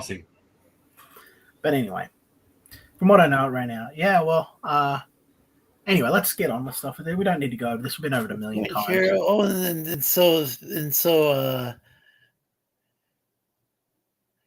Okay. So, and Tim agrees with Carol. That's cool. And Yanafui mentions Etsy. It sounds familiar. I'm not having big success. Yeah, you have nothing to do with the Etsy boys. Daniel actually, unlike the Etsy boys, Daniel actually sells things on Etsy. I'm not quite sure how they got that nickname. Ro would have to. Ro might know, but not sure where he's at the moment. Yeah. And if we said something, that's it. Well, I do have to get out. The Testify used to really like he would type Tim A or whatever in the chat when Timothy Olsen was on. Oh, welcome, Hiroshi. Vahis. I'm sorry if I mispronounced your name. Welcome. What's going on here? Well, we've got an open panel where people can go on and talk about different topics. Oh, we actually have a bunch of topics. I have topics from last week that we didn't even get to. So Liam, how much has the hate dropped off recently? Much as the hate dropped off. It's been a fair amount. It's been good actually. Like I haven't had any of the troubles. Like we haven't had any phone calls come through, but our message banks are completely full anyway. So but we haven't had any phone calls in the last week or anything like that since moving into the new house. Been pretty much left alone, which has been good. I've been happy for the first time in about 20 years. Like actually truly happy. Admittedly, I wish that my work situation was a little bit better. Normally my work situation is great and my life situation is a mess. But right now my life situation is just really great. And everything's going amazing. It's been good. And I haven't really copped much crap from anyone, which is a nice change of pace. But I haven't been doing anything either. I've been doing everything behind the scenes and keeping my head down, which... It's great for being productive. But when it comes time to sell shit that you've been making this whole time, unless you maintain that sort of presence, gonna hurt Yeah, it's me. kind of hard. It's a pity, but things have been good, pretty much, and it's been nice. It's good. It's good. Back Wonder Island on Indiegogo. Yeah, hey, Link please again do. in the If we chat- can I mean, get the six thread, more, in yeah, the if we chat can get again. 6 more backers, we're at 200. That would make me a happy little koala guy, honestly. We've been trying to shoot for that for a while. So, but yeah, there's the link in the description, and yeah, I'm just gonna get back to what I was doing. But I am here, guys. I'm here. Very cool. I appreciate you coming on here. Okay. Yeah, it's good to talk to you on stream. I think this is the first time we've been on a stream together. I don't know if we were ever on when I was on Oz's show a long time ago, but I don't know if you were on. Yeah, I don't know. I Reggie was think on. I think we've spoken like once before, maybe. Yeah, but it's been I think. Yeah. Oh no, Blue Samurai Zero says, "Have a good night, guys. I got to go hit the gym." Well, thanks for stopping by. Got to do some back pulls and grow some lats, or else Liam will make fun of him in front of the other guys. What? Yeah, I bully Blue Samurai Zero. I see. That sounds like an inside joke. I'm mean to him. He has everything I want. No one's a saint. That's right. No one is. Yeah, it's like it's like it's especially in this community. I mean, there's just like man, I used try not to do this anymore. I do occasionally, but I used to just write the meanest tweets and like and then I realized I was just getting carried away, and I was blaming all these other people, and yet I was realizing I'm part of the problem. I remember blocking you way back in the. It's so funny how things have really changed. Because everyone's sort of no, it's fine. I remember everyone's kind of like, oh, Liam's blood sports, this and that, this and that. It's like, do you know how many people that I just blocked rather than fight with? Like, like even Renfamous and shit that everyone hated. Like, can you pull up the? I didn't meet her. It's like, yeah, I just anyone that I thought was a bad actor, anyone that I thought was like a bad guy, I literally just blocked because I wanted to be productive.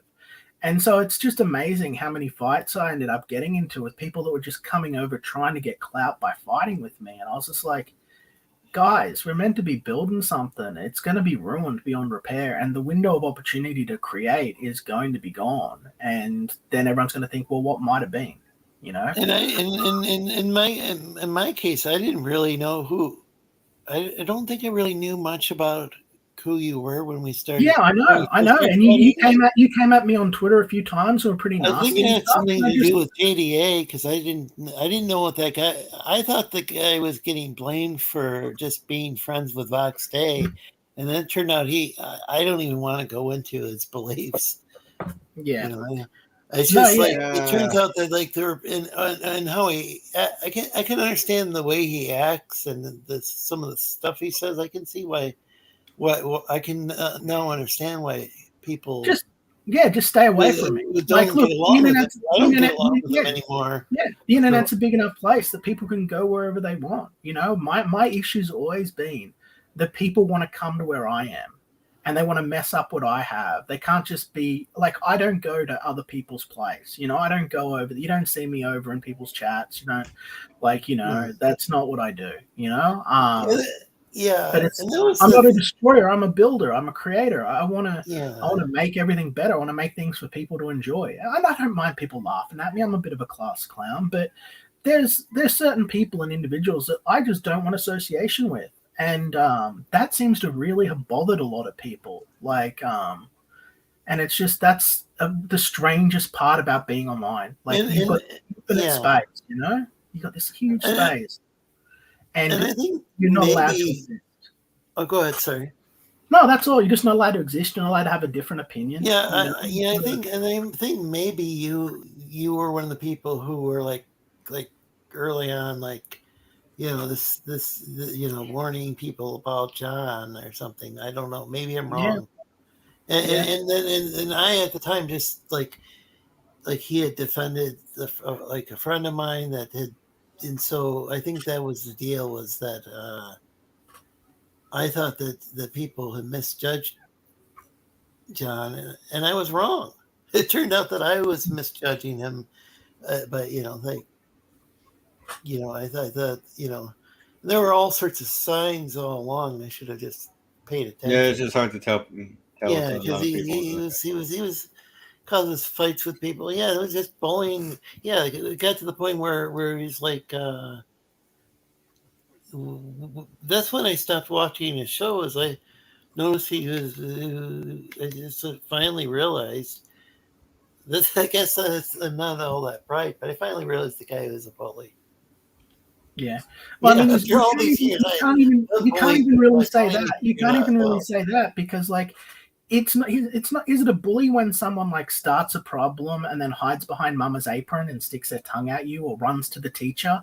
Like, that's really what he is. Like, he's one of these guys that, like, you're there in the playground, you're playing on the jungle bars, and then he comes over and pushes you off. You hit the ground and you're like, what the fuck, man? And then he runs off. Tells, oh, this person attacked me. This person hurt me. And then sits there and sort of laughs from behind their parent. It's like really fucking just lame. It's like I said, I'll fight you, man. Set it up. We'll do we'll throw hands. You're going around on stream saying that you're my bully. Let's fight. Beat me up. One-on-one, man-to-man, and he couldn't word his way out of fast enough. And they're going, oh, Liam's not going to come. He's just saying, no, I will come. If you guys set it up, the money that is made on it can go, whoever wins can donate it to a charity. I don't care, but I will show up. I will stand in a ring behind my hands and defend myself. And I will fly to America to do this. I don't mind. I'll do it. But, you don't sitting there calling people names, spreading lies, being nasty, like posing as the person and then antagonizing other people to create content. It's fucking shameful. You shouldn't be held to account for things you didn't do. And it's like, prove you're innocent. I was like, well, you can't prove a negative. You can't prove, like, if there's no evidence of something except for what you engineered, I can't prove that it's not real. Well, that's like if somebody was trying to get him to prove that he's, well, people have accused him of like all sorts of things, and the difference is, like, he actually did a ton of this shit. Like, he was really mean and malicious and actively sought to hurt people. Well, like, he acts about me canceling him. I don't want to keep going into this because I'll put this all over YouTube and jerk off to it. Fucking creeps. But look. He goes, oh, Liam kept striking me over and over. He kept putting my name on his campaign and saying that I endorsed his campaign. He kept using my company name. He put up websites that use my name to sell his product. And we're not talking. We're not talking like a parody magazine here or the Quaff's latest jerk off fantasy. We're talking like using my name in trade. It's a crime. Saying that I endorse his products or that I'm affiliated with him in any way when I couldn't be further from. I just want nothing to do with the guy. And I think that he has done criminal acts. I think to put things in perspective, I've been sent screenshots of this guy sitting there giving thumbs up and laughing in this Discord server that he's got, right? This little secret Discord room that he's got. Of them trying to get the RSPCA pulled on my dogs, get my dogs taken, trying to get my kid taken away by child services. We might have had our kid taken or at least investigated properly through child services because these people called up and did a wellness check for Elle saying that she wasn't safe. That I was going to hurt her. And it's just a fucking miracle, man. This is one of the reasons I'm a Christian. This is a miracle. This is God working because my wife's best friend runs the child services area here and knows us, so knows that that's bullshit. And that's the only reason we didn't have to deal with all of that mess. She called us up and said, hey, do you know what I just got? Do you know what's been going on here? And let us know. And we had to go, we have had to contact the police and all of this other stuff. Like, these people aren't just picking on me. They're out to destroy my life, and they do so while they act like they act like they're digging their grave. That they would That's like they're digging their grave from behind the internet, man. They act and while they pull these schemes and scams and manipulations and underhanded tactics and dirty shit, and the whole time I'm literally just sitting there going, I just want to make my book, and blocking the people that are doing this shit. Anyone that does this shit, I just block them, and they just can't handle that I want nothing to do with them. Yeah. It's fucking nuts. It's genuinely insane. Yeah, somebody had actually pointed out before that you could just put your live streams behind a paywall, and these guys would probably pay to They did. I did. I set up my Patreon, and I was just streaming behind my Patreon. Oh, right? Really? So all this did happen. Wow. And they were restreaming all of my shit that was my paid content over on his channel. And so, like, I couldn't even have a space that was just me and my fans. They even came and took that and they stole from me. And it's like, who's going to pay to join my Patreon? And that money goes to my artists. I'm not putting that in my pocket, right? I use that to supplement the money that I pay my artists so that I don't have to wear as much of the cost. And they're taking that and putting it out for free on the fucking internet. Oh, fuck no. And, and then... they really should. I mean, if it's laughing about it. And it's really like, should. well, and then they're saying that I'm stopping them. They're saying I'm stopping them from making a living when they've done nothing but endlessly interfere. I mean, literally contact every single fucking artist that I've worked with, every single one, telling them not to work with me, or trying to get them to say that I don't pay them. Do you know how many artists I've had come to me and say, like, hey, they're trying to get me to say that you don't pay me. What the fuck? And I'm like, I know.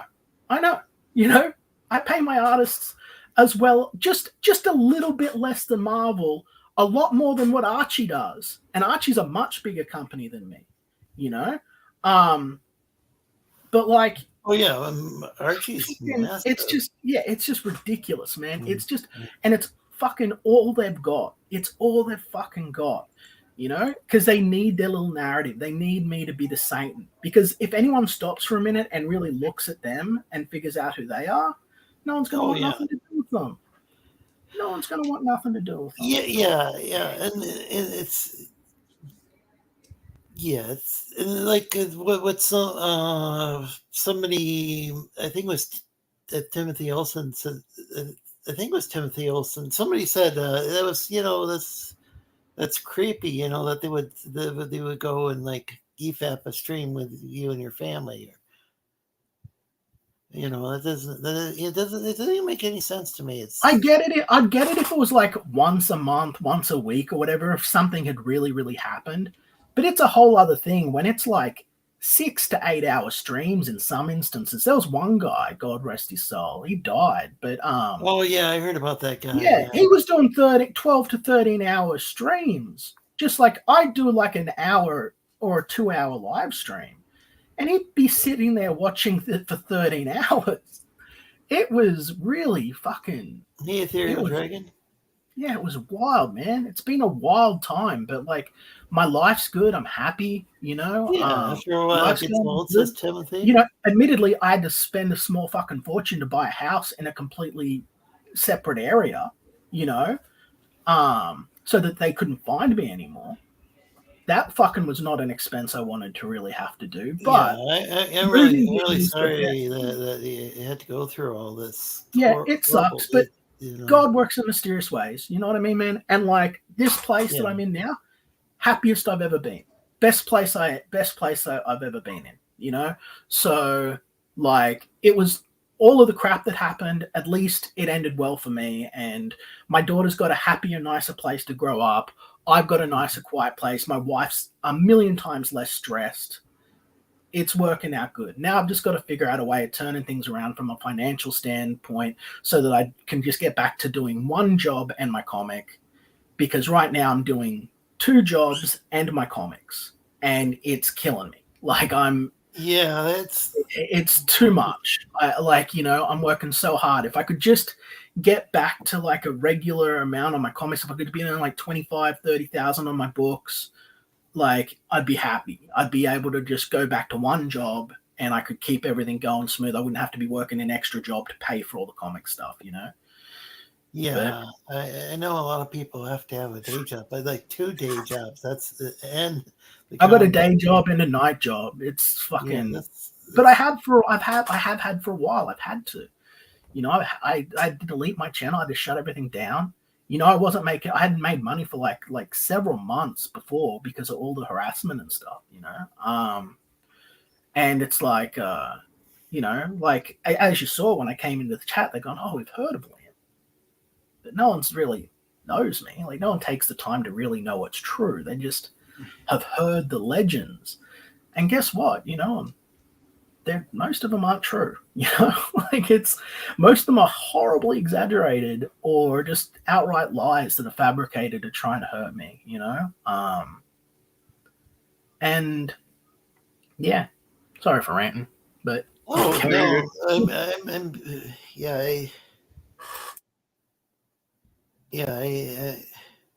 sorry, they didn't want to have you like relive all that stuff or whatever. It's all right. It's good. I'm pretty much over it all. You know, like you know, I've got a few more years of life in me. I'm just enjoying the time I've got, and I'm doing what I can, doing the best I can, trying to uplift the people I can, and hopefully I'll be remembered well. You know. So there's a Facebook user saying, "Bring him to me." Actually, some of your quotes though are like really memorable because I'm an entertainer. Yeah, I mean, you're an entertaining guy, and like, and you're a witty guy. So like, you've got these different sayings, you know, like that become like they're memes. They're memes. You know what I mean? Memes, like. Yeah, and I don't think your haters are that memeable. And no. I don't think there's really any sort of Some of those guys are really good at memes, like Mr. Yanafoy. He's actually really good. He does. I wish that he didn't hate me. You know, I wish that we didn't go through everything we did because I've said from the beginning I thought he was very funny and sorry for my hobby. But well, it's because your name's coming up as a Facebook user. Yeah, that happens. Anybody on Facebook. Yeah. Well, I appreciate that, Mr. Yonafoy. I forgot you were here, but like, you know. Yeah. But it felt that way when a lot of these, you know, sort of sexual accusation memes and stuff were coming out, you know, like it did really feel like I was being dogpiled and held to account for things I didn't do, you know, like I really did feel like that I was being Me Too'd by a bunch of fucking literal prostitutes, you know, like, and you were given a voice to that. So. Yeah. What was really strange was that when we find out that, and I'm not sure which people you're referring to, but I there's some women that I know. Maybe I just won't. I guess I won't say their names. Don't say their names. Don't cause any trouble for them. CG who have like they had like pages where you could like. OnlyFans and other, no, I knew about all of that. I knew about all of that since back in 2018. Oh wow! And I was told by other creators or my friends at the time not to say anything. Even there were female creators in the space, and this is the thing that never sat right with me. The thing that I always just wanted an apology for, and it's like I don't have any authority, but it's like I wanted an apology for it and an assurance that it wasn't going to happen again if I was going to be putting my support behind anyone. And that was the women that had used this space to catfish guys and get dick pics and stuff of them and blackmail them. I thought that's not only just fucking ugly, but that's like criminal. And I don't want to have to be standing next to someone and smiling and going, yeah, check out their book. It's great. When I know, I heard that accusation about a couple of women, one of them a creator and another comic book creator's wife allegedly, done that. There's more than one, man. There's more than one. There's a few, and it's like, It's really ugly. And I was like, I was told at the time, Liam, don't do anything, don't say anything, don't say anything. And I was just kind of like, I sat on it, I swallowed it down for the longest time. And I watched it happen to 2 other people. And every time it happened, I thought, you know what? Maybe this could have stopped if I said something when I had a bit of influence, when the people were behind me and listened to me. Maybe I could have done something. But instead, I held back against my better judgment. And now, if I was to come out and like everyone sort of knows mostly everything anyway. Yeah. But like, I'd just be, I can't say it'd be like I'd be certain, but I've seen things like on Kiwi Farms about one person, and then I've heard like things from Ro about another person. Well, Ro was saying something on last week's show, and it was like I ended up having to put up like a little ticker to say this doesn't necessarily reflect the views of the show, because I can't, because legally I don't have the proof in front of me. But but it definitely there's definitely been a lot of allegations, and it's well, it's not allegations, it's shit we've seen, and and I thought a lot of it was sort of known to more people, but it wasn't. But it doesn't matter anyway. It's like, it is what it is. It's like, it's too bad, because I just don't want anything to do with comics, and it never really. Yeah, no, it was about it never really was for a lot of people. Like it was for me, man. It was for me. I remember. I mean, I'm say what you will, but I was a true believer, man. I sincerely love comic books. I love manga. I like comic book fans mostly. The only time that I've run into fans I don't like was online. And it was just because it was a horde of people that just kept kicking me in the head and wouldn't just give me a fair shake. Like, yeah, you got an awesome looking campaign. Yeah, I did Kakashi Murder Dolls, dude. I did Kakashi Murder Dolls, my other campaign. I did that in like 30 days, 60 to fulfill, because, we wanted it to run the full 60 days for the Indiegogo. But we illustrated that whole thing, put it out there, and we did like a whole comic book in 30 days just to pass the time, because we're just waiting for the colors to be done. We got good stuff, fun stuff, and it could be fun. It could have been something really great. And I'm always going to look back and wonder, like, what if? But I've got to move forward. I'm moving on, powering on with what I'm doing. And, that's all there is to it, like, that's all I've got. Jack is greeting you. Caroro. Hey, how you doing, Jack Strafford, man? Did I call him Strafford when he's Stafford? Yeah, I always do that. How many years have I been doing that, Jack? Calling you the wrong fucking thing. Hey, Liam, how you doing, brother? It could be there could be some sort of like linguistic situation where there's like certain like kind of linguistic rules that if there's a certain combination of sounds and you speak a certain form of English, like letters get added or no, it's just like I remember people were like saying the word manger. Manger. I love manger. I find it entertaining, but that's just hello, ladies and gentlemen. By the way, I love the word manger, Liam. But that's actually Lorenzo, can I have a minute with Liam? But I was going to say that's how Risey pronounces the word too, is manger. That's because it's Australian. I can't remember, the R sometimes gets dropped or added to words. Because of Liam, I say, whenever I talk about manga, I say manger.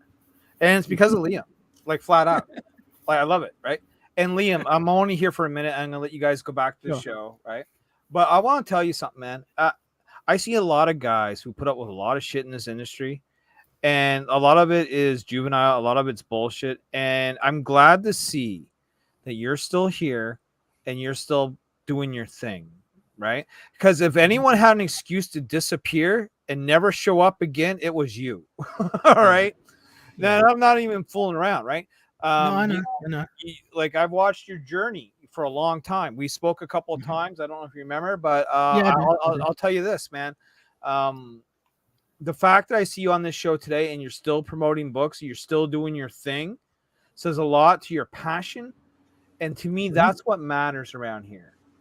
So congratulations, Liam. Glad to have you around. Glad to see you back. Glad to see that they didn't chase you away. And by God, if they had done that to me, I probably would have disappeared a long time ago. You understand? It was hard, man. It was hard. It was hard because like the hardest bit was when it starts to sort of bleed over into your family, you know, like, and you're like, and I mean, that I ended up in hospital over it. I was in suicide watch. I was hospitalized. I was worried about you, bro. At that point, that's when things became like, oh my God, has this really gone like to a point where we're driving? I honestly, I honestly, from my heart, thought the only way that my family will be safe is if I die.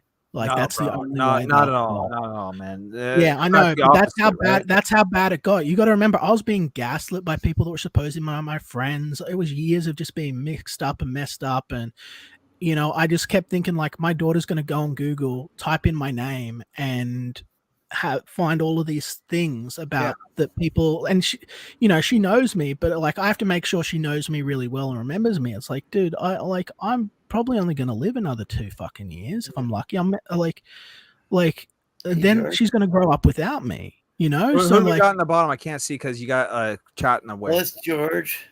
Hey, George. Aussies like to add ours where look, I'm not playing too long here. That's a lot of tell Liam, you know, that I appreciate. Yeah, is that rhotic or non-rhotic dialect? I can't remember which one it is.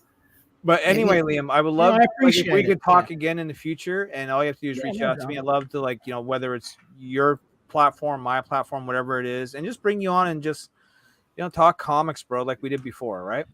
Yeah, I like comics. Looks like a bunch of people just joined. I know. But Lorenzo, thank you for letting me come on, and sorry about last time, by the way, bro. I know me and Roro kind of took over a little bit, but I'm not. Oh yeah, I'm sorry. I was getting kind of overwhelmed because it sounded like you were like basically I think the week before I had asked a bunch of questions about the war campaign and hell, brother. Some of the stuff was hell.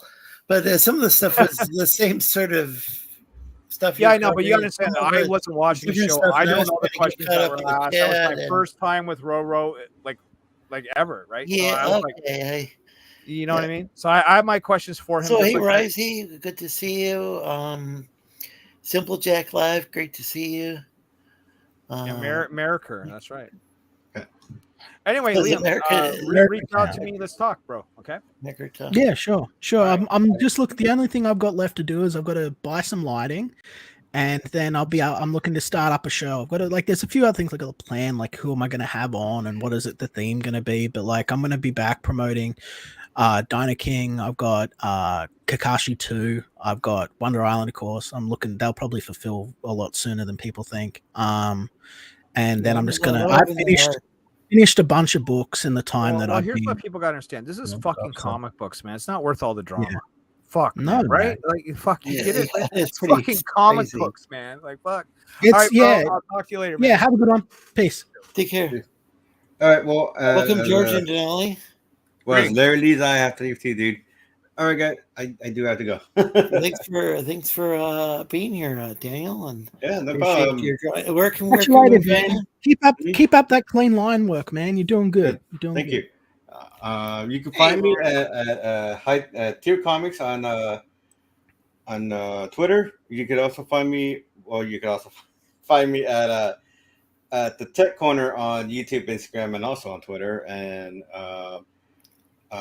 you also have my Etsy shop. I think I posted it already. Let me post it again one more time. Let's see, I'm gonna. Here we go. Move. I guess it didn't. It's not. Hang on one second. I had the link and then it decides to go away. This is like the second Blame Lorenzo stream. So, but first time around, I forgot to put on my tinfoil hat. And so this time I've got my tinfoil hat. Yeah, don't let because of the whole thing where like EVS was blaming me for like ruining his career or whatever. I don't know. I'm not even sure how you got the power of the universe, but okay. Plotting to destroy it, plotting against him or whatever, and it's like, okay. Yeah. So like 600 followers. I don't know how that's gonna 600 subscribers, 603 or whatever. I try to have how am I going to take on somebody who with a channel of in any case, hundreds of thousands? Not gonna. Lorenzo. Okay. So I'll put the link in the up there, so see if you guys see it. Yeah. I'm gonna add up a few more stuff. I'm also gonna try and put these characters as stickers. So if you want to buy those too, you can buy them as stickers. And then because they'll be in color, and they'll be in different sizes. So wait a minute, can you buy enough of these character stickers and stick them on a cardboard with a little stand that holds them up? And if you actually put, a crown or a secondary crown or a rook head or a bishop head or a pawn head or a knight head, you can actually play chess. Maybe.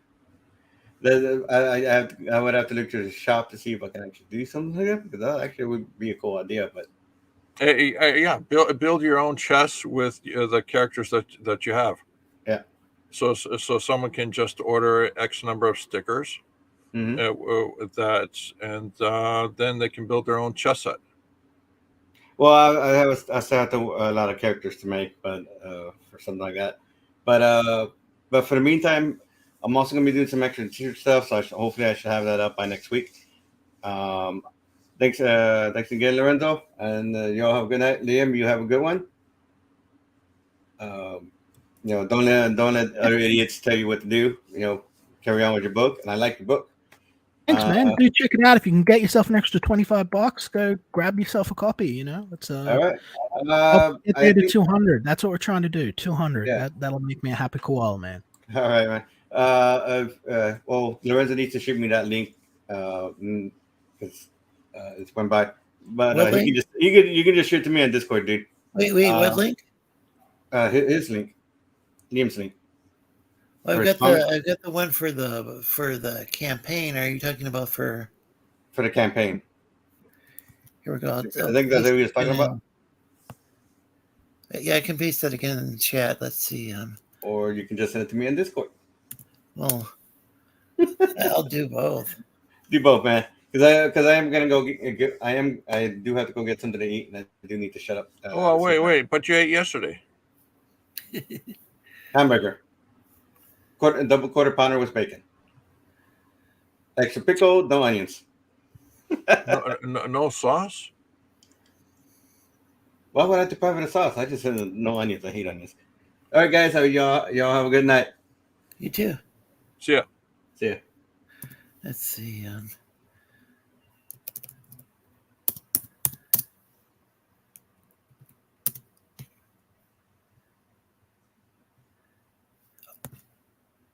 Let's see. Okay, he's gone. Now we can talk smack about him. Yeah, really, eh? Just joking. Yeah, so we just finished doing the news and thought jumping in here. Something called the passports, bro. There's a new movement now in the social construct in North America called the passports, bro. So guys don't want. Yeah, it's a movement. Guys are tired of these fake feminists. So they're actually getting their passports and going to other countries and to find themselves a wife. It's basically the reverse. Oh, I've heard. The reverse of. Are they called MGTOW or something? I don't know. Men going their own way, or because some of those guys. But it's definitely the reverse of mail order brides. Oh, I see. Yeah. Yeah. Well, there's. Yeah. Yeah. Yes.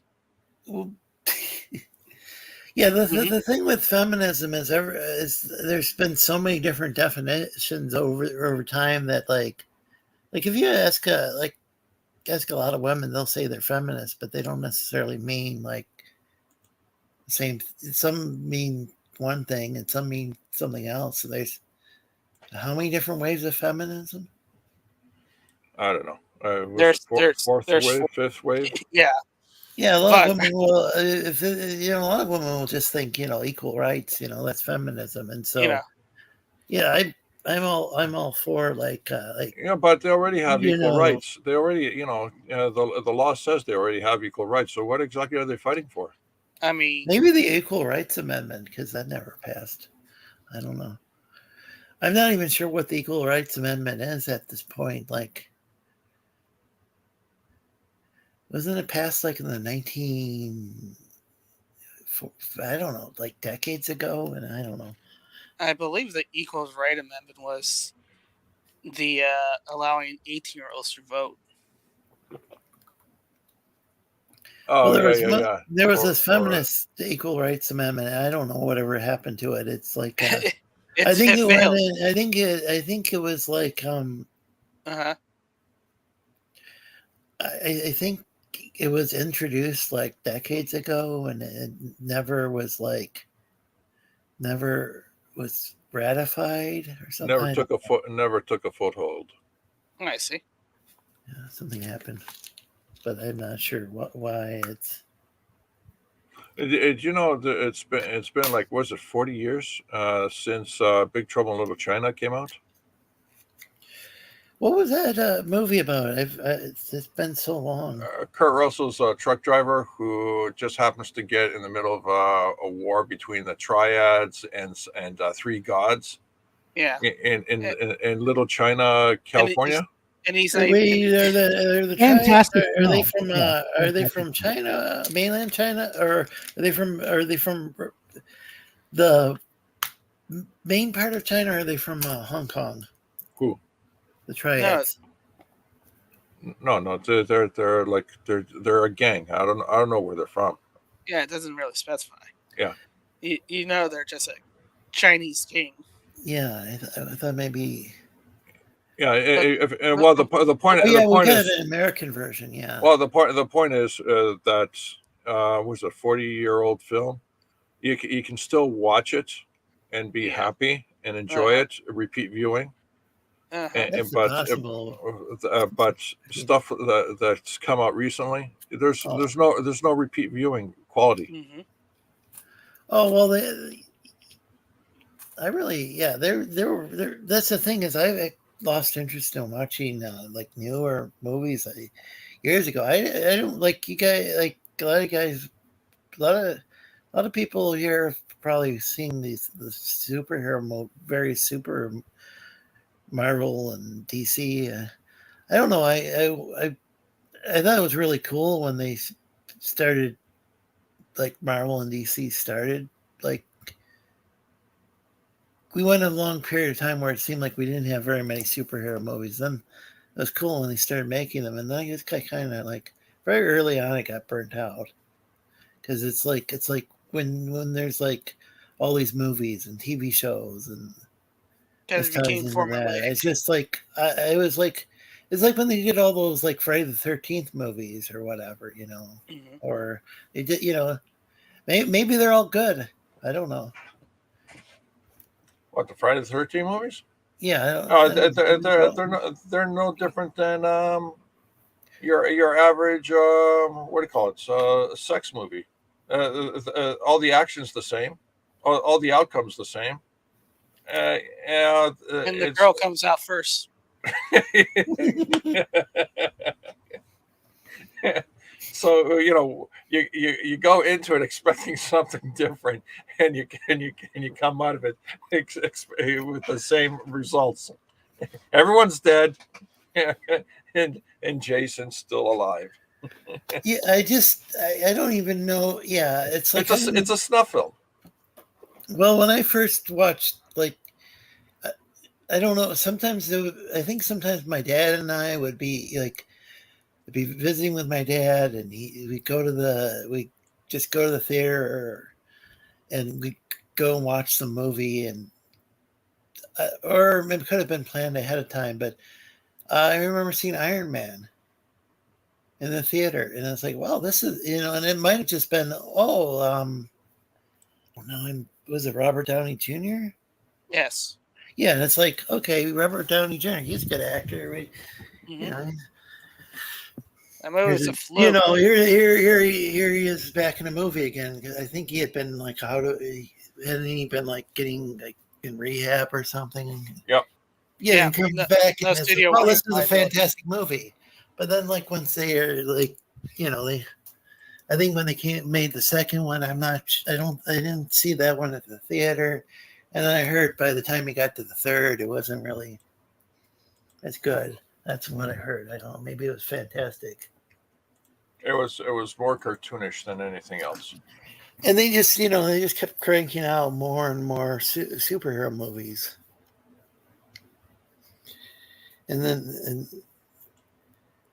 But then I guess I've heard that you go to Comic-Con and they don't actually have as much comics. It's a lot of like yeah, it's like MTV. You know, the movie television. Oh, yeah, they stopped having music videos. We stopped having music videos. Yeah, MTV. And they started having a bunch of other crap that wasn't related. Yeah, MTV is now movie television instead of music television. Oh, they have movies now? Is that the deal? Oh, Yeah. they got everything except. They got everything. I remember when they started. They started having a little bit of variety. So you had like say Beavis and Butthead and like some other stuff, and it's like, okay, well this is fine. Then I remember where like they started having that TLC where they play the video for like 10 seconds or something. I don't know, 20 seconds or something, and then they interrupt and start talking. It's like, yeah, exactly. And yeah, now it's who knows what they have. Like maybe they show like cowboy movies. I don't know. You know the crazy thing about MTV is that while it's still around in some form or another, no one really paid attention. Everyone goes, oh yeah, it's MTV. Yeah. Do they do music? Maybe. I don't know. It's VH1 or what is it? Well, they came out with like MTV 2 or 3 or something where they would actually show videos, but then I don't know what happened to that either. I don't know if yeah, it's like I think MTV just has like a bunch of like politically correct politics, you know, from yeah, that's a crazy thing. You know, we just discovered that Beavis and Butthead a cartoon still going. They got new episodes going out now. Yeah, they had a movie. Well, yeah, they brought it back for a while before, and now they brought it back with like now they're adults, I think, kids or something. Yeah, they've been switching back and forth, old Butthead and now young Butthead, kind of deal. They did a movie about it. Yeah, I absolutely love Mike Judge. Like Mike Judge is fucking an amazing man. An amazing man. And Idiocracy to this day is one of my top 5 films of all time. Just fantastic. Oh, that was his. I'm gonna have to rewatch that. I don't really remember. Yeah, much. yeah, no, that's his. Idiocracy is Mike Judge. It's like looking into the future. It's wild. Nostradamus. I really loved King of the Hill. I heard they're bringing that back as well, but I hope they don't bring that. King of the Hill is what Euchre and I watch in the background in the studio when we're drawing and writing and stuff. Like it's usually on the TV in the background, and so we've always got huge love for King of the Hill, and we found out that it's being released relatively soon. Actually, like most of the animation is done for the season. They're just waiting to release it, so that'll be on Hulu. So before the end of 2023. The one I'm curious about how this is gonna fly is Married with Children animated show. What? They brought back All in the Family, and it just wasn't. From what I saw of it, it was just like not good. If you don't have the original actors, it's not going to have the same chemistry. Yeah, and the funny thing is, All in the Family was based on Till Death Do Us Part, which was a British show about a. Wait, Married with Children. Are you saying Married with Children was based off of Till Death Do Us Part? No. All in the Family. Oh, wow, that blows my mind. But like, yeah, Archie Bunker was based off of, what was the guy's name? Was Elf Garnett or okay? I'm British friends. Okay, now I definitely have to go looking for those episodes on YouTube. Yeah, that was an interesting. What I've seen was pretty good, pretty darn good. But you're talking about late 60s, right? Huh? You're talking about late 60s, early 70s, right? Yeah. So, but I think after a while, All in the Family pretty much became its own thing. First, I think it was like the Americanized version of this other thing, and then, and then over time, Archie grew. All the characters grew into their own thing. Not just a ripoff of a British show, but it's almost like The Office, I'm assuming. And I think there were some other versions. I don't know if they had an Australian show that was based off Till Death Do Us Part, but they were trying to remember because it's kind of like, I think they did that with like Super Nanny or whatever, like or like America's Got Idol or whatever. It's like, or was it Britain's Got? What is it? What was the British talent show, and then it got adapted here? Is it Britain's Got Talent? Possibly.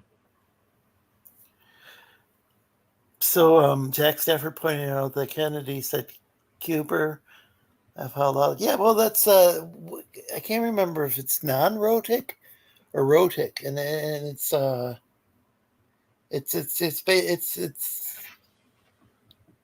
fairly common and like fairly standard in Commonwealth English. And then, in fact, I think they would call it BBC English for the longest time, and now BBC has people speaking all sorts of different ways. But yeah, the dropping there certain was it at the end the R would be dropped, the R's dropped at the end of certain words, and sometimes it gets added to the end of words, and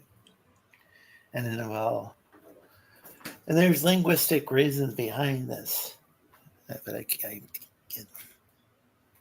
remember at this time of night. You don't recall? Yeah, I don't recall exactly.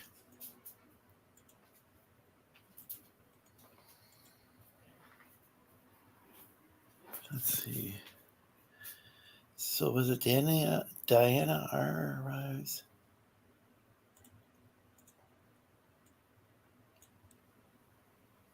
Well, Intrusive R. Yeah. There we go. The Super Marvel movies run their course. Yeah, I thought they ran their course years ago, but then again, I was, I don't know. I liked some of the animated shows, but I never really got into Marvel or DC. But I was concerned though when I heard that Marvel was replacing a lot of. When Marvel went through and like, it's like this is the Incredible Hulk, and then it turns out it's She-Hulk, or this is Thor, but it doesn't have Thor. And I remember when I first started hearing about it, it's like, even though I wasn't like, I hadn't read the comics at that point, I still haven't read many, but I just thought, it is a shame that even though what comics I've read have tended to be kind of the underground, like a little bit of R. Crumb and stuff like that. Mm-hmm. But it did seem like it was kind of a shame that this was happening. Well, Lorenzo, I'll catch you later. This is late for me. But thank you Good for night. having me on your show. Later, you guys. Thanks for being here. So, yeah. Yep. Hey, check this out. This was one of the stories that didn't make it into tonight's news. What's this? It's about sound and reality. That's not okay. I look like 18 different guys from the Phantom Menace right there with a beard. Nobody is ready for this one. This probably looks familiar. It probably looks like these cymatic patterns that I talk about all the fucking time. And all these things is the video's about a minute. A petri dish on top of a speaker and a light on top of it, making these cool mandala-like patterns. Now this man made one of them in a 3D design software and took cross sections of it and put different colors to those cross sections. So using a 3D cymatic pattern, this man was able to create a perfect image using sound and light. I want you to sit and really think about this, because this is the code to reality. This is the code to the matrix, or whatever you want to call it. This is how energy interacts with itself to create everything that you see. This is why cymatics and sound is so important. Vibration in general. It's all waves. And that's how we make sense of it. Yeah, you know what the crazy thing is of what it just played? I have no idea what he was talking about. But it's the resonance frequency that Tesla was experimenting with over 100 years ago. And the fantastic thing is, technically speaking, when you see something, you're not actually seeing the object. What you're seeing is the color that bounces off the object and comes to your eyes. Kind of blows your mind, right? So I don't really know much about how what he's pointing out there is that the sound and light, which is basically how you communicate and how you visualize things, is now possible to actually create a physical manifestation of that information, basically like a universal translator. It's kind of crazy. It does sound kind of crazy, by the way. But I've got my tinfoil hat on, so that will hopefully protect me from you. I'm just joking. I don't know. So Carol Cookies is going to be in Australia. I was trying to figure that message out earlier.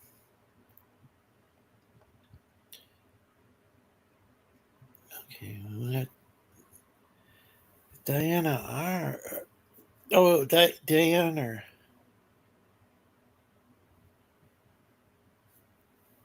Huh. Yeah, intrusive art.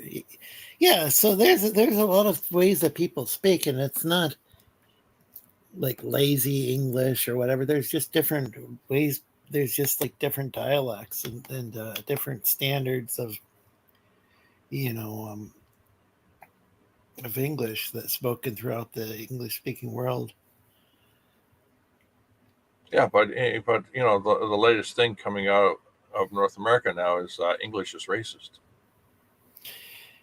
Yeah, but it's also racist to learn foreign languages. So that's you can't appropriate a language anymore. It's cultural appropriation to learn a foreign language. It's racist to speak. So this is the thing: is this going to get to the point where we're just going to have to go around grunting, but then it's going to be like racist for like ripping off cavemen or something. I don't know. I think they're just perpetually angry at everything. I think there's people on all sides of there's extremists on like people who like if people get too caught up in the culture wars, I think they can end up getting really extreme on either side because it's just Yeah, but what exactly is the culture war? Everybody keeps I talking about I it. don't know. Like, I mean, you're gonna save the Western world by selling a comic book or something. I don't know. I don't understand that. I mean, I think you should just buy the comic. I think people should buy the comic book because they like it, and they're gonna have a fun time reading it or whatever. Right? But I'm not sure that I'm not sure what's going to happen. I'm not sure you're gonna really. Are people gonna be able to really defeat Disney? Well, it's again, what is this culture war? Everybody keeps talking. Everybody keeps talking about it. When will it be over? Is a good question too. Yeah, I mean, like you have Greek culture, Italian culture, you have East Indian culture, Middle Eastern culture. You go to any city in North America, let's say, and you get little Italy, little China, a little Pakistan. All the wonderful wonders and flavors of that country are represented in that little cluster of area. So, I mean, that's a culture unto itself. So, what exactly is this culture war that everybody keeps talking about? I think it's when you when you start eating food on stream and starting putting like unusual ingredients together. No. I think that was it certainly traumatized Testify. It was a struggle. I tell you, it was a struggle.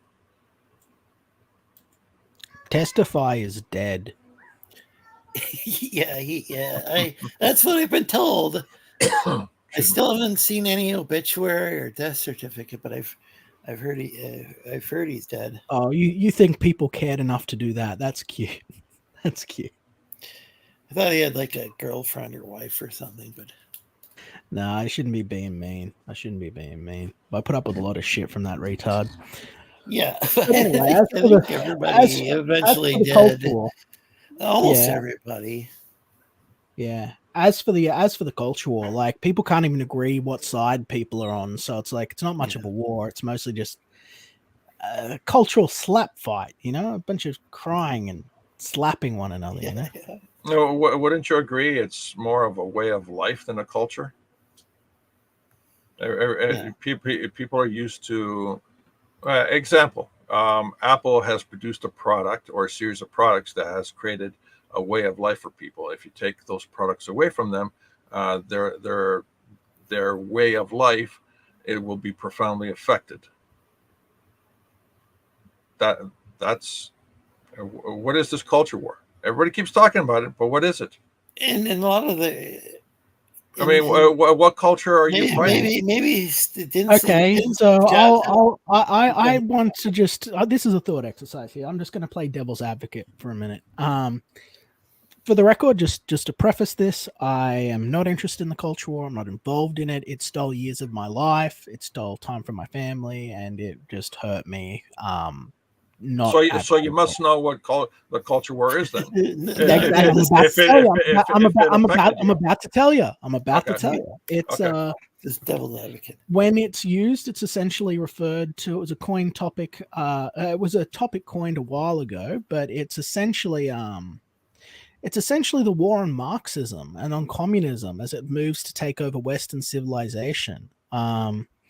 It's because they failed to conquer, essentially. They're now moving in a more subversive means as a way of overtaking our school of thoughts and principles, controlling what we can and cannot think, essentially, so that we can't ultimately resist their ideology again through force or otherwise. In fact, that we'll willingly come to them and offer ourselves up as slaves.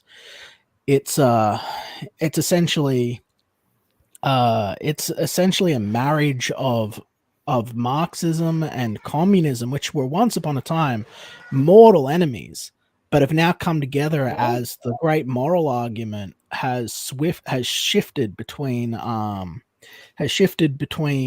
instead of good and evil. Now it's all about authoritarianism versus liberty.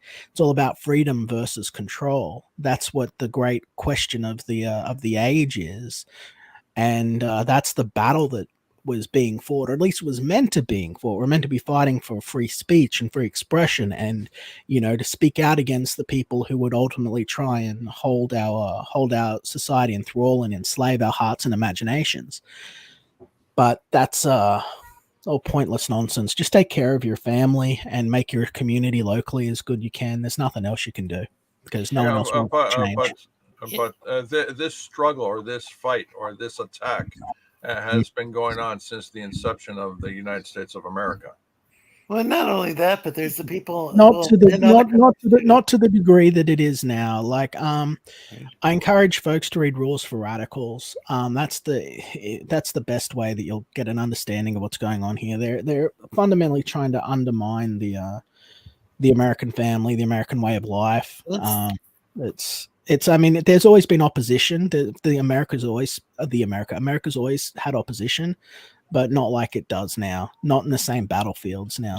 So the very people who are enjoying their expensive Starbucks coffee, their expensive laptop, their expensive phone, are fighting the very system that actually allows them to have that very expensive phone, the very expensive laptop, and the very expensive coffee. They're meant to be, but they're not. That's the problem.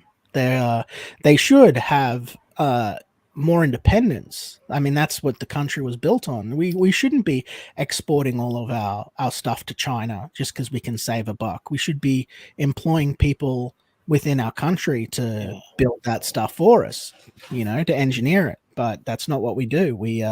That's how far the battle's already been lost. I mean, I think within our lifetime we'll see. But we also have the people on the right, though, too, who, I mean, they've called them, they're supposedly on the right, but they're like saying, like, Richard Spencer wants a safe space for white people. He actually used that phrase, safe space, and it's like, well, that's the same thing. He's talking about safe spaces and all this stuff. And race means nothing. No one cares. No one cares. No one hates the gay people. No one hates people of color like that. Some people might, but it's an irrelevant number. It's distracting from the bigger issue. The bigger issue is the war of ideas and the communist takeover and the Marxist takeover of Western civilization. That's the real threat. But people lost sight of that. They wanted to make it about identity politics, whether that was, and none of this matters. It's all fucking just love your family, take care of your family. I don't know much about it, but there was this Frankfurter, I think they call it Frankfurter or whatever, school. It was out of, which makes it sound like it's out of Germany, but I guess a lot of these guys ended up in America, and they went and replaced the whole, like, instead of it being like the workers versus the working class versus the employing class, or whatever the traditional Marxism was. They went and started. They made it about identity politics.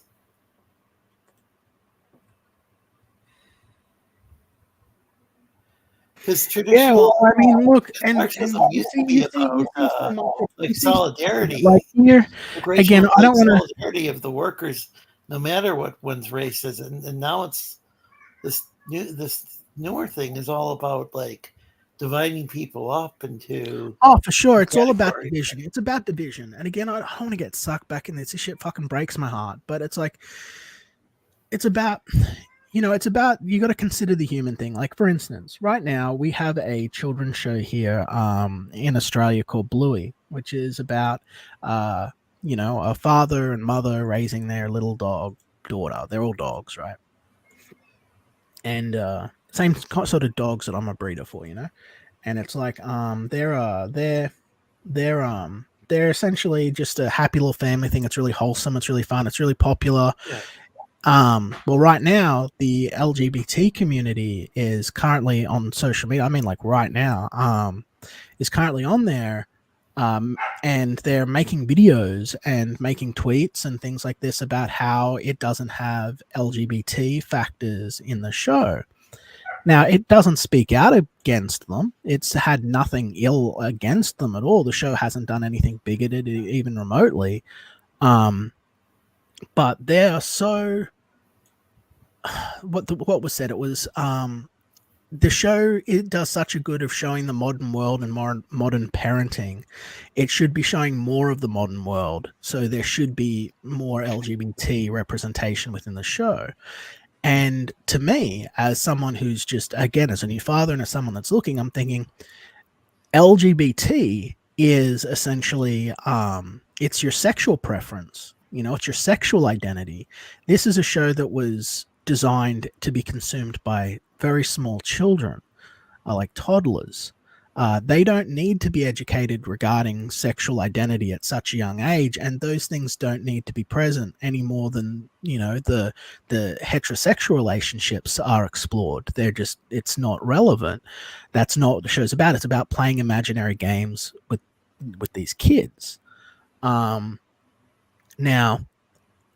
to the LGBT community, like the first instinct is to be knee-jerk angry at them, like this isn't where you belong, let this, you've got your parades and everything else, leave the kid shows alone. But at the same time, from their point of view, they feel like they want to be represented.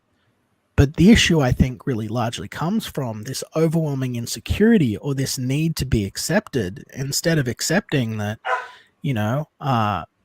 it's just not their place. There are places for people and not for people. And it's like, if your culture is built around sexual identity, then you should not be in a space where children are, whether you're heterosexual or otherwise. I wouldn't want, someone putting gimps into a children's show or having gimps at schools, like that's their preference. And it doesn't mean that I hate gay people. But if I was to go out and say this publicly, well, I guess I have, I'd be crucified. I'd be crucified for it. But I try and understand them. I understand they feel persecuted, or they feel like they need to have more representation. They feel like the world's against them. But I feel like if people just looked, they'd see that there are more people that are there for them than are against them. I don't care if someone's gay or lesbian. I don't have anything like I wouldn't look at you any differently to anyone else, right? Friends. Just don't impose yourself into other people's hobbies. It'd be like, imagine if we just changed this all together and it was just war gamers. Imagine if all of the people that played 40k decided, you know what, we fucking love 40k. Why is there no 40k in Bluey? And then brigaded them on social media about it. We're like, I want fucking, drop ships coming in. I want jump packs. I want chain swords. I want guys screaming about burning the infidels in Bluey. Where is it? It's the same thing. It's like, that's not where that belongs. Like it's not. But it's, again, this is the war of ideas. And now, because we're saying that all ideas are valid, everyone's entitled to be everywhere. Nothing means everything. It's that old classic thing with the Incredibles, when everyone's super, no one is. It's just what's happening. Superheroes, it's happening everywhere. It's like people have lost track of what identity is because we're scared to just, I don't know. I'm sorry. Go on. Well, I think sorry, I'm in a rant again. I don't know. I think a character really should make sense, just we're going to go and create a character because we need I've said this before, one of these days there's going to be a movie about Jimi Hendrix, and it's just going to be about how Jimi Hendrix overcame being a black left-handed guy. And it's gonna focus very little on his music or whatever. It's just gonna be about he was a black man who was left-handed and I don't know. It's just it seems like people are finding these things that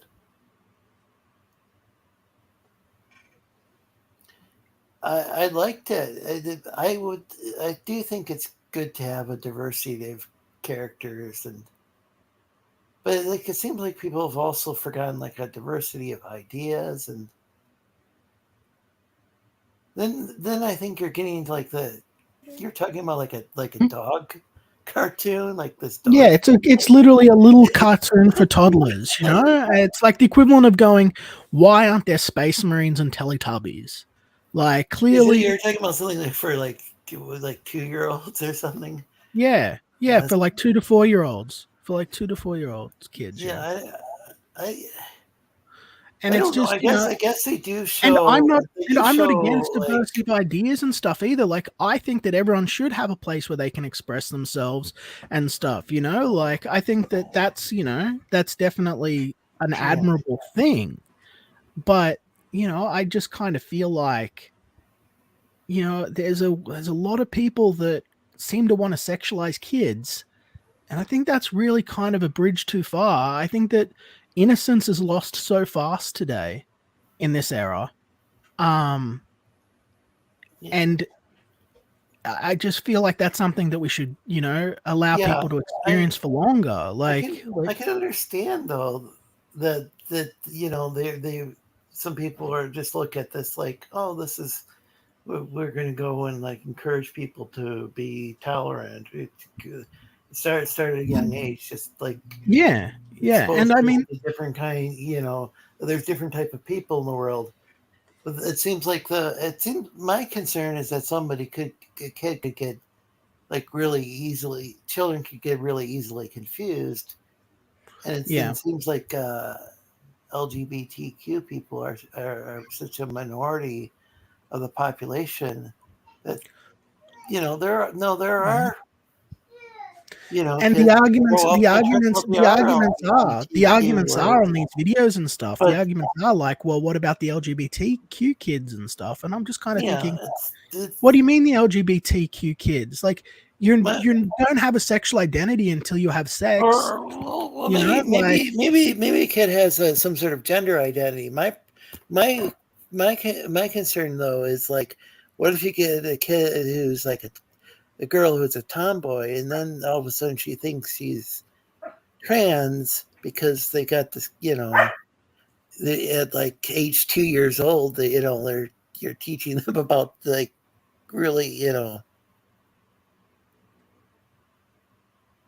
Yeah, I think you have to be really delicate about things. And I know. Like I knew when I was a little kid, I knew gay people existed, but it was like all kind of age appropriate stuff. Mm-hmm. I mean, it wasn't like I didn't even know until I was a teenager. I think I was like in like junior high by the time when I figured out how gay people had sex. I'm still a little confused about lesbians. You need someone to show you. I'm joking. I'm joking about that. You need an example. I think that was a Dave Chappelle joke or something. Whatever lesbians do, or whatever. I've seen some adult movies and stuff, but still, you know, it has to be like age appropriate. Mm-hmm. And you know, and some of the stuff just doesn't always seem age appropriate. Some of it seems kind of very not age appropriate. So I don't know. I don't know. Like, look, at the end of the day, it's hard. You can't even really talk about these things in a public place. There's no understanding for it. Like, I'll have people losing their shit. They're going, yes, there are LGBTQ kids. And I just think there shouldn't be. I think that kids should be allowed to, you know, saying, you know, they should have the time to figure their stuff out. Like, I you know, there's boys and girls and that's it. They want to tell me there's like, you know, literally moon gender. That's kind of like you get into the realm of your sort of fairy tale ideologies here at this point, you know, like there was one that was arguing that, you know, like again, lunar gender or whatever it was she was calling it, where she was like her gender changed along with the cycle of the moon. And I'm just kind of like, don't you think that this is the kind of thing where if you don't really understand it or you've got to like teach a class on it, maybe you should not be putting this in the head of little kids that are still trying to figure out whether they like Barbies or trucks. Well, I think that's the thing is, and I think there are children that do experience like a gender dysphoria. So in that sense, they're there are trans kids, but like some of them end up growing out of it. It turns out that they're not, that like in the long run, they're not. Yeah. They then later on they don't experience gender dysphoria. So we have to be very, And that very should be up to careful their with parent. this. That should be up to their parents to sort of guide them through, and like making this a weird social movement, like making this like just the whole thing is just really uncomfortable for me. Frankly, it's really like it seems really imposing, and that Well, seems to be like what yeah, I've struggled with the most myself in this last few years is these people, regardless of whether they're LGBT or otherwise, but feel that they have some right to impose themselves into the lives of others and determine how they should live, what decisions they should make, what they should do, what they can and can't say, like what they can and can't think. Like, isn't that kind even of like like a religion though? yeah, I it mean, is. religions It's do like a that cult. too. It's like it's like a cult. Just live and let live. What happened to that? Why can't what's wrong with that? Why does everything have to be a war? You know? Risey found it. I think Risey found it entertaining that there is LGBTQ dogs. Yeah. Yeah, I mean that is kind of. I mean, I guess there's some. I guess there's some stuff in nature where there's like oh gosh, dogs humping other dogs of the same gender or whatever. But like, yeah, it's kind of weird and like a. No, I don't want to use the word weird. I mean, it's kind of unexpected in a children's show, and maybe I don't know. I don't know. So yeah, because I've been pretty. I think I'm pretty liberal on or or libertarian or whatever on the issue. But yeah, I think you have to be really careful with kids that don't get them confused because it's not going to help LGBTQ adults if like people grow up and then they think that they're one thing and it turns out they're not really that way, or they think and that's not even bringing into the question. That's not even bringing into the question expectation, Lorenzo. They're expected to be one thing. They're expected to be the other. And then that's the very thing that these people, that are leading this big social crusade are saying is the vile evil that these people would be expected to be straight or to be a boy or be a girl by virtue of their birth and upbringing. But it's like if you're putting this crazy expectation on them, like you're putting this crazy expectation where it's like you can be anything, then you run the risk of them getting lost at sea. And if you look at the people that are advocating for this, so many of them they're directionless. They don't own their own homes. They're like living with their parents. They're not really, they're just sort of grinding 9 to 5 and aren't really doing anything or going anywhere. And the way they get their identity is through this tireless, ceaseless battle for identity. But it doesn't seem like they're ever just content in being who they are and living the life they've got. That's never the impression that's given. It's always about changing someone else or shifting someone else. I feel the same way though about the people on the right who are like into the culture war that I agree. I agree. Yeah, I agree. It's about that's probably why you've reached the point where you're focusing on your family, which is really what's important. Yeah, well, that's the thing. You've got to I got to the point where I'm like, look, there's nothing I can do. Not only is there just too much leaned against me that I can't even leave a sliver of positive change in that regard. Like my local community is just getting more and more poisonous, and like I need to go somewhere that it's going to be away from all of this, and just focus on my family. And that's where I found my maybe you could be, if more people did that, then we'd have a healthier society, Yeah, I think you're right. Like just get out there and really just, find what makes you happy and pursue that rather than, trying to endlessly change or fight for things, like just accept that the world is, I think that was my biggest mistake out of everything, the lesson I've learned, my last great lesson was just having the courage to accept the things that you can't change. It's hard, but. And I think that's even like one of those 12-step program things, but that actually is something that's good for everyone, really. Yeah, like I've heard something like I've heard that thing before, and I don't know if it's from AA or whatever, but it's a wise thing, you know. Fuck politics. Let's buy toys. Yeah, Morg's happy that it can finally be a space arc. He says, "Hey, Carla, great to see you." Yeah, it should not be a topic that develop. Yeah, the nature of modern corporate-backed activist. Yeah, that's and you got to also keep in mind that that we've got these government agencies that these you know.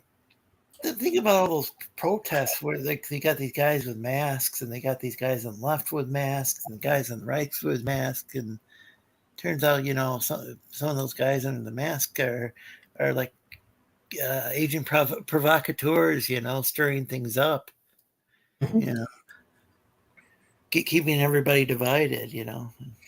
That's all they want, man. Like that's all they want. Like yeah, we had all those we had like both we had the Tea Party that was against the bailouts, and we had Occupy Wall Street that I don't think they liked the bailouts either, and yet we couldn't have a unified movement here in the United States with it. And I think the only place that did was like Iceland.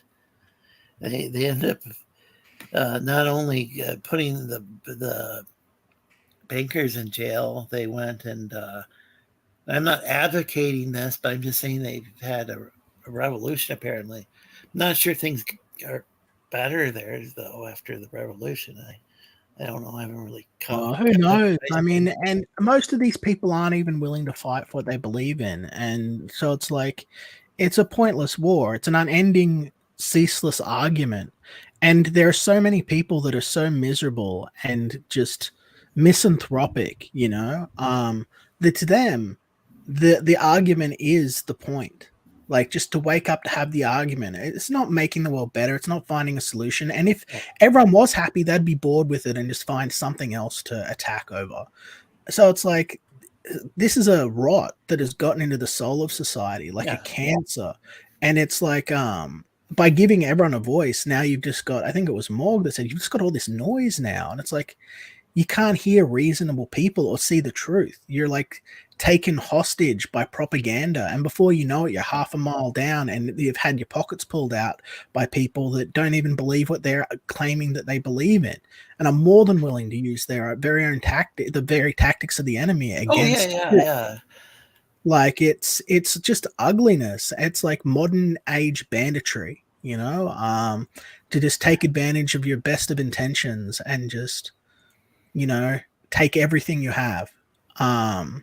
Until you either stop caring about the causes they're talking for, or cotton on and realize that giving them money is not going to change it, and that the people that, you know, might actually be willing to make a difference are not going to ever be heard, because the people that the snake oil salesmen are too loud. They're too loud, you know. It's like if you wanted to get people who like, if somebody who was really fighting culture war, why aren't they like educating people about like actual culture? I guess there's some people claiming to do that, but even that's like I've seen these Twitter pages where it's like, well, this is what Western architecture used to look like, and they'll just show something from some World's Fair that, and it's like, yeah, sure, they built this thing for the World's Fair, and then they tore it down, but they'd like go and they present this is what Chicago used to look like or whatever. It's like, yeah, Chicago looked like that during the World's Fair. They did. This is what their buildings there looked like all the time. They were built. I don't know if you guys know about the World's Fairs, but they would have these temporary structures. I think it was they'd have these, but they'd have like these events or these, what was it? Some sort of gathering, and it was like dedicated to Do you guys know about this? It was like Yeah, dedicated it's the World to Fair. Sorry, people. I'm working at the exact same time. Like I'm typing away over Oh here. yeah, So, yeah. but yeah, no, it's yeah, I know about the World Fair. Yeah, they build these really. Sure, they had but like so. Here's these people that they're supposedly traditionalists, and they're like showing this is what traditional architecture. This is what these cities used to look like, and then they have like a before and after, and then they like show like some slum nowadays, and they make it seem like okay, yeah, the slum is horrible, but it wasn't. But they the thing that they would show like.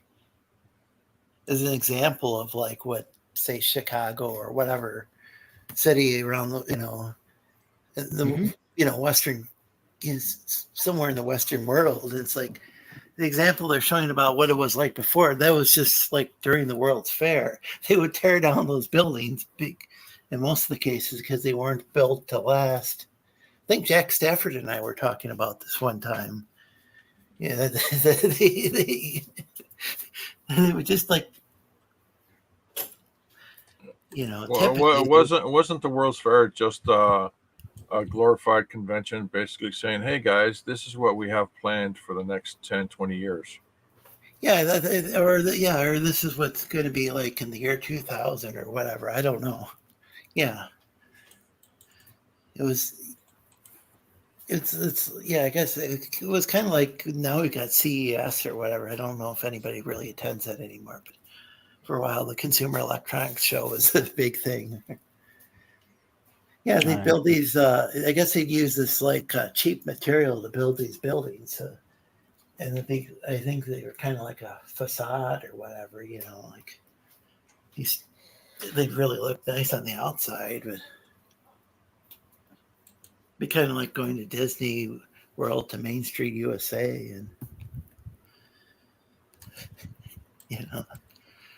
or going to a movie set or whatever. I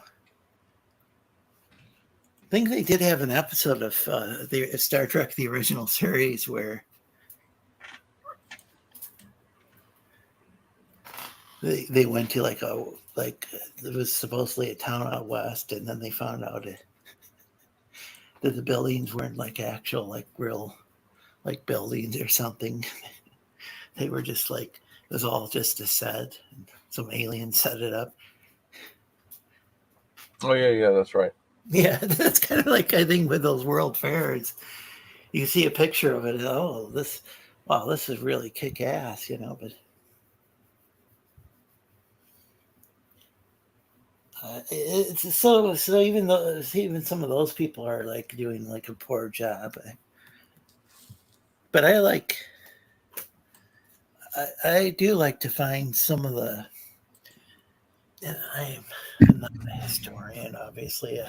I don't know, but I do like to look at like say, this some artwork from say Pompeii or whatever or to learn about like philosophy and history. Yeah, I think that's if someone offered to teach me about that stuff when I was a young man, I would have just rolled my eyes. That's the problem with youth, but it's all very fascinating and essential. It's all very. But I think that's where that's actual culture, as far as I'm concerned. It doesn't mean that pop culture isn't culturally relevant. Comic books are a part of our culture, but I don't see, just selling stuff to people, like that is really cool. Like, I really like that there's all these indie creators. It's just, I don't see that as like just keeping.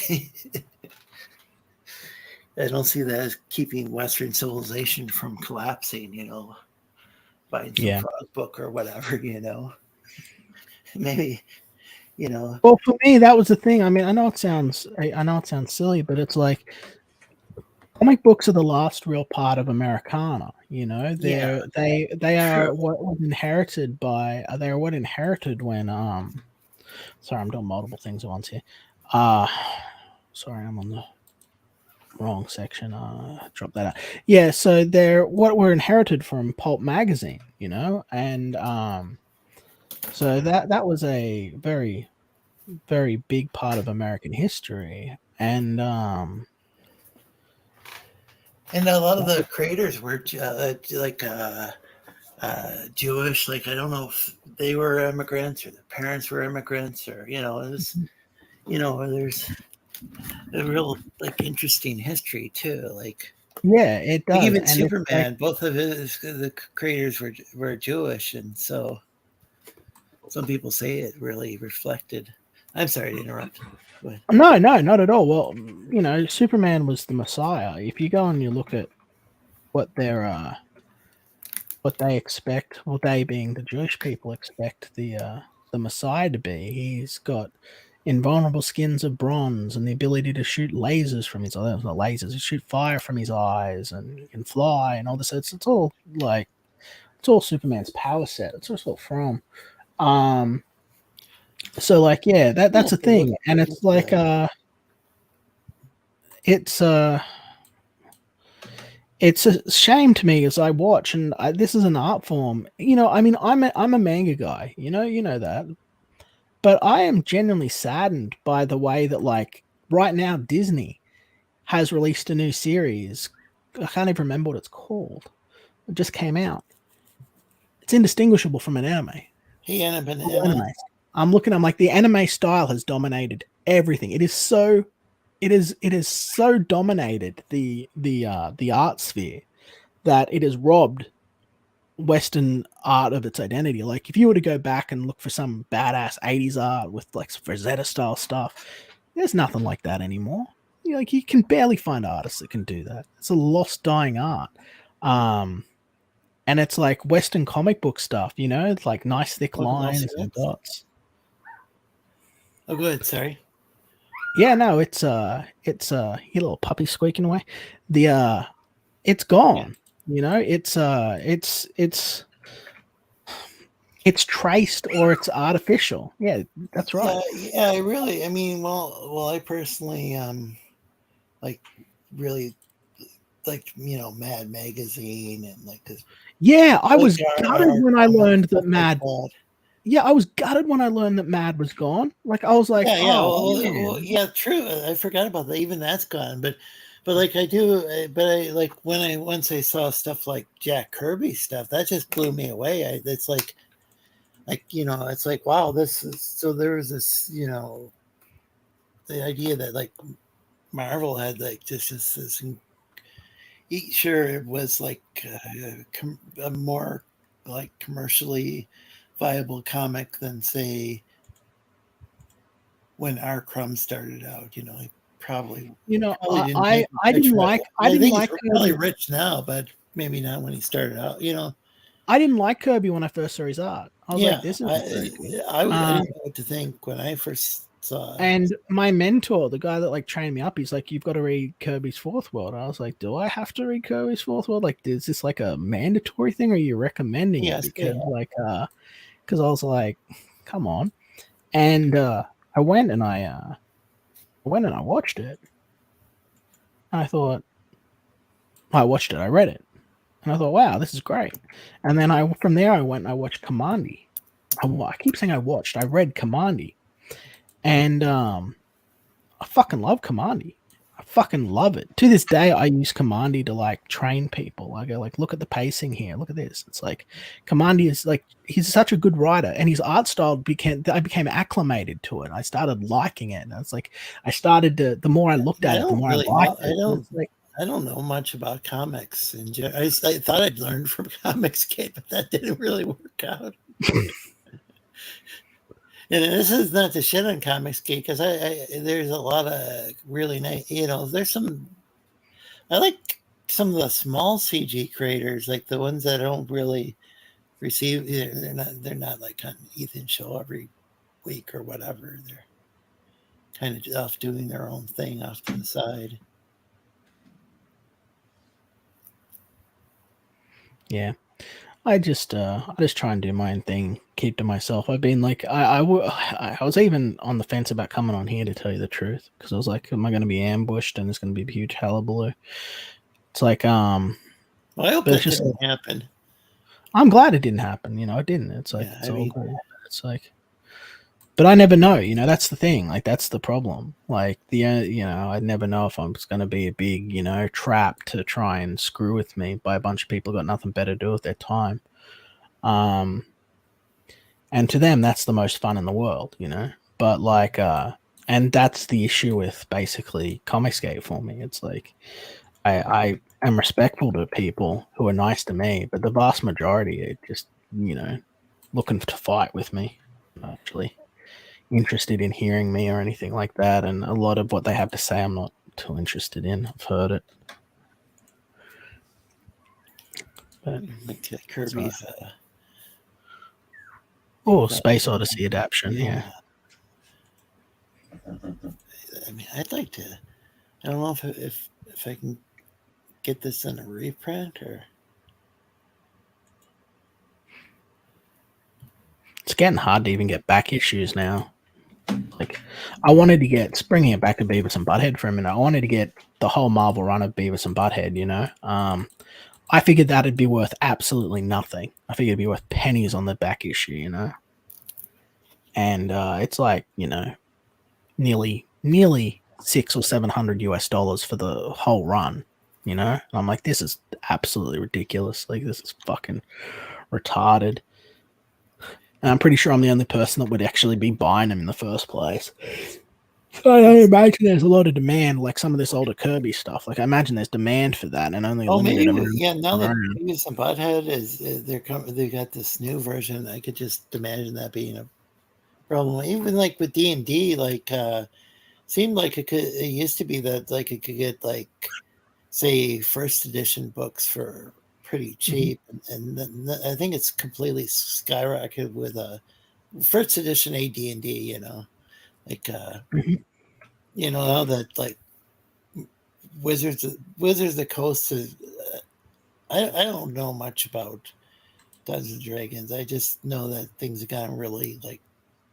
I've heard things have gotten really politically correct, and people are talking about orcs being racist and all sorts of different things. And yeah, it's pretty demand for the like original. It's pretty ridiculous. They took away slavery. That's the thing that sort of blew my mind. They took away slavery, and it's like, you know, oh, this is a topic that makes people uncomfortable, and you shouldn't be doing it, and all of this. And I'm like, here's the thing: you're meant to be freeing slaves. How do you free slaves if there's no slaves? And you know, like, I just think it's ridiculous. It's like, you know, wait, so they're actually one's actually freeing enslaved people, and they can't even. No, you can't even put slave. They can't put the word slave in their book. Like, yeah, they don't have slaves, and they've changed the setting so much. They've made it so anime and so fucking like so easy and pretty and like just vapid that it's like you don't get monster ecologies, so you basically don't even know what a monster does or how it hunts or how it interacts with anything. It's like, here's a monster, it has these abilities, you know, you're like, okay, cool, but like you'd never know that it specifically hunts, you know, on the full moon. That's when it goes. They don't include that shit. They don't like tell you anything like they used to in the old editions. Wow, it's a real shame. Yeah, they're just trying to like make want to leave out that cool type of lore. I mean, because people don't want it. The modern gamer doesn't want it. And you know what I really think it is? I think that it's that they don't have enough skill to write it. I don't think they've got the imagination for it. Yeah, I think that can be a big issue. Like, I think that might be what's going on with like Disney, you know, with like this and that, and we're gonna make a gazillion different remakes, you know, and we're not gonna. Well, yeah, I mean, look, this is what happens. It's like no one's got the attention span to really dream. I know it sounds kind of fucking lazy to say, but I mean, that's the reality of it. Like, no one has the imagination enough to dream. Like, no one has the time to dream. It's like everything is just empty. It's hard. It's like I had people saying to me, like, you should, when I said, what should I do the new show about? And people have said, like, get the stuff you're really excited about and enthusiastic about. That makes your best streams. I'm like, awesome. There's nothing. I want to be excited and happy and thrilled and pumped about things, but no one's showing me anything that I'm excited about. I mean, at least anime used to be one last bastion where I'd be like, oh, there's this one last place where things are interesting. But in the last decade and a half, the best thing to come out of anime is Vinland Saga. You know, so there's the expression of ideas have just flitted away as everything became schoolgirls and isekai, and the isekai aren't even really all that interesting. You can have good isekai, but not these. You know. Oh, I heard there's one based on Harley Quinn. Yeah, you know, I don't care. I don't mean to sound heartless, but well, that's what people were saying is like that they. I mean, in the artwork, I mean, it looks like it was well animated, but yeah, people are just like, yeah, I'm not gonna watch it. Why would you? It's been so done. Everything's been so done, and it's like everything is literally just referencing other things. It's all referential humor. It's like, oh shit. Oh, hold on. There we go. Fixed. I'm doing spreadsheet work. Sorry, trying to get student stuff done. But yeah, like grading and stuff. But like yeah, it's like it's all crap. Like I want to be happy and excited about things. I want to be awesome. I want to be like, this is fucking great. But like, there's nothing. You're not giving me anything. Everything's shit and lazy and boring and like. Everything's done with computers now. And here's the thing, like, when you're animating by hand, you can flex your creative muscles. You can make mistakes. You can create imperfection within the imperfection that gives artwork identity. When you're working on a computer, everything's fucking, it's all stiff. And right now, like the anime world, I saw screenshots of this new and a few film clips from this new Samurai X reboot that they're bringing out. And again, it just looks like dolls walking around on flat backgrounds. It's just devoid of fucking soul and passion. And like, it feels like it's just, you logged in, you did it, you logged out. It's like, even the CGI, I go and I look at stuff like on the Black Bugs music clip or from Regurgitate or any of Regurgitator's music videos. And I see so much more personality in this old fucking CG from the 1990s than I do now. It's like something. Yeah. CG where its personality just was completely devoid of anything. It's just good if used any tool could be, used properly. But like George combines like all sorts of different like physical and I mean just like I use it all. And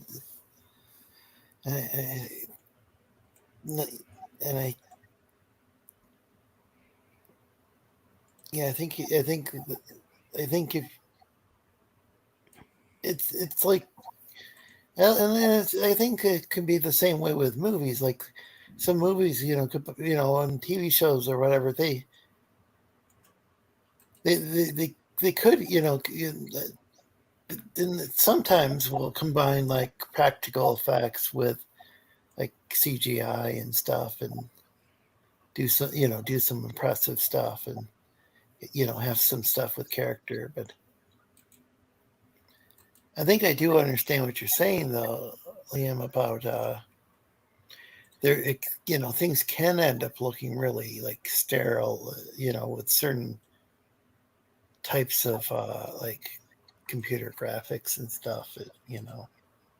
I just want to be excited, man. I just want to be entertained, and I'm not. Like it's like it's starting to get. I've been saving Gundam for like 15 years, you know, and probably longer, actually, probably closer to 21. And I'm at the point where I think I'm going to have to start watching Gundam. You know, it's like one of the last things on my list to watch. Like because they're just not bringing out anything new that I want to actually see. A lot of Like stuff, but Gundam, yeah, it definitely. Yeah, I've been I'd like to learn because more like about I know there's a lot of it and everything, so I know. But it's like, well, we keep getting isekai because they sell, but there's still variety if you look for it. Yeah, I know, but not good stuff. Like I'm okay with isekai. Like it's fair enough. If it's good, it's good. But like I'm not seeing good isekai. Like Well, I'm not seeing LCX interesting. lives in the Philippines, so maybe LCX has access to. I don't know, but And it's stuff that other people yeah, like. I also could just be an old fogey, man. Stuff from Asia than we do here in America. I don't know. And I could just be an old fogey, you know, like I could just literally be like, I don't like this. This is shit. I'm an old man, you know. I'm got gray beard. But that's how I feel. Like I just not interested. Like I see a fucking anime and its title is I learned a cheat code in the other world, and I learned a broken cheat code in the other world, and it made me overpowered in real life. That's the title of the fucking thing. I stare at that and I think, what the fuck? Like, that seems lame to me. So you're a cheater. You're a cheater, and then you're only cool because you figured out how to glitch something and screw the real world. Like, that's the series. Like, it's not like Valaran, Last of the Toragan, or like anything fucking, you know, like Sword of 1,000 Blades. You know, it's nothing like cool. It's fucking this long sentence, like run-on sentence, like I did this thing, and it's like, okay, cool. I feel old, guys. I feel old. I kind of like the. I'd like to watch some more of that 1990s, like, what is it, like, anime, like, where the girls have, like, poofy hair and stuff, and Well, like or maybe it was, like, poofy haired cat girls or something. What are you talking about? Dirty Pair? Huh? Invention? What are you talking about? Dirty Pair? Maybe that's what I'm thinking Bubblegum of. Crisis? I'd like to watch some of that, like, some of that, because there's a lot of stuff back in the day that I never watched, and it's like they're not gonna, if stuff coming out nowadays doesn't interest me, I guess you just go back and watch some of this old stuff. Yeah, that's sort of what I've been doing, but I've kind of I'm running out of things, man. Like, I'm running out of things. It sucks. I'm looking for things to spend money on, and I don't have them. You know, like they recently, Discotheque Media, definitely check them out if you haven't. Like, they do a bunch of good stuff. They dropped, they recently dropped all the Grimm's Fairy Tales, which I'm probably the only fan of in the world, but they are a bunch of old 80s anime fairy tales that I've been waiting for like fucking 10 years. And I'm really happy that they had those. But I mean, they're running out of things to adapt. Who animated this? I don't know who animated it. I'd have to check the animator, but they aired it on Fox Kids for a while, but it was really? I'd like to check that out. They did. They just released season 1 and season 2 through Discotheque Media. Were they like adapted for kids or something? Well, they were adapted for kids in the same way that 80s anime was adapted for kids. Okay. I mean, it's like, because you'd think, because those actual fairy tales were just either full. What was it? I think they came out with one volume where the Brothers Grimm came out with one volume that was filled with sex, and people complained, so they came up with the next volume was full of violence. But I could be wrong. I need to read more of the original, but like. Well, actually, you know, the 1800s was it? It's funny that you say that. Our RJ Critical Blast just produced a 500-page plus Grimm's fairy tale with over 300 illustrations. Really? Yeah, it's I packaged it up for him. It's really incredible. Here, share my screen. Let me show you. Yeah, it's right there.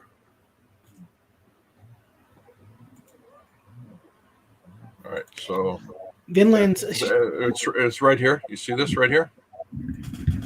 It takes you right to Amazon, and there's over 300 illustrations. Oh, this is a glitch, by the way. Here we go. Over 300 illustrations and every story. And you know what blew me away is as I was packaging it up, the original Grimm fairy tale stories are so mind-boggling, awesome in their raw state that it puts everything that's been produced to shame. Yeah, that's what I'm saying. So everything's an imitation of an imitation of an imitation. And you know, if Critical Blast didn't call me a rapist, I'd probably buy that book because that's the sort of thing. Yeah, I wish like RJ didn't go around like say allegedly striking people's, you know, or trying to strike people's channel, you know.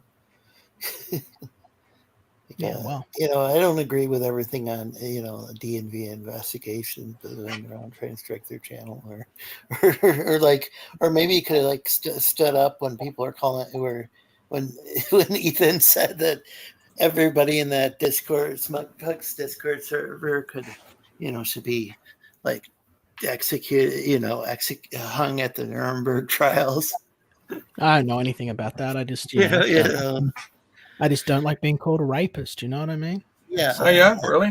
Oh, that's interesting. I don't like being called a pedophile. How's that working out for you? Oh, did I call you a pedophile, George? Can you ever show me? You suggested it many times. No, I didn't. That's yes, not you what did. I'm. I work for a pedophile. I am a pedophile. No, Yeah. do. The first part. Fuck off, Liam. You want me to fuck off? It's like, okay, I you work for a guy. You just called out. I'm calling out your hypocrisy, man. No, I'm calling out your hypocrisy. Is this true or is this not true? You work for a guy that wrote erotic poetry for a 14-year-old girl. Yes or no? What is it are out you there on the talking about? internet? Yes or no? What the hell are you talking about? Did he not write erotic poetry for a 14-year-old girl? Who? Sim. Who? Dave Sim? Oh, the guy that you contacted, trying to do business with. He'd written erotic poetry for a 14-year-old girl. Yeah. I have no idea. I don't know anything about it. Yeah, well, it's out there on the internet. Okay. The world knows. News. The world knows. So what you're saying? What you're saying? If it's legit, why is he in jail? Well, I'm really sorry, folks. I did not intend this to happen. Why I did isn't not he know in that. jail, Liam? Because she didn't come out with anything. If you're so profound on it, because she didn't come out with anything, George. There's no statute of limitations. What a load of crap. She didn't come out with anything until she had finished having a relationship with him, and she was like in her late 20s. So she had a relationship with the guy, and she was in her 20s. Yeah, he groomed her. It's called grooming. Am I wrong? Am I wrong? I don't know, man. You're the one making all this shit up. I'm not making this shit up. Okay, this is then why don't you make a long extended video with all your evidence and call it a day? Because it's a waste of time when it's already out there for anyone who just types it in. Okay, then stop making it up, because right now it's all hearsay. It's not fucking hearsay. Okay, cool. Go take it up with the press, with the comic book press. I don't care. No, but you care enough to throw it in my face. I don't care about you. I don't care about what you think and what you do. Right. Why should you care about what other people do and think?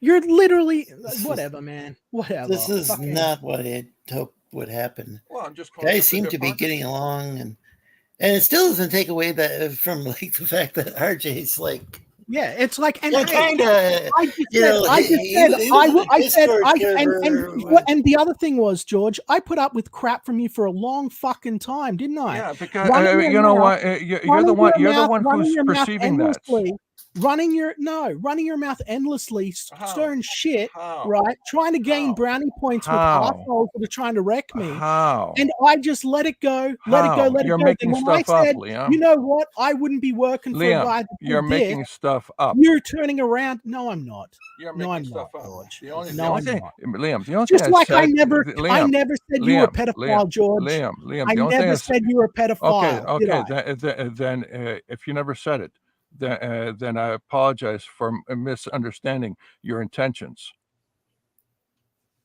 How's that? Thank you. Okay, so we got that air cleared up. Yes. The only thing I brought up about you is your poor understanding of business. That's it. I didn't come after you for anything else. I didn't talk about your family. I didn't talk about your relationships or online business and personal. None of that stuff. That is all your perception because it's so warped with everybody else coming after you. You actually threw me in there with everybody else. Excuse me just a moment. I'm not changing the subject. Just hold on.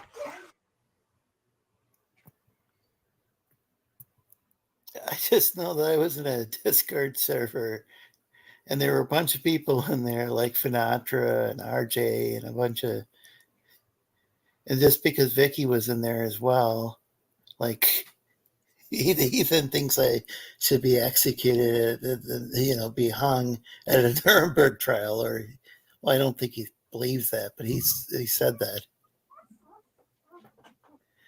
It got brought up again the other day, and it's like, this is crazy. Where are all these people? Where are all these all those people who are in that Discord server? Smugpug's Discord server.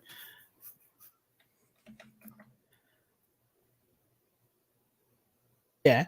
Sorry, I was just dealing with family stuff. I'm back now. I just coming in, let me know they're home. So the what we were saying we should all be hanged or whatever because Smugpug invited me to a Discord server. Like, so Yeah, like, I don't know if George, if you were part of that server or not. I can't remember. What server is that? But like, there were just so many people from Comicsgate in that server. Okay, and what like server? nobody. What server is that? There was Smugpug server. Not ringing a bell.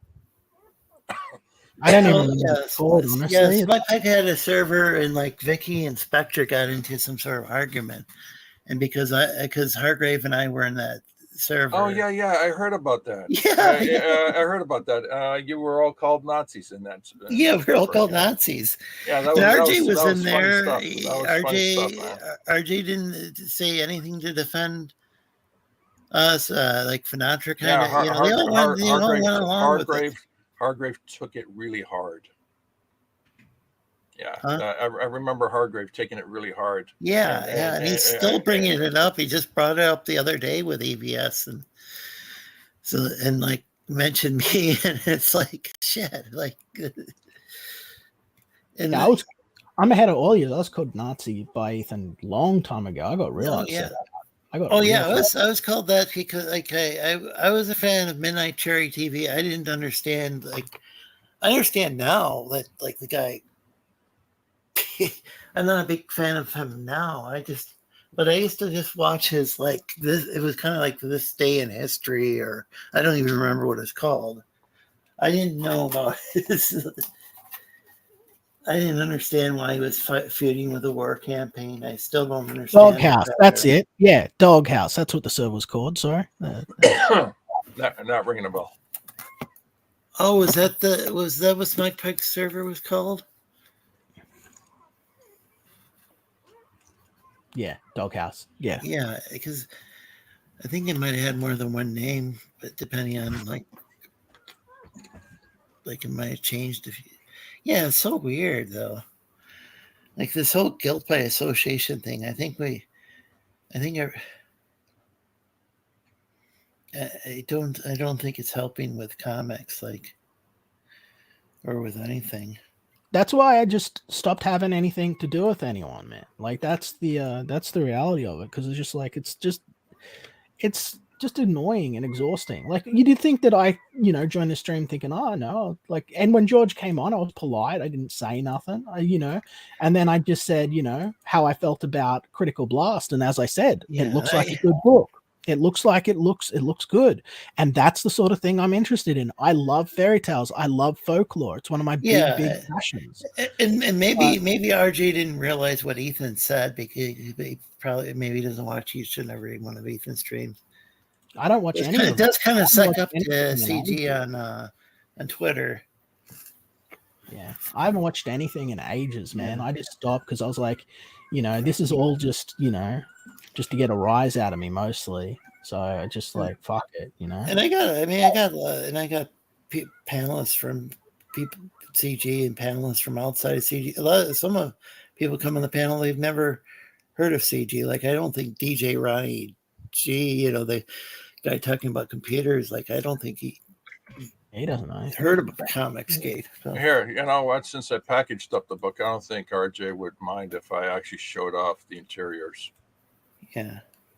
Because right now, what's his name?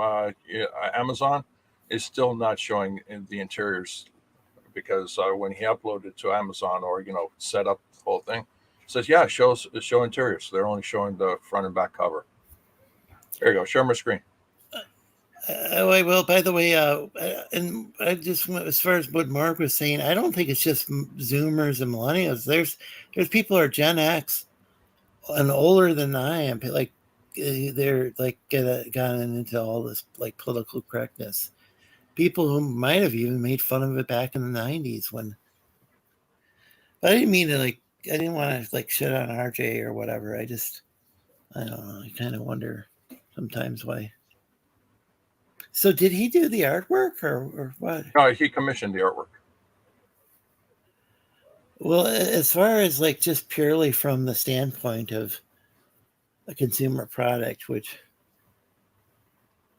this is a beautiful book, and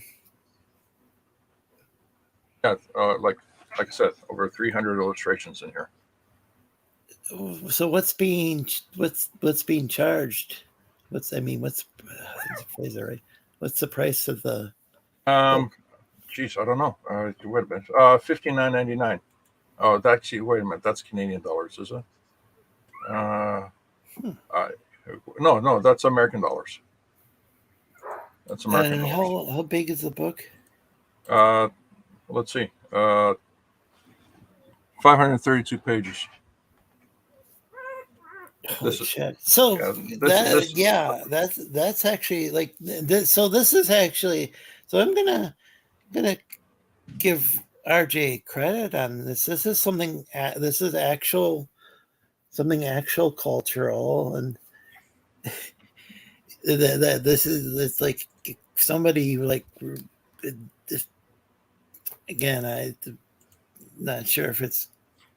Really, there's any point in fighting a so-called culture war, but if you really want to promote culture, or you enjoy culture or whatever, that might be worth it to go and back or buy that book. Yeah, didn't mean to go on an anti-RJ, man. A while back either. I don't. Excuse me. Let's see. Oh, LDP. So LDP. So that's why. So there was a raid. That's cool. An LDP raid. I appreciate everybody who raided the chat. If you guys are still here. Here's something interesting. About the culture war. They talk about comic books being the bee's knees of North American culture, Western culture, so to speak, right? And let me present the screen here. Where's it? here. Here we go. Right here. Right.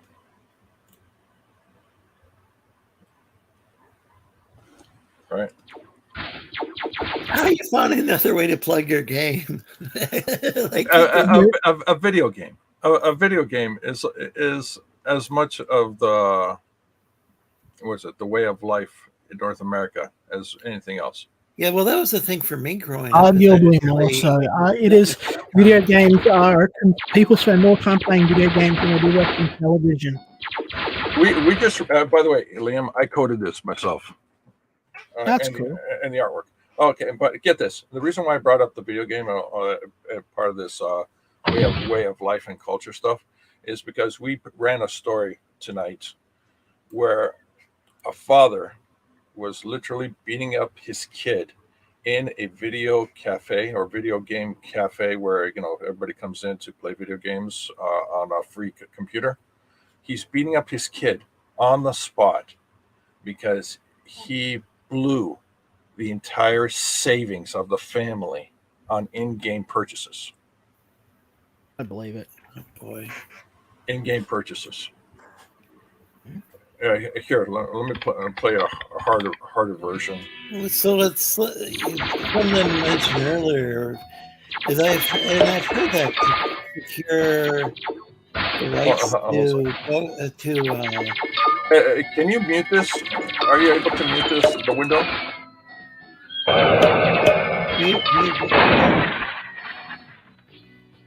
I can't mute the sound. Not Okay. muting you. Is it muted now? You still hear it? Can you still hear the music? Yeah, I still hear it. Oh, okay. Okay, forget it. If only the programmer were here, you might know how to mute it. No, I didn't put an actual mute button in this. Sorry, guys. But it's because it's on the web. It's a web. Yeah, it's I can understand. Yeah, it's on the web. It's cool that I mean, now that we don't even have what do you how do you This do is this? the other game. You don't do this with we don't have Macromedia Flash or Adobe. No, this is Flash JavaScript. This is pure JavaScript. HTML. Wait, you see JavaScript? Yeah, JavaScript. That's still around? Yeah, it's the core language of your browsing on the internet. Wow. Yeah, when you go to a web page, that's JavaScript. So that's okay. So yeah, so is this true? I don't know if it would be copyrights or what, but for what? The reason that they keep remaking movies and you Hollywood is under a false assumption that, as an example, if you make a movie called The Blob and it's in the 1950s and whatever, 40s, whatever, and you don't renew the copyright on it because it's in the public domain, but if you make a brand new movie called The Blob in 2023, well, you can claim copyright.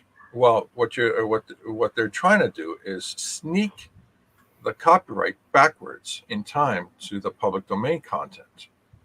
That's what they're doing right now. That's what they're trying to do, and that's why I know this is because I'm experienced this firsthand with movie night roastings, Fridays and Saturdays. Is that we only play public domain films, and I get people like Mystery Science 3000 coming after us, Warner Brothers, Focus Group. I forgot there's a big one in France. I forgot the name of it. It doesn't matter. But you know what? I have it all. I have it all documented on my Twitter account. It's pinned to my Twitter account, and it's all there. It's all there. There are copyright claims coming after the films, and the reason why they're doing it is because they're trying to grab hold of the films because people are starting to realize that there's more entertainment available for free out there, and they want to cash in on it. And so right now, films up to 1927 are de facto 100%, public domain. And next year, 2024, 1928, 2025, 1929, and so forth. Superman will become in the public domain in 1935. All right, there's already characters and stuff that's already in the public domain now. But you know what's amazing is that, stuff is in the public domain. Say a film like It's a Wonderful Life. Yeah. Half of it's in the public domain. The other half is not. The half that's in the public domain is the video, the visuals. The other half, the audio, is not in the public domain. So if someone's clever enough to just take the visuals and redo the audio without actually copying the dialogue that's in the original audio, you make up your own audio. For instance, George Bailey is not a savings and loan guy. George Bailey is a predator banker, and the story. And Clarence is the devil who's trying to show George Bailey that everyone's more happy without him than. It would be a totally different movie. It would be a totally different movie, and it will be a complete different animal, and they can't come after you because why? Because the visual is not under copyright, and the new audio is definitely under copyright, but it's your copyright. It's not theirs. So this, by the way, what LCX says, well, that could be interesting. So you see how what's going on right now is that they're literally, there's a movie called Flying High, Stan Oliver and Laura Hardy, right? That's 100% in the public domain. Why? Because they failed to put the proper copyright notices in the master print when it went out. Just like Night of the Living Dead. They failed to put the copyright notices in the master print when it went out. I see their graves in the chat. Yeah, also, there's another movie called, where is it? I forgot. It's Hepburn and Cary Grant. Whomever this cat is. No. It's I forgot. It's. Give me a sec. Let me have a look at it. That movie is not under copyright because again, they failed to put the copyright notice in the master print when it went out. Oh, Doghouse is a new. Okay, that's Orphan server. Not this like Orphan sequel to Smug Pugs, whatever his was called. I can't even remember what it was called. A lot of times I just go into Smug Pug server and like I promote something. Like it'd be like someone would have a TV. Oh, what am I doing? What am I doing looking for it? I already have a whole website. Give me a sec. What a bonehead. Yeah, that wasn't Smug Pug server. The old server, not the Orphans podcast. Here, share my screen again, Lorenzo. Sorry to keep taking you back to my website, but share my screen. Let me show you. All right, here we go. These are all the films that we roasted. All right. Yeah. All these films we roasted. All these films we cleared through YouTube, cleared through copyright notices, all that stuff. And like Captain America, in the 1990s Captain America. Also, there's the Fantastic Four in here, and there's the Lauren Hardy film. You just click on it, and you go and watch us roast it. These are in these old ones are in the public domain. Everything here has fallen into the public domain, has cleared through YouTube. There's no copyright claims on this. You can literally play these movies, roast them, all that stuff. All right. Even here, Bud Abbott and Lou Costello, Jack and the Beanstalk, and a 1950 or 1960 film. really fantastic. Let me see if I can shrink this down a little. How about that? Is that better? Yeah. William Shatner, The Intruder, directed by Roger Corman. What a performance. Absolutely stunning performance from William Shatner. Absolutely incredible. We're doing the Honey West series right now. Assignment Outer Space. What else? There's a really great one here. But what I liked is a cat from outer space. Oh yeah. Oh well, there was something close to that. Solar Knots, City Beneath the Sea. These films here are films that are shows that never made it past the pilot episode, and they're available. Oh wow. Oh yeah, and this one, 4321 Death. The original title in Italian is 4321 Morte. But when they translated this to English, they completely changed the name of the film. 100%. And it's like, I just went back and it said, okay, this is the actual name of the film, translated from Italian. This one's really great. This guy is like a midget version of James Bond, possibly the greatest James Bond parody you'll ever see. Satire, absolutely amazing. Wilberforce Wooster says, "Show us the cube, George." What's that about? Not sure what he's talking about. All right, so Samurai Zeros. I'm surprised we're still going. Oh yeah, all the Charlie Chans. Straight and paused when. All the Charlie Chans, as many as them we have roasted so far, right? Oh, wait a minute. Let me look at it by topics. Here's by topic: comedy. These are all the films by comedy that we roasted. Here's all the films by horror that we roasted. Yeah, we did. Oh, by the way, we did Vincent Price, Last Man on Earth, a couple of times because it's just so great to make fun of. The Dead End Kids. Wilberforce Wooster did have a point about, I guess it was from like 15, 20 minutes ago or whatever. Maybe it wasn't that long ago. I guess if you could have not shared the audio when you heard the game, but I think you wanted us to hear the audio at first. Well, just at first. I didn't want you to be inundated with it. Yeah. Unfortunately, you can't unshare the audio at some point, Maybe a feature of streaming. Here's all the sci-fi films that we roasted. By the way, you know what's amazing about roasting these films is that you actually are able to catch little nuggets like where George Lucas and Steven Spielberg actually used. You and Denali would be like pointing stuff out that this is like Flight to Mars. The ending act of Flight to Mars is basically Superman the movie. It's really crazy.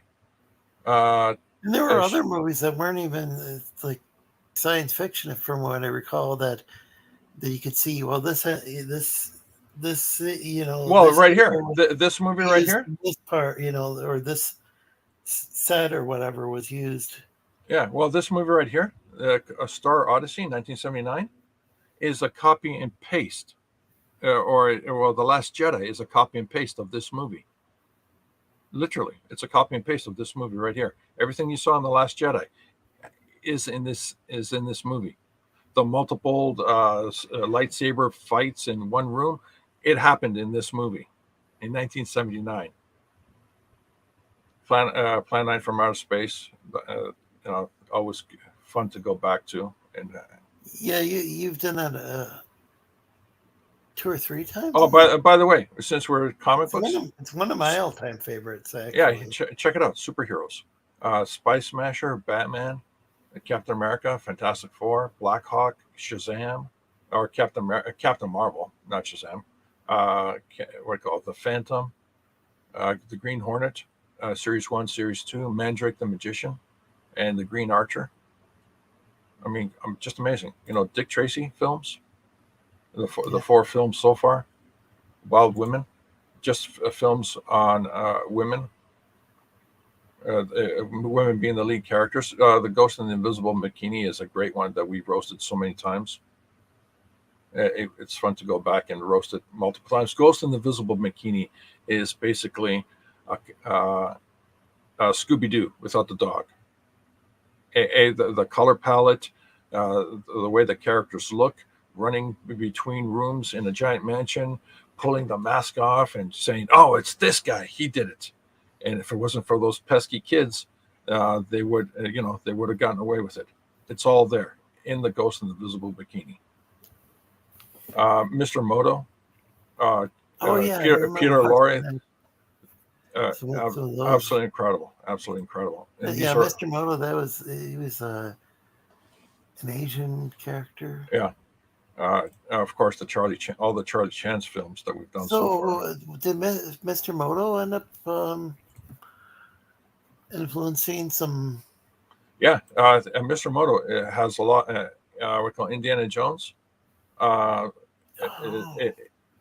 lot of Mr. Moto is influenced in the Indiana Jones films. Particular parts where they talk about they travel the world and the business aspect of what's going on in the action. It's all in there. It's all in there. It's crazy. Outer space, a ridiculous amount of outer space films. I mean, it's just nuts. I mean, Flight to Mars is a great one. I mean, geez, that's a great one too, that we make fun of all the time. We did a few times actually. And this is literally where we pull out the gags of a lot of stuff. This is pure Americana. Everything here is pure Americana. 100%. That, video games and comic books, pure Americana. If this is what we're fighting for, great. Yeah. That's great. That's amazing. You don't even have to buy anything. Just you can just watch your channel, and these are all in the public domain. It's not just watching my channel. It's like you can literally find this stuff. But what we're doing is we're fighting it.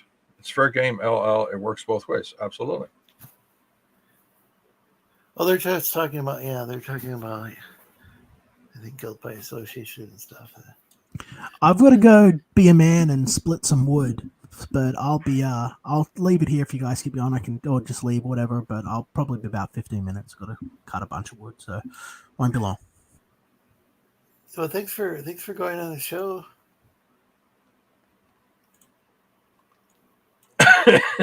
No problem, man. I was just sitting here working anyway. So sorry for being a couple hours late, but No, that's fine. Yeah. So. I probably should wrap things up soon. Yeah, if you want to wrap things up, that's just fine. I'm heading off.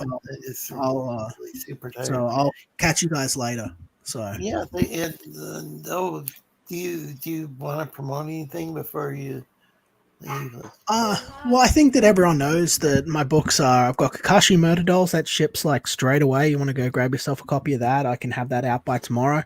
Wonder Island. That's on Indiegogo. It's on Indiegogo. I don't really know anything about that. Well, definitely check it out. That's Sacrificial Soldier Scarecrow. That's Kakashi Murder Dolls. It's about. Well, I'm literally standing here with an axe in my hand. I've got to go chop wood. Oh, I see. But yeah, you can check that out. Wonder Island is probably going to be fulfilled a lot sooner than later.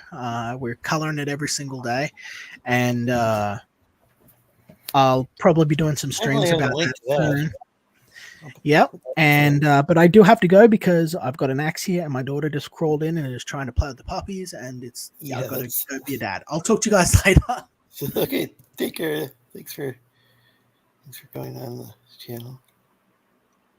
Well, another long stream. Is this going to be an ongoing thing? I don't know. It takes a lot of energy. Holy, Oh, wow, I didn't realize it gone this long. 5.5 hours. It's just I don't know if I should start later or what the deal is, because it seems like it seems like I think a lot of panelists can't like show up right at 8. I think we tried starting at 9 before, but that didn't work out. What do you mean? I don't know. It seemed like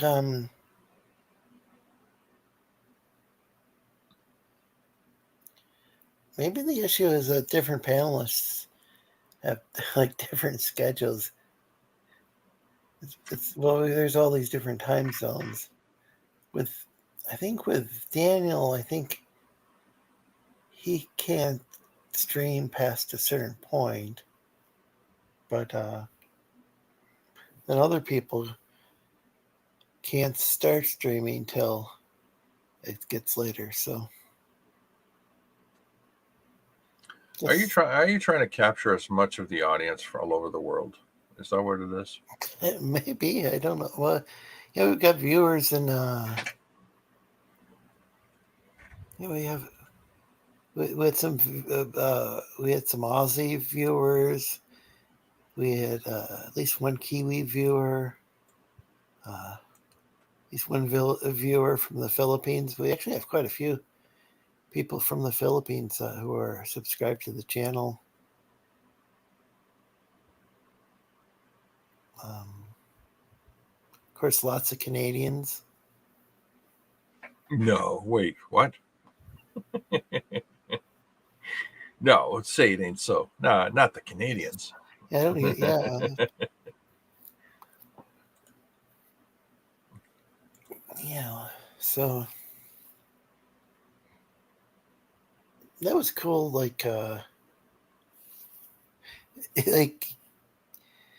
you and Rick with your dad jokes tonight. That was fun. Oh, you like those? Yeah. Rick's not even a dad, as far as I know. Yeah, they were like, excuse me. They were interesting. There were more of yeah, I guess they were dad jokes. Yeah. And I should just talk to RJ directly about that. I shouldn't have brought that up on there. Apologies. I don't even know what I don't even know what the conversation or what. No, not the conversation here about what's this thing that made someone angst because some RJ did something. When? What? No. That's the whole thing. Yeah. You get what I'm saying? Yeah. You people say a lot of stuff. Okay, great, but it's all hearsay. You got the evidence? Great. Show the evidence. Do a video. Do a long form video, or do a short form video. I think they whatever you want to call it. I think it's just kind of weird that like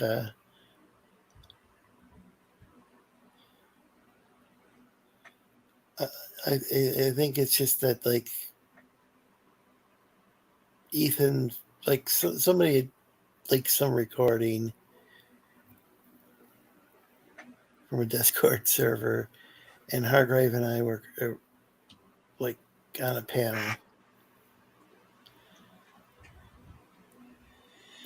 And so got singled out and like as being alleged Nazis or whatever, and like a lot of people just kind of acted like they Well, apparently it still is a sore spot because it's too bad that people didn't like say, hey, I was in that Discord. It wasn't anti-CG or Nazi or whatever. I mean, the Nazi allegation, the Nuremberg Convention thing, that's way over the top. But I don't know.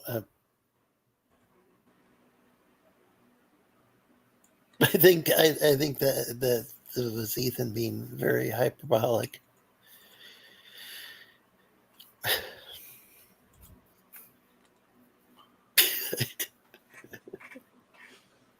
So if he wants to what's think that? I'm a Nazi,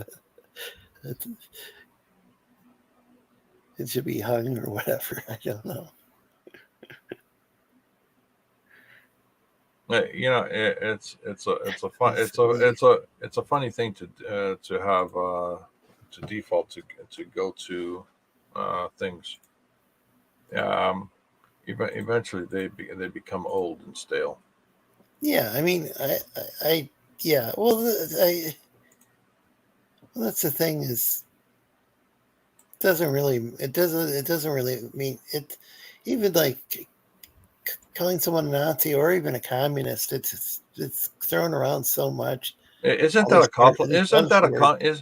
Aren't those compliments now? I mean, are we living in the crazy world where the opposite is what's true?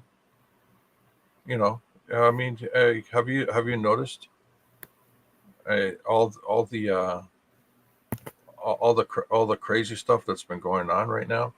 You're thinking life can't get any crazier, and every night, while we're doing the news, it gets crazier and crazier and crazier. I mean, here's an example. Here's an example. This is one of the headlines that we featured. This was a while ago, and it's basically one of the pharmaceutical companies saying in a court document, in a legal document, says in a court document is saying that you can't sue us for being corrupt because if you can't sue us for being corrupt because the government knows already that we were corrupt. In Minecraft? No, not in Minecraft. It's Minecraft if you don't have the evidence. This was a court document. This was an actual court document. He's got the ticker. It's crazy. I think pretty much, yeah. Here's another. I'll say I think I think a lot of these. No, these are crazy headlines. These are crazy headlines. These are crazy headlines. So, for instance, another crazy headline is that I kid you not, this one's a good one. The Pride Parade was interrupted by the green people. The people who want the world to be green, who want to get rid of plastics, who want to get rid of gas and oil and all that stuff. I want the world to be green. Well, because I'm green. The two literally came to a head on the street where the green people were actually laid down on the street, preventing the Pride Parade from progressing any further. So the question was at the time, who do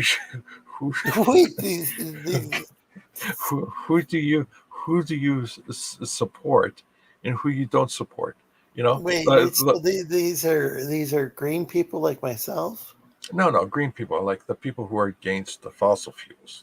So why were they? Why were they feuding with the Pride Parade? Exactly, the climate change people. Why was this?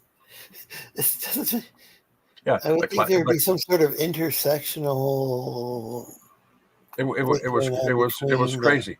The climate change people decided to interrupt the Pride Parade people. So now you literally had. That doesn't make any sense. Exactly, but that's why would they be feuding? Was there like? I don't know. That's just the point I'm trying to make here is that the world is in such a topsy-turvy situation that you don't. I would think that the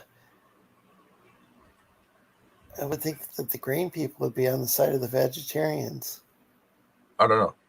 All I know is that when you say when you accuse somebody of being a communist or a Nazi, the people there's a certain group of people, who would say, "Well, I'll take that as a badge of honor." Yeah. Well, that's the thing is.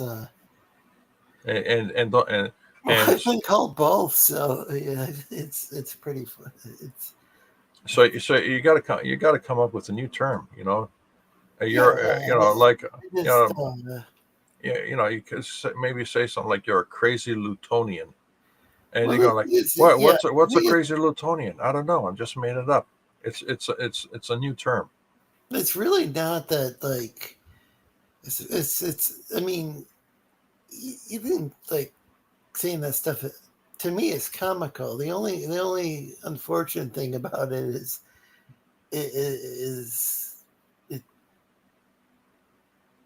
I don't know. I guess if I lose viewers though, maybe maybe I didn't really need those people as viewers if they're going to be that gullible to think that belonging to a Discord server makes somebody a Nazi when I don't know. Well, the amazing thing is that the stuff that's what do you say?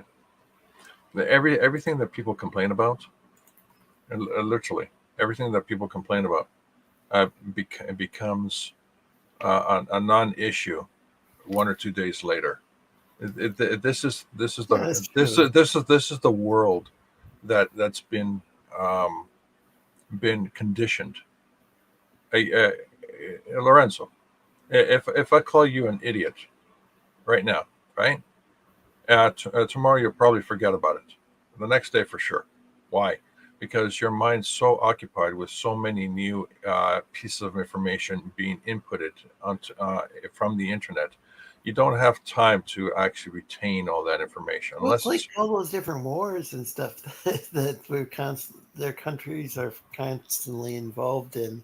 The people can't even keep it. I can't even remember all. Yeah. Well, exactly. Here's an example. What's it? What do you call the war? The Ukraine war? Yeah, that's it. The Ukrainian issues, right? Was it 4 months ago? People said, "Oh my gosh, the Ukraine is a laundry money operation." Okay, great, awesome. You're going to do something about it, right? You're going to stop this war, no, hold on a sec. You're going to stop this war, and you're going to check the bank account ledgers, right? No, they didn't. They forgot all about it. Completely forgot it. It's gone. FTX. Remember FTX? The world's greatest Ponzi scheme with Bitcoin and all these digital currencies. People lost their fortunes. Even that great football guy, the quarterback guy, he lost his fortune, and the FTX scandal. Okay, great. So the guy is arrested. He's going to go to court.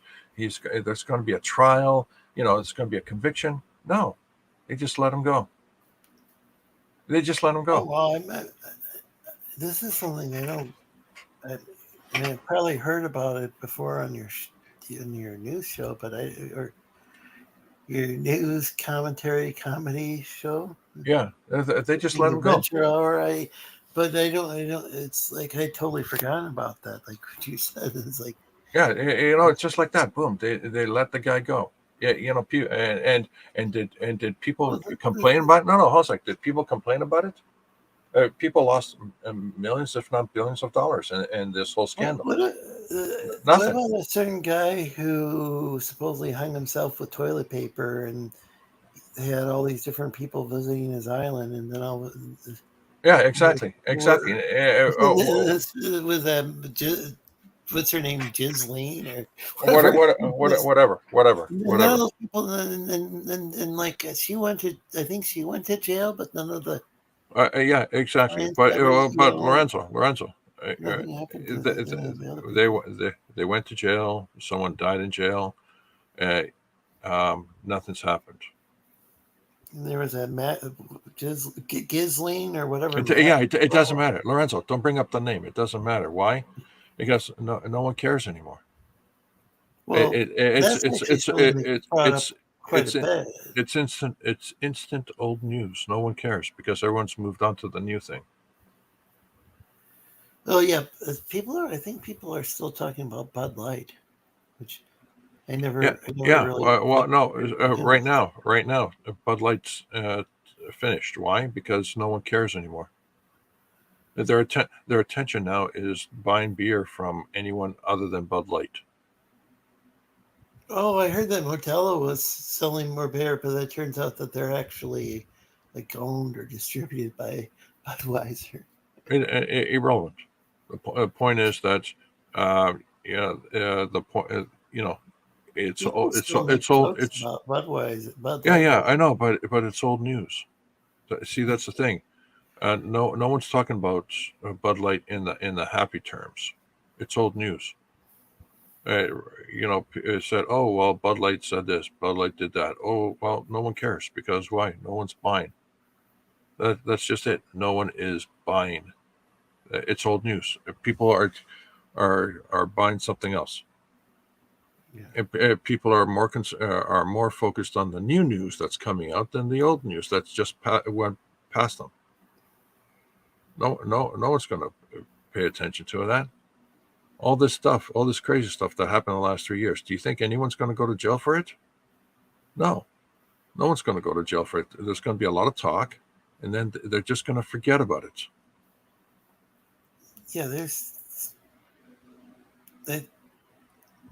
seriously. I know a certain there's a lot of talk. A certain president and a certain son and a certain laptop and some really disturbing but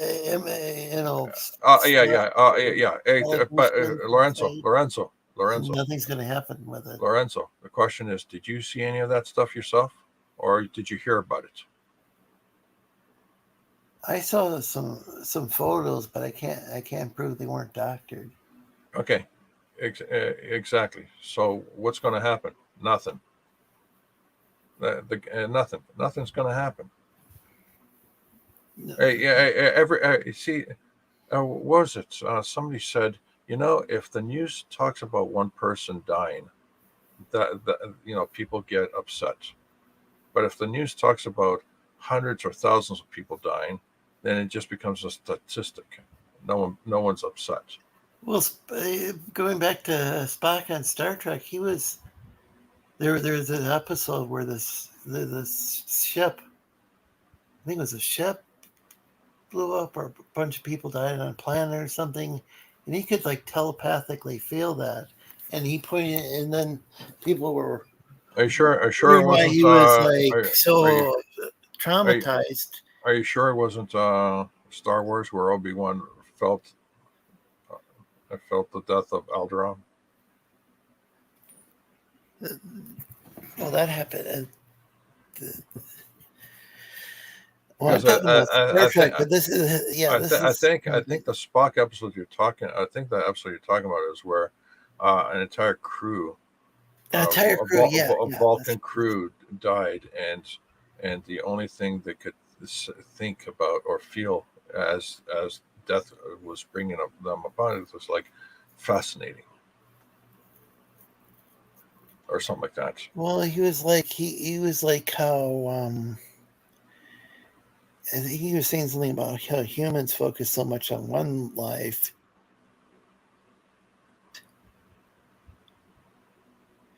Because I don't think the ship were people he knew, but I think he had a strong,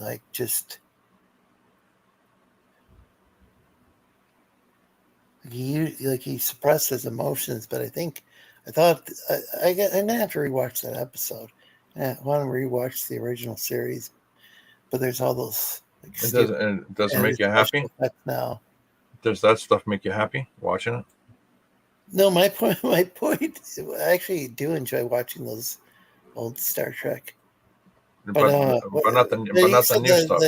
he was saying that the millions of people, or that humans go and they focus so much on one life lost, but don't feel that same emotion when a bunch of people got lost. Because I think people were just kind of shocked that he was so upset about like people he didn't know dying, but I could be misremembering. Just relating to what you're saying, with the one. What did you say? One person dying is a. It's a tragedy. Many people dying is a statistic. Yeah, I think that's what they were dealing with in that, but I could be misremembering. They have a better dub for it, though. I heard this about it.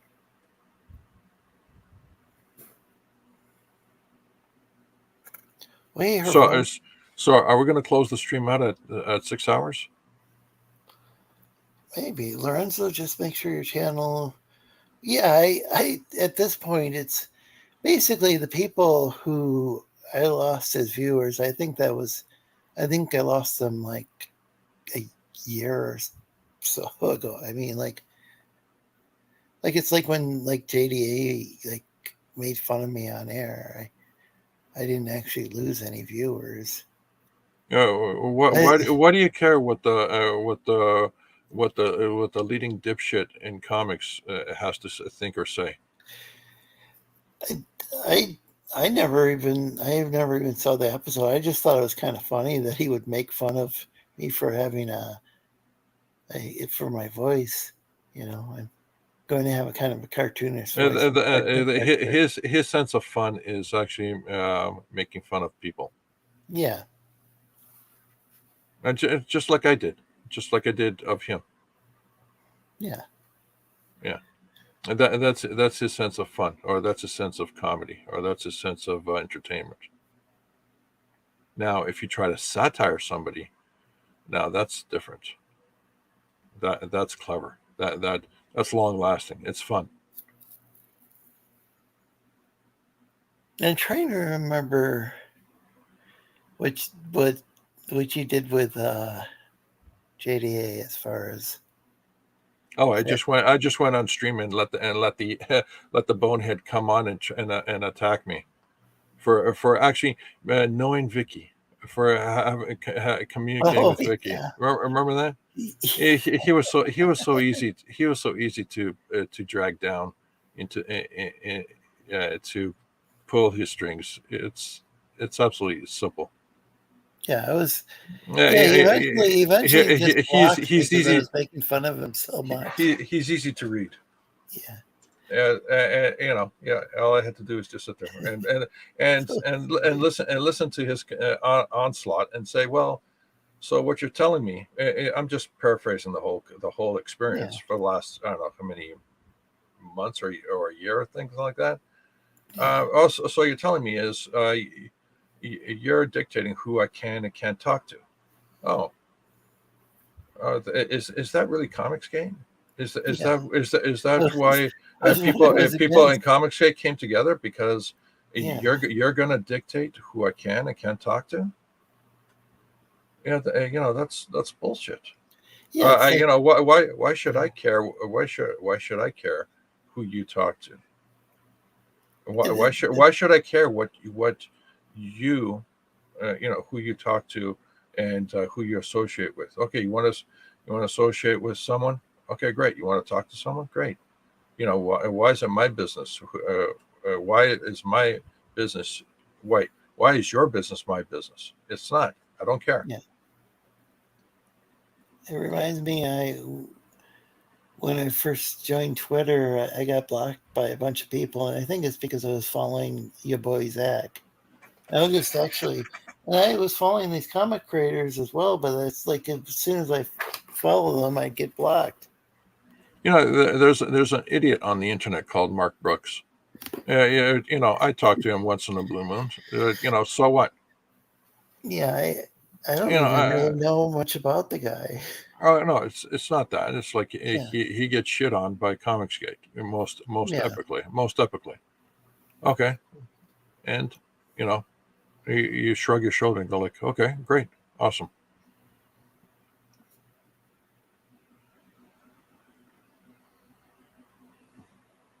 What did you say? I'm sorry. Something and then awesome. Oh, and I said, no, that's great, awesome, okay. Yeah.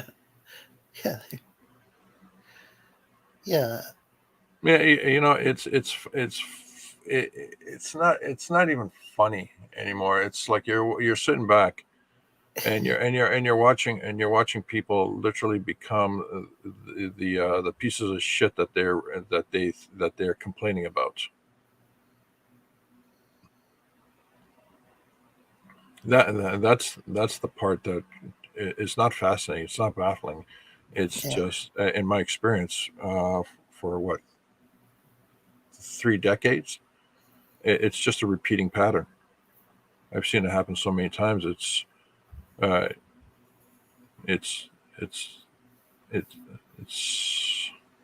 becomes silly after a while. You actually see the pattern, and then when you know the pattern, you see the pattern actually coming to manifest itself. Then you just walk away from it. One of the silliest things was when, I don't know if this is quite related, but I had thought that Jill Stein, when she was the Green Party candidate running against, she's run several times, but when she was running and Hillary was running and Trump was running, but because Trump won, and I like Jill Stein's foreign policy positions. I don't know about her environmental positions. I'm not sure that would have really benefited America, but so it's because I talked positively about her foreign policy. This one was when like supposed friend of mine went and accused me of being a Nazi. It was like, wait a minute. So are you telling me there's and I had said some positive things about Jill Stein. Wait a minute. Are you telling me there's a second person who called you a Nazi? Oh, I've been called that. I've been called Nazi and communist.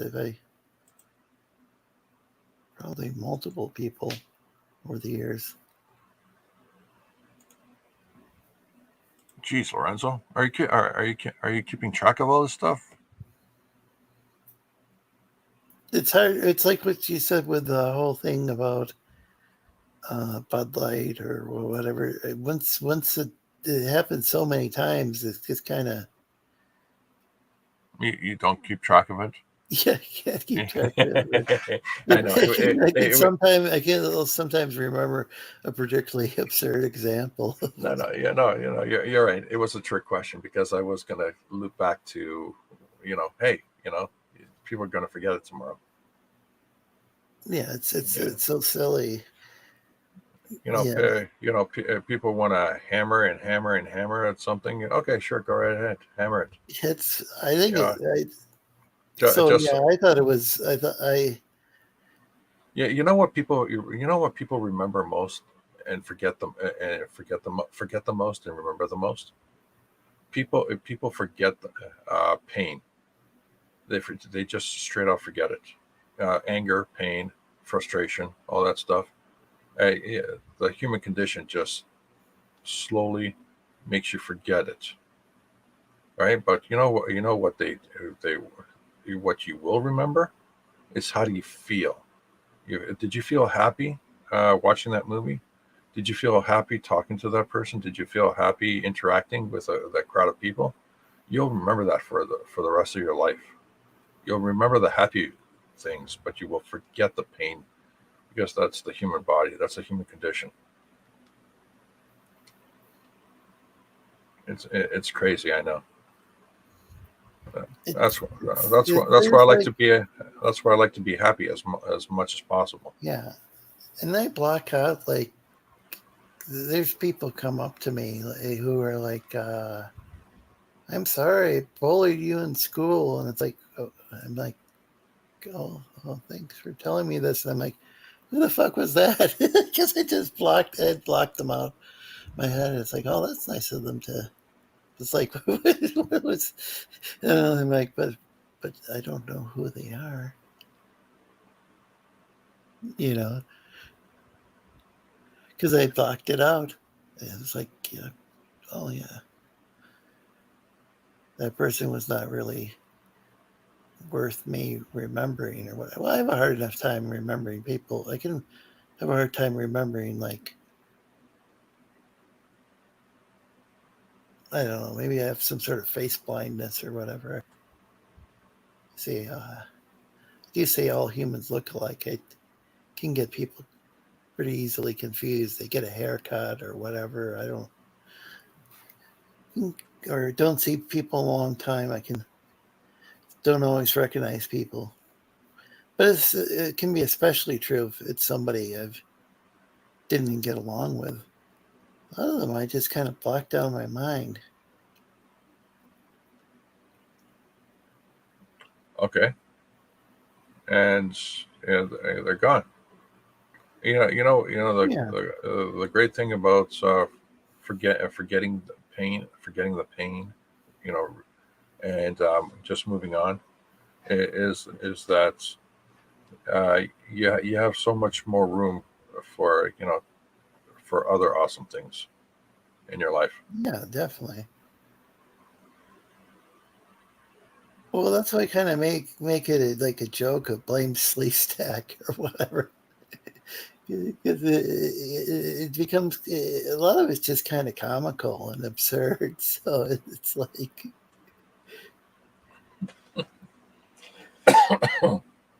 Yeah, that's funny. Yeah.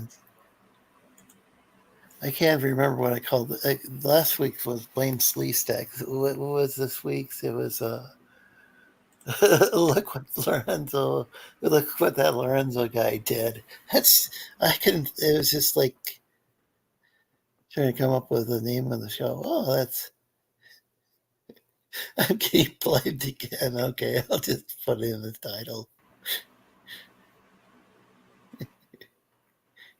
and it's an image of these was it Rick Marshall and Will Marshall? They're freaking out at Enoch from the Land of the Lost.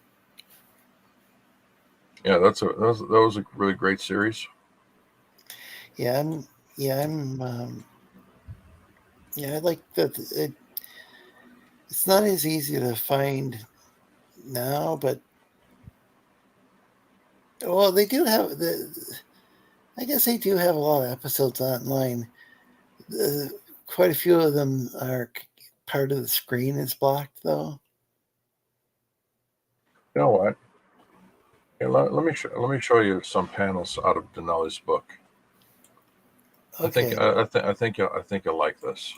All right, these are just the panels. Let me just. You might have to step away a minute. Get some water. All right, go get your water. I'll prepare this. Okay.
All right. Well, what you're seeing here is a series of panels from the 1930s Immortal Mask.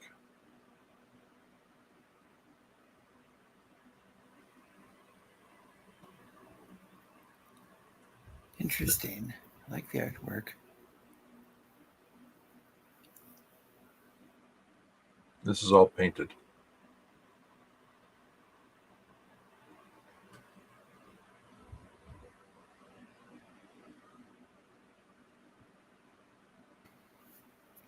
So did you do any of the artwork?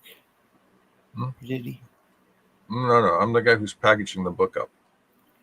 Okay. Yeah, because I...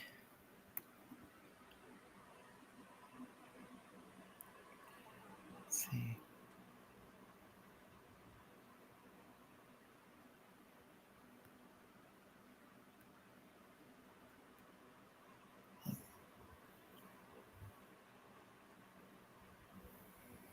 No, you don't have to hide yourself. The picture doesn't get any bigger or smaller. Oh, okay.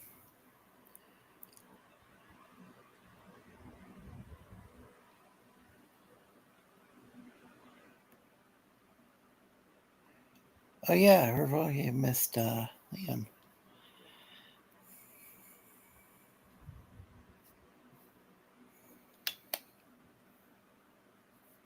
Or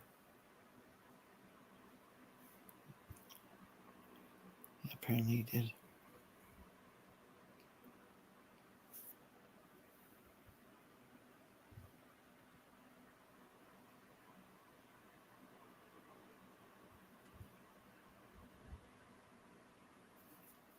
All right, and that's it.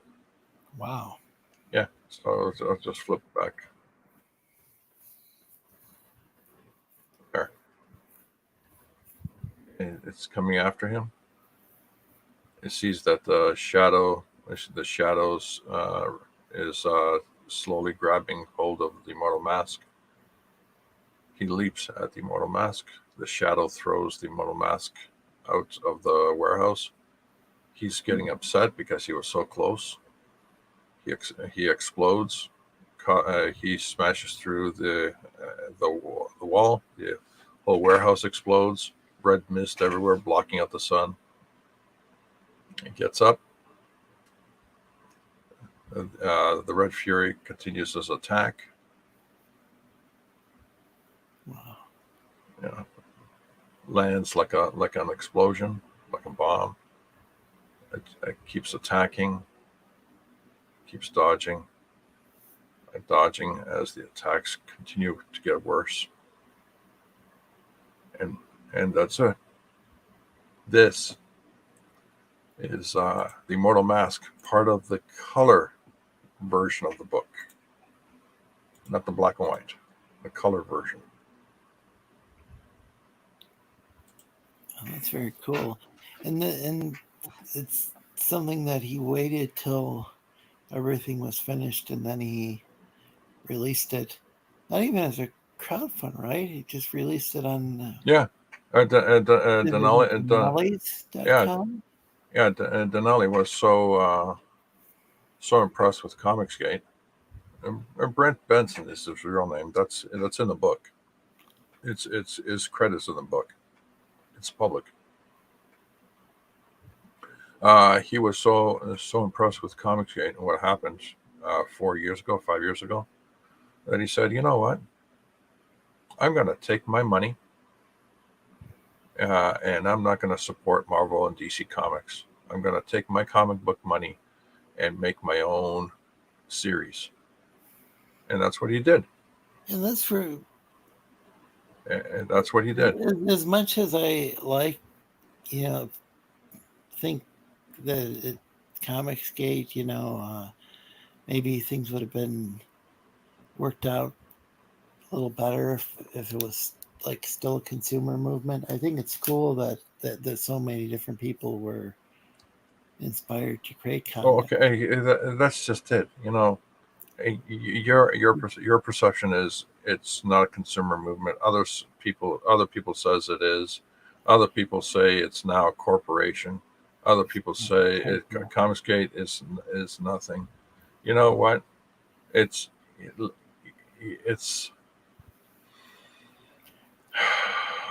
whatever you make it to be. Yeah. It's whatever. What was it again? I forgot who said that. Reality is whatever your perception ends up being.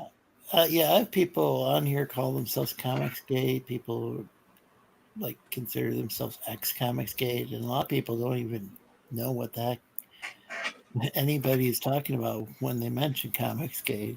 Yeah. Because it doesn't matter to me how somebody identifies, but I do think it's cool that he was inspired. But no, hold on a sec. You just said something very, very clever. You know, some people identify as Comicsgate. Okay, then how is that any different than someone identifying as a piece of toast or a unicorn?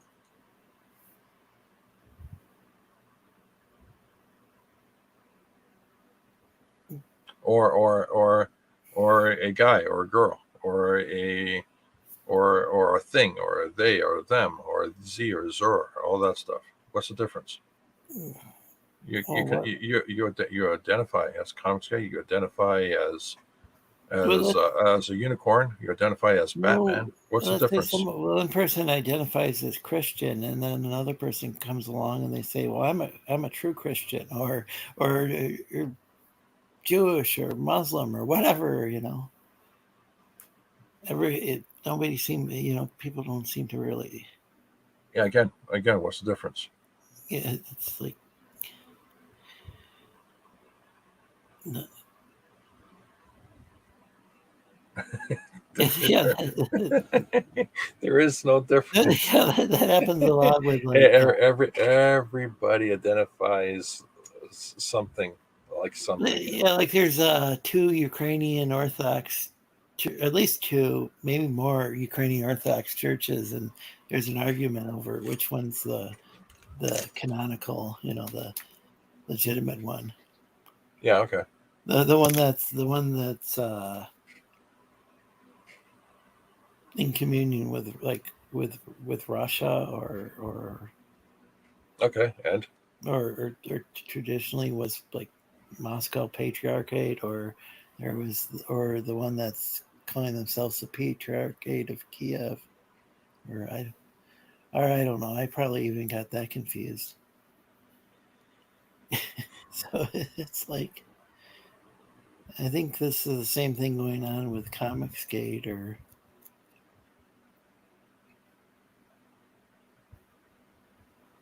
yeah. So what's tomorrow look like for you? Yeah, do you have plans? I think they're going to be kind of worn out. Do you have plans on doing a little barbecue?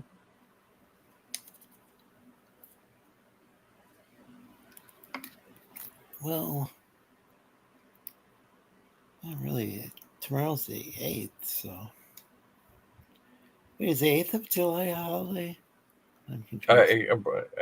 As far as I understand it, there's so many holidays in North America that if you actually exercise your right to celebrate whatever holiday happens at any given day throughout the entire year, you most likely will go through the entire year without working a 1 hour of work, whatever. That reminds me of Bender on Futurama. He kept making up robot holidays. Like, so I think was one of them. Yeah, it's crazy. It's crazy how many holidays. We even up here made a holiday because there was too much of a gap between holidays. They made up a holiday because there was too much of a gap between holidays, and I think it's called Family Day. They just made it up just like that. I know. I heard something about Japan because people were like, I think a few decades ago, people were working themselves to death, so the government had to. I don't know if they created it from like scratch, or if they were like or if it was just you got the day off of work for. Well, here's a funny anecdote. Somebody told me, George, you got this huge contract, blah blah blah. Just want to make sure. Is there any holidays that you recognize so we can make sure our schedules don't conflict and stuff like that? And I said to them, the only holiday I recognize is when the job's done. That was it. He goes, yeah, that's it. That's the only holiday I recognize, when the job's done. Everything else, it's not relevant.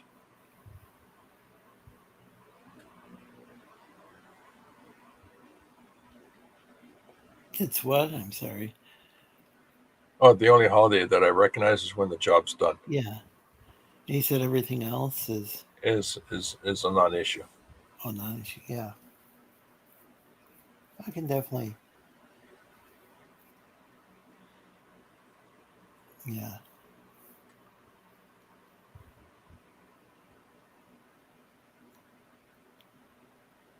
Yeah, it's. I don't know. I'm trying to think of like when my dad was an electrician, if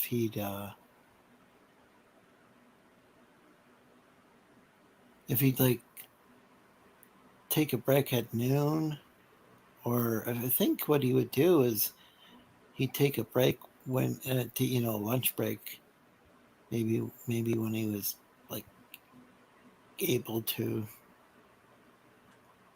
take a break to eat lunch. I don't think it was like I don't think it was a standardized thing where like everybody took a lunch break all at once. As an electrician, like I think I'm trying to remember. He passed away a few years ago, so I can't ask him. My mom would remember, though. I think he'd take his lunch break when he could take his lunch break. So he was of the mindset that he only takes lunch when it's less stressful, when the job's done. I'm not sure if the job would be. Yeah, I mean, it would be an ongoing thing wiring a house, but I don't think I don't think it was like, oh, it's noon, I've got to take a lunch break. Never mind, we're in the middle of some sort of thing that.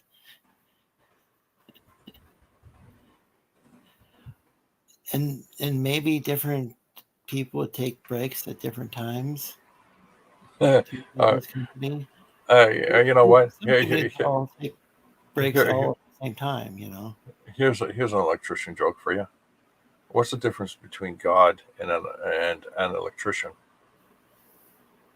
Okay, I'm not sure. God doesn't think he's an electrician. You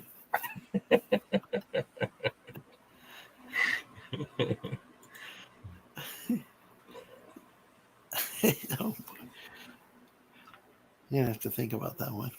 Okay, what about this one? First person asks the second person, what is the unit of measure used to measure electricity? Second person goes, what? He goes, correct. Get that one.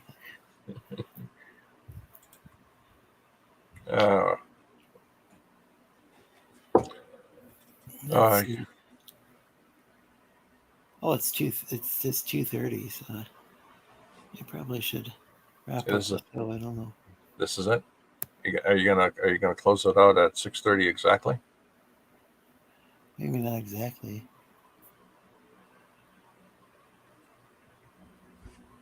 Yeah, Is this your second long live stream that you've done? Oh, I've got a bunch of streams that I privated that I'm just kind of slowly putting them back up. I forgot to mention Andy A passed away. Yeah, I keep hearing about people talk about that, but I don't remember him. So he was a tattoo artist, and I think he loved comics to begin with, but it was like his plan was to get out of the tattoo business because it was hurting him to hold his arm or injuring his arm to hold it. He was getting to the point where he couldn't hold his arm up to do the tattooing. And so he was going to make these comic books and have them completed. So that I think he was going to have a series of them completed, like maybe 3 of them or something. I can't recall the exact number. And then he could release them after. He could Oh, that's terrible. That's sad to hear. he was gonna go and stop being a tattoo artist, and then he'd have these comic books that he could go and then launch a campaign or whatever, and then release one, and then he'd have another one ready after it. And can't remember exactly how I explained it. And then he just got a certain sort of virus apparently, and he said to one of our mutual friends that he couldn't breathe. So I don't know exactly what happened, but apparently died of the stuff that YouTube doesn't like people talking about. Are you're talking about the stuff? Huh?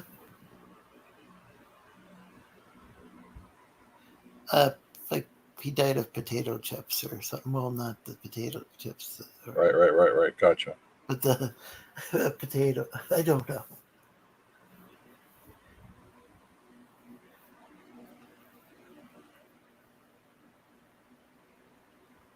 Yeah, is what I heard. Which I didn't even know if it was. Yeah, I didn't even know if it was that serious now, but I don't know.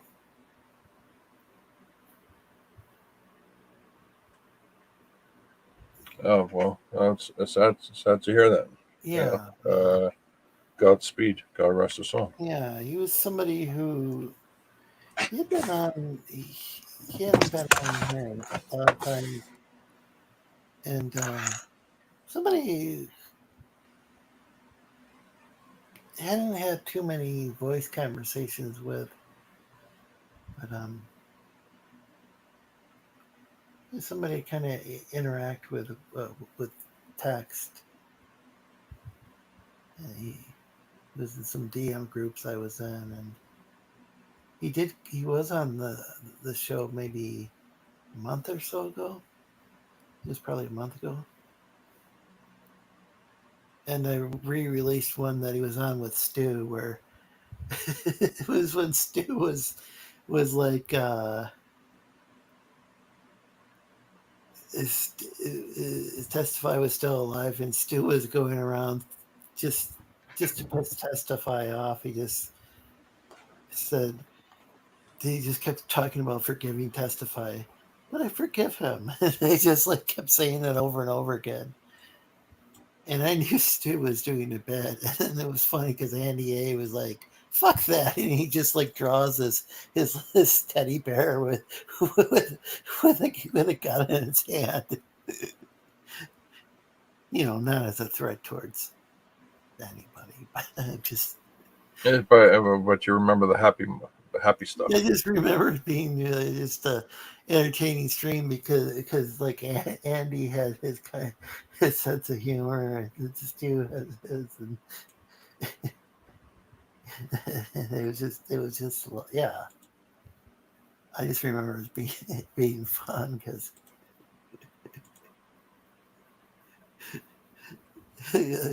Stu was just pretending we just have to forget. We just need to forgive Testify, and I'm not even sure Andy, I can't remember if Andy knew. He may have known about Testify. I can't remember, but he just he wasn't going along with the whole forgiveness part for whatever reason. He's like, "Fuck that." From what I recall, I don't know. I need to rewatch that. I just made that public again the other day.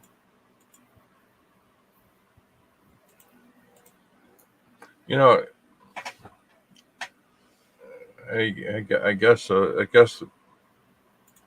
you'll always remember those moments. Yes, of course. And I just I've been handed a notice. We just found a new human species. Oh boy, a new one. Are these like the ones that turn into vampires, or the ones who turn into zombies? Or I guess we already know about those. Some turn into werewolves. No, the new human species is explorers discovered. Let's see, remarkable evidence in South Africa revealing that Homo nailed a non-human species, buried their dead, and carved symbols on cave walls over 100,000 years before modern humans. I think we actually talked about that on here before. Yeah. Because if I find something like interesting like that, like something interesting scientifically, or at least I find it interesting. I sometimes mention it on stream because I like discussing things like that. Because it was, I think they had this one type of this one species of humans had smaller brains, and they thought that only, I don't know if they only thought it was the sapiens who buried their dead or what. And this was like, how long before Homo sapiens did these guys live? Apparently 100,000 years before.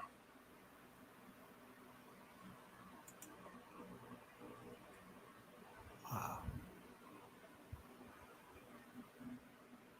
Did you hear about the archaeologists using AI to translate a 5,000-year-old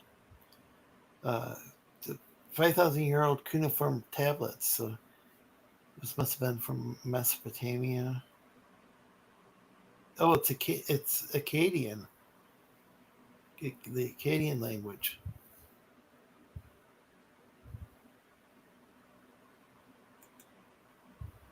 Which was spoken in Akkad, Assyria. I don't know. Is it Isin and Larsa? I'm not. Babylonia and possibly Dilmun. Okay, I recognize Akkad, Assyria, Babylonia. I'm not familiar with the other regions. But they're using AI to translate it. I'm wondering how well that'll work out. Because my experience with AI is like, it can be kind of all over the place. Oh, explain.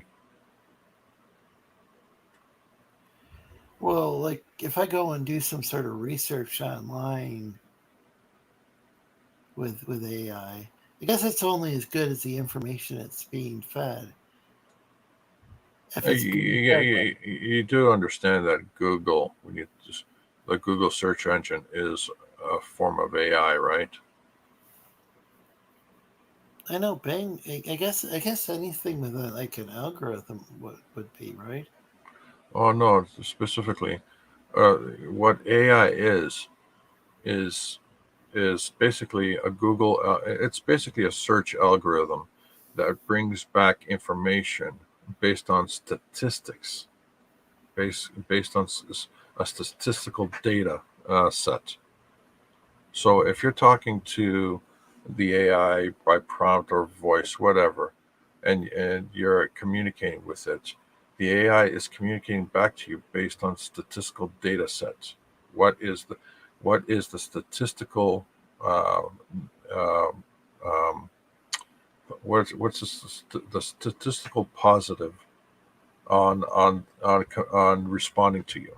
Specifically, if the statistical positive is that 80-40, 80-20, being that my next response to you would be 80% this response, it will respond to you in that 80% figure, from that 80% figure. That's all it is.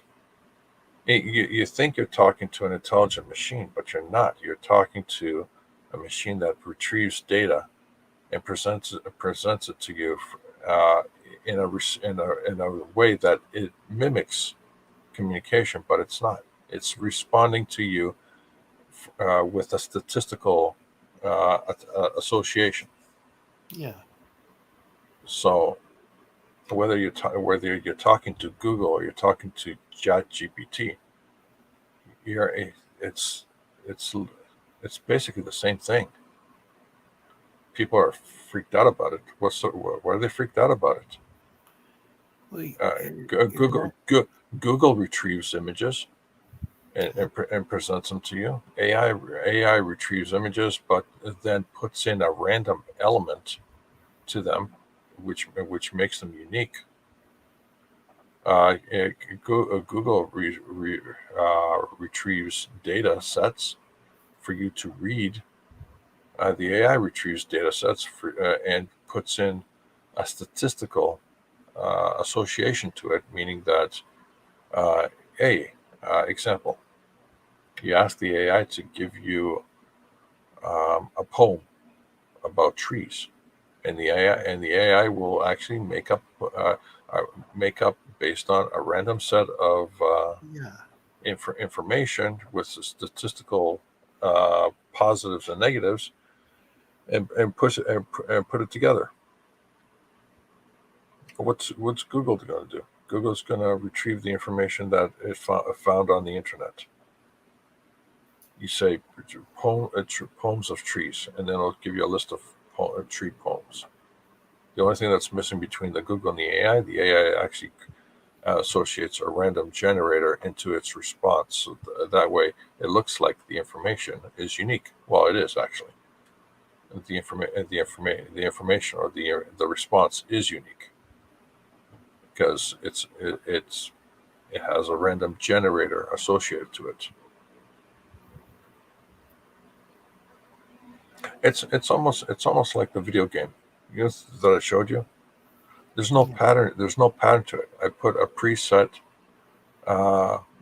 random decision points in the game, so you never play the same game twice ever.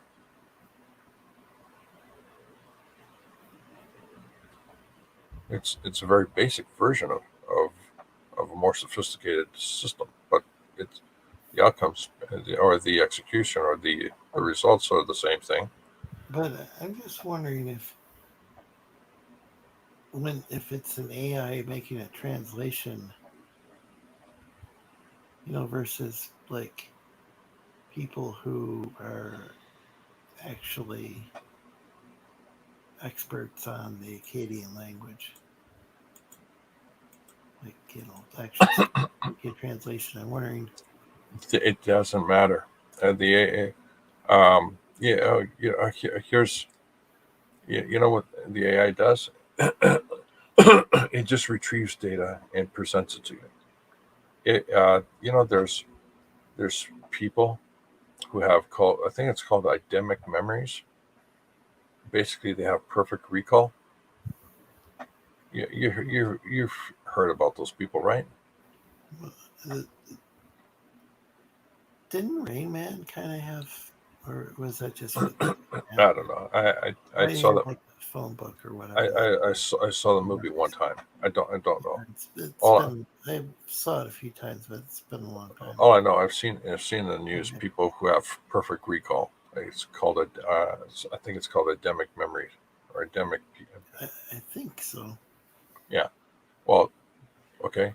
So if they have perfect recall, that means Whatever they read, they can recall. Whatever they experience, they can recall. That's basically something called the AI algorithm. Whatever the algorithm is presented, it will recall it. But so AI is known to be kind of inconsistent and can contradict itself. Yes, and because the way, I don't know if it's their programming. All I think it is that all the statistical data that comes back, it's still not organized in an efficient manner. That's why it would be contradicting itself. So I'm wondering, like, as far as like an AI translating some tablets, isn't AI going to get all those nuances and know to translate, this properly given context, certain context? I'm not saying a human's going to be perfect at that either. I'm just wondering. What are you talking about? Or you were talking about hieroglyphics and stuff like that? Well, this is the Babylonian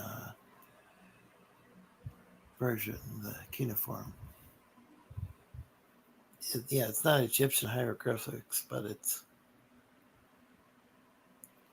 think it's kind of similar. Actually, I don't know the technical aspects of what's the difference between, say,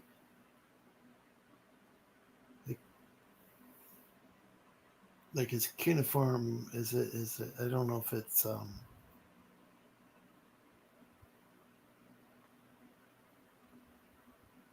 if the different symbols represent sounds or how that system worked.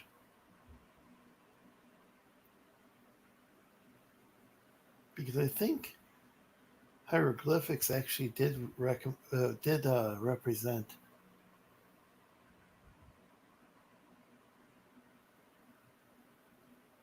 might have actually represented like sounds. It wasn't. That's interesting. Well, certain Chinese characters might actually represent. That's interesting you say that, because one of the greatest tragedies in human history is the loss of songs. Example: the loss of stories, the loss of songs. Before the printing press, it was very, very difficult to record, the human experience. People, it would be a privilege or a luxury, or it would be, you'd be just drop dead lucky to have a papyrus or a scroll and some ink, felt pen and ink and stuff like that. Yeah. And the sounds, the music themselves, the music throughout the ages, is lost to us forever. You don't know what the music was a long time ago, because there's no way to record it properly. That no one actually wrote musical notes into a sound onto a sheet of paper and preserved it for tens of thousands of years. Yeah, we have like the lyrics to. I can't remember the name of this one ensemble. They were taking the lyrics to some. It was like some sort of like maybe Sumerian and maybe, I don't know, Akkadian or whatever. Some stuff from Mesopotamia, and they were setting it to music, but I don't know. But the arrangements might, like, I think, were new. Yeah, you don't know what the music sounded like. Yeah. Originally sounded Yeah, like. the instruments and stuff, like pretty good, probably pretty good replicas or whatever. But even that's interesting with like some of our medieval instruments, like obviously not, that's not Mesopotamia, that's a lot more. But Yeah, what you're but, talking, even that we a lot of people play, this is a lute. Well, the modern lute isn't necessarily, like what it was in the Middle Ages. There's yeah, but what you're talking about is people, the stuff within the last 1,000 years, but stuff like past, Yeah. 1, 2, 3,000 years. Yeah. It's kind of difficult to imagine what the music was back then. Yeah, but even the stuff that from say the Middle Ages is often played on instruments that aren't really made the way that they used to be. This band that they're like from out of Spain, and they go actually use like museum pieces. Yeah. And they go and take those instruments and they build new ones according to those specifications, and they actually sound quite a bit different than I actually like the sound a lot better than the old way of passing down information was actually in song. People in Africa would actually have to remember the songs of their parents and their grandparents.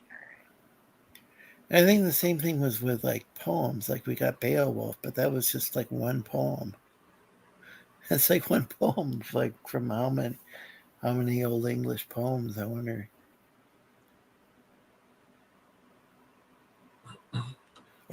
You've got the even with those ballads, we've got like a gazillion different versions of like these folk ballads, but we only have them back a certain what period of time, like What? Let's give me a second. I'll Google this. What? Let's see. What is the oldest song in human history? The Huranian hymn number 6 is considered the world's oldest melody, but the oldest musical composition to have survived in its entirety is a 1st century AD Greek tune known as the Tek'l epitaph. The song was found engraved in an ancient marble column used to mark a woman's gravesite in Turkey. There you go. The only way to pass on music is to engrave it. Yeah, so we got all those and the scholars don't necessarily like King. I don't know. We got say maybe we got sort of 3,400 years old, Lorenzo. 3,400 years old. And that's as far as back as we. 3,400 years old. Wow.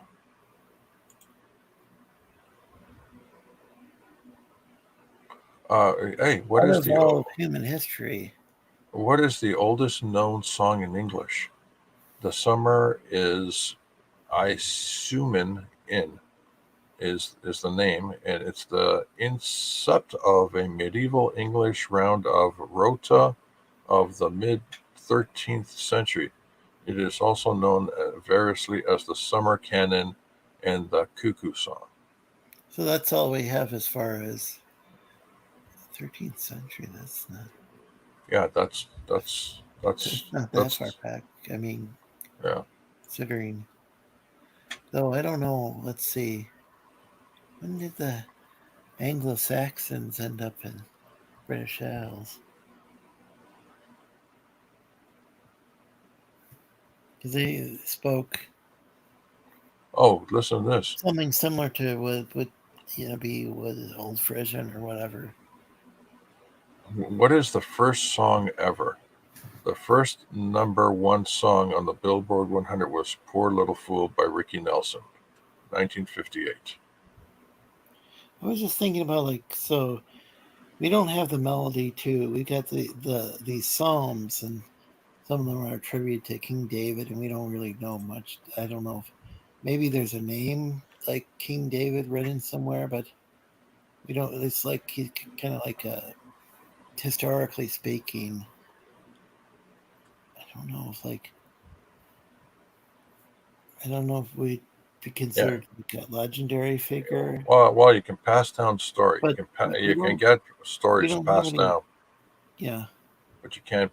But music is very difficult. Yeah, we got some lyrics to these psalms attributed to King David. And to get some old I think we might know what basically was some of the instruments more or less might look like that people would play, but we don't have might have accompanied these psalms, like whomever actually wrote them. But we don't have the musical notation in the Book of Psalms. Yep, that's right.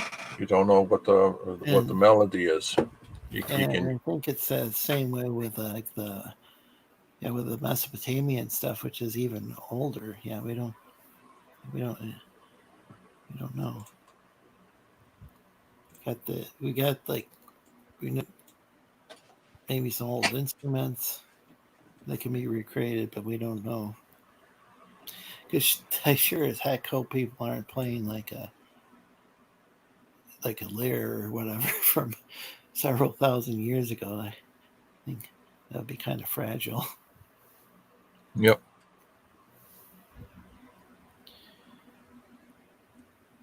And of course, but yeah, the way that storytelling and songs work, like folk songs, is the part of it was that it would change over time.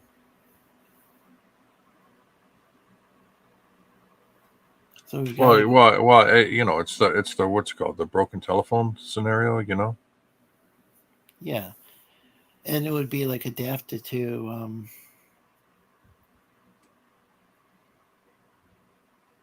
maybe to comment on a current situation, and even to this day, I want to be very, very careful because I don't like saying making proclamations about broad generalizations or about say native cultures, but it's my understanding that some cultures have spiritual stories that they don't believe in writing down in books.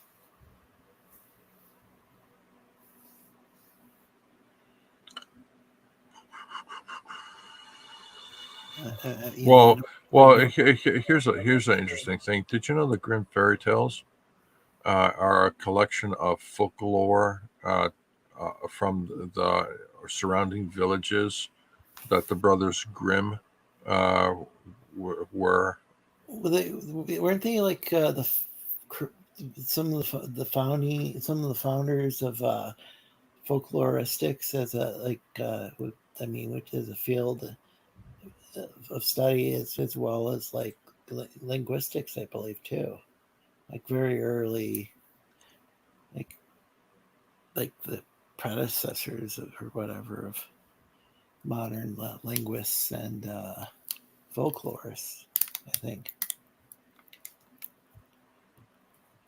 I mean, they did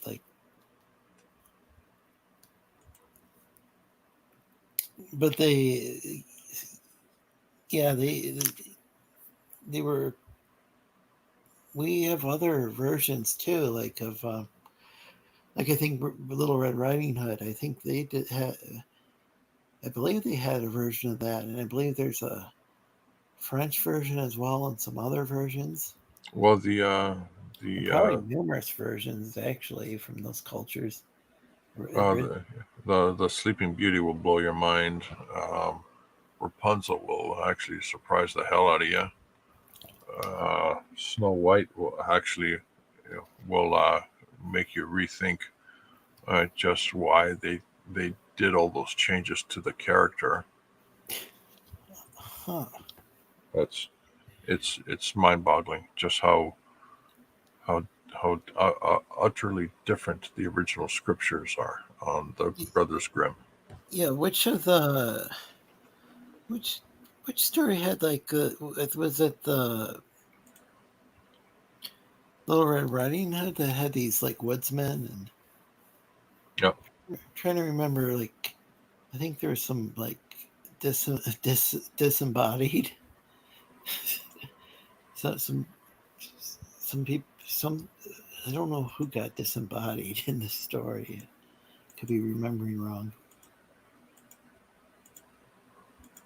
Yeah, those were like so brutal.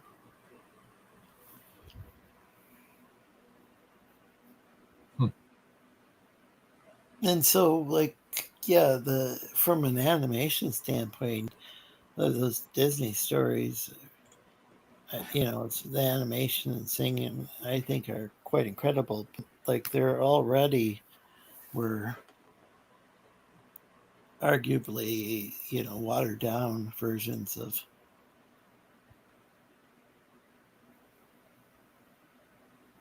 Oh no, they were absolutely watered down. Yeah. I mean, and there were already multiple versions, at least originally. But yeah, they went and they made things like so tame. LCX is surprised that we're still alive. I wonder what time it is. Let's see. 3:57 Eastern Standard Time. So would that be like 3 p.m. Philippines? I'm trying to remember what. It would be 3 in the afternoon. Yeah. Ish. Holy. Yeah.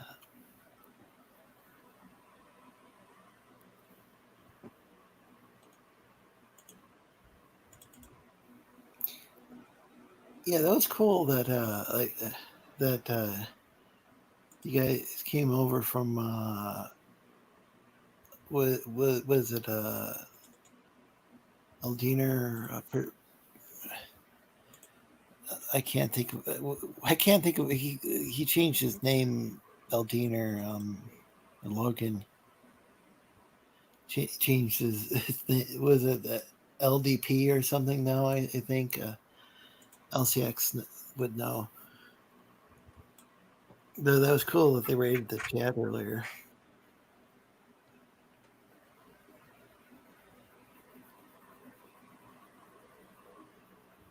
Wow. 6:56, 6 hours and 56 minutes. Is this your longest stream? Well, not necessarily my longest ever. So it could be the longest one I have up now. I was having a really hard time for a while with getting, I don't know, just with the YouTube algorithm, it seemed. So I went and I privated some of the old, or all the old videos, pretty much. Yeah, Chris is funny. Read what he says. Oh, yeah. Oh, yeah, you probably got to. Oh, wait. This is an interesting time to wake up.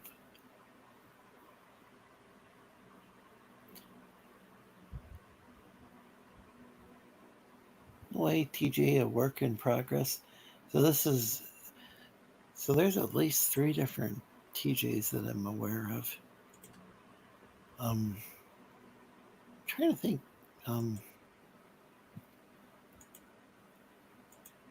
TJ, do you watch Rex's show? George, have you seen Rex's show? What's the show?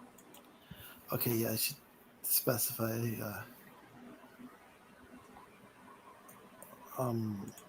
The name of the channel is Devil Flyer Momentum. That's his comic. It's focused. It started out focused on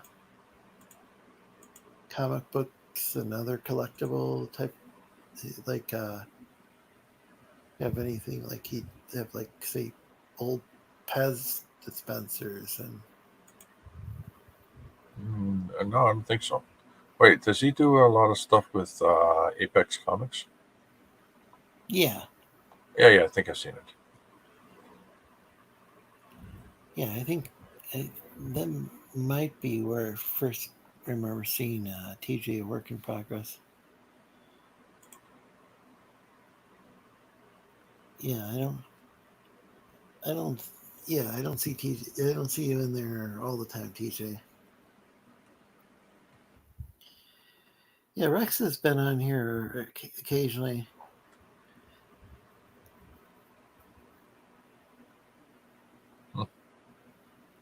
I remember I used to go. Oh, go ahead. I'm just going to make a comment. We're about 10 seconds away from 7 hours. Maybe we should end it there. Might not be exactly. Okay. All right. Going to thank the chat. Thank you, everybody. Where can we find you? Huh? I usually stream with was it President Biden? You can find me at President Biden's White House. I'm the guy who sits in the comfort chairs and gives them direction on what to do and say. And if you can't find me there, you'll find me on the dark side of the moon where the alien bases are.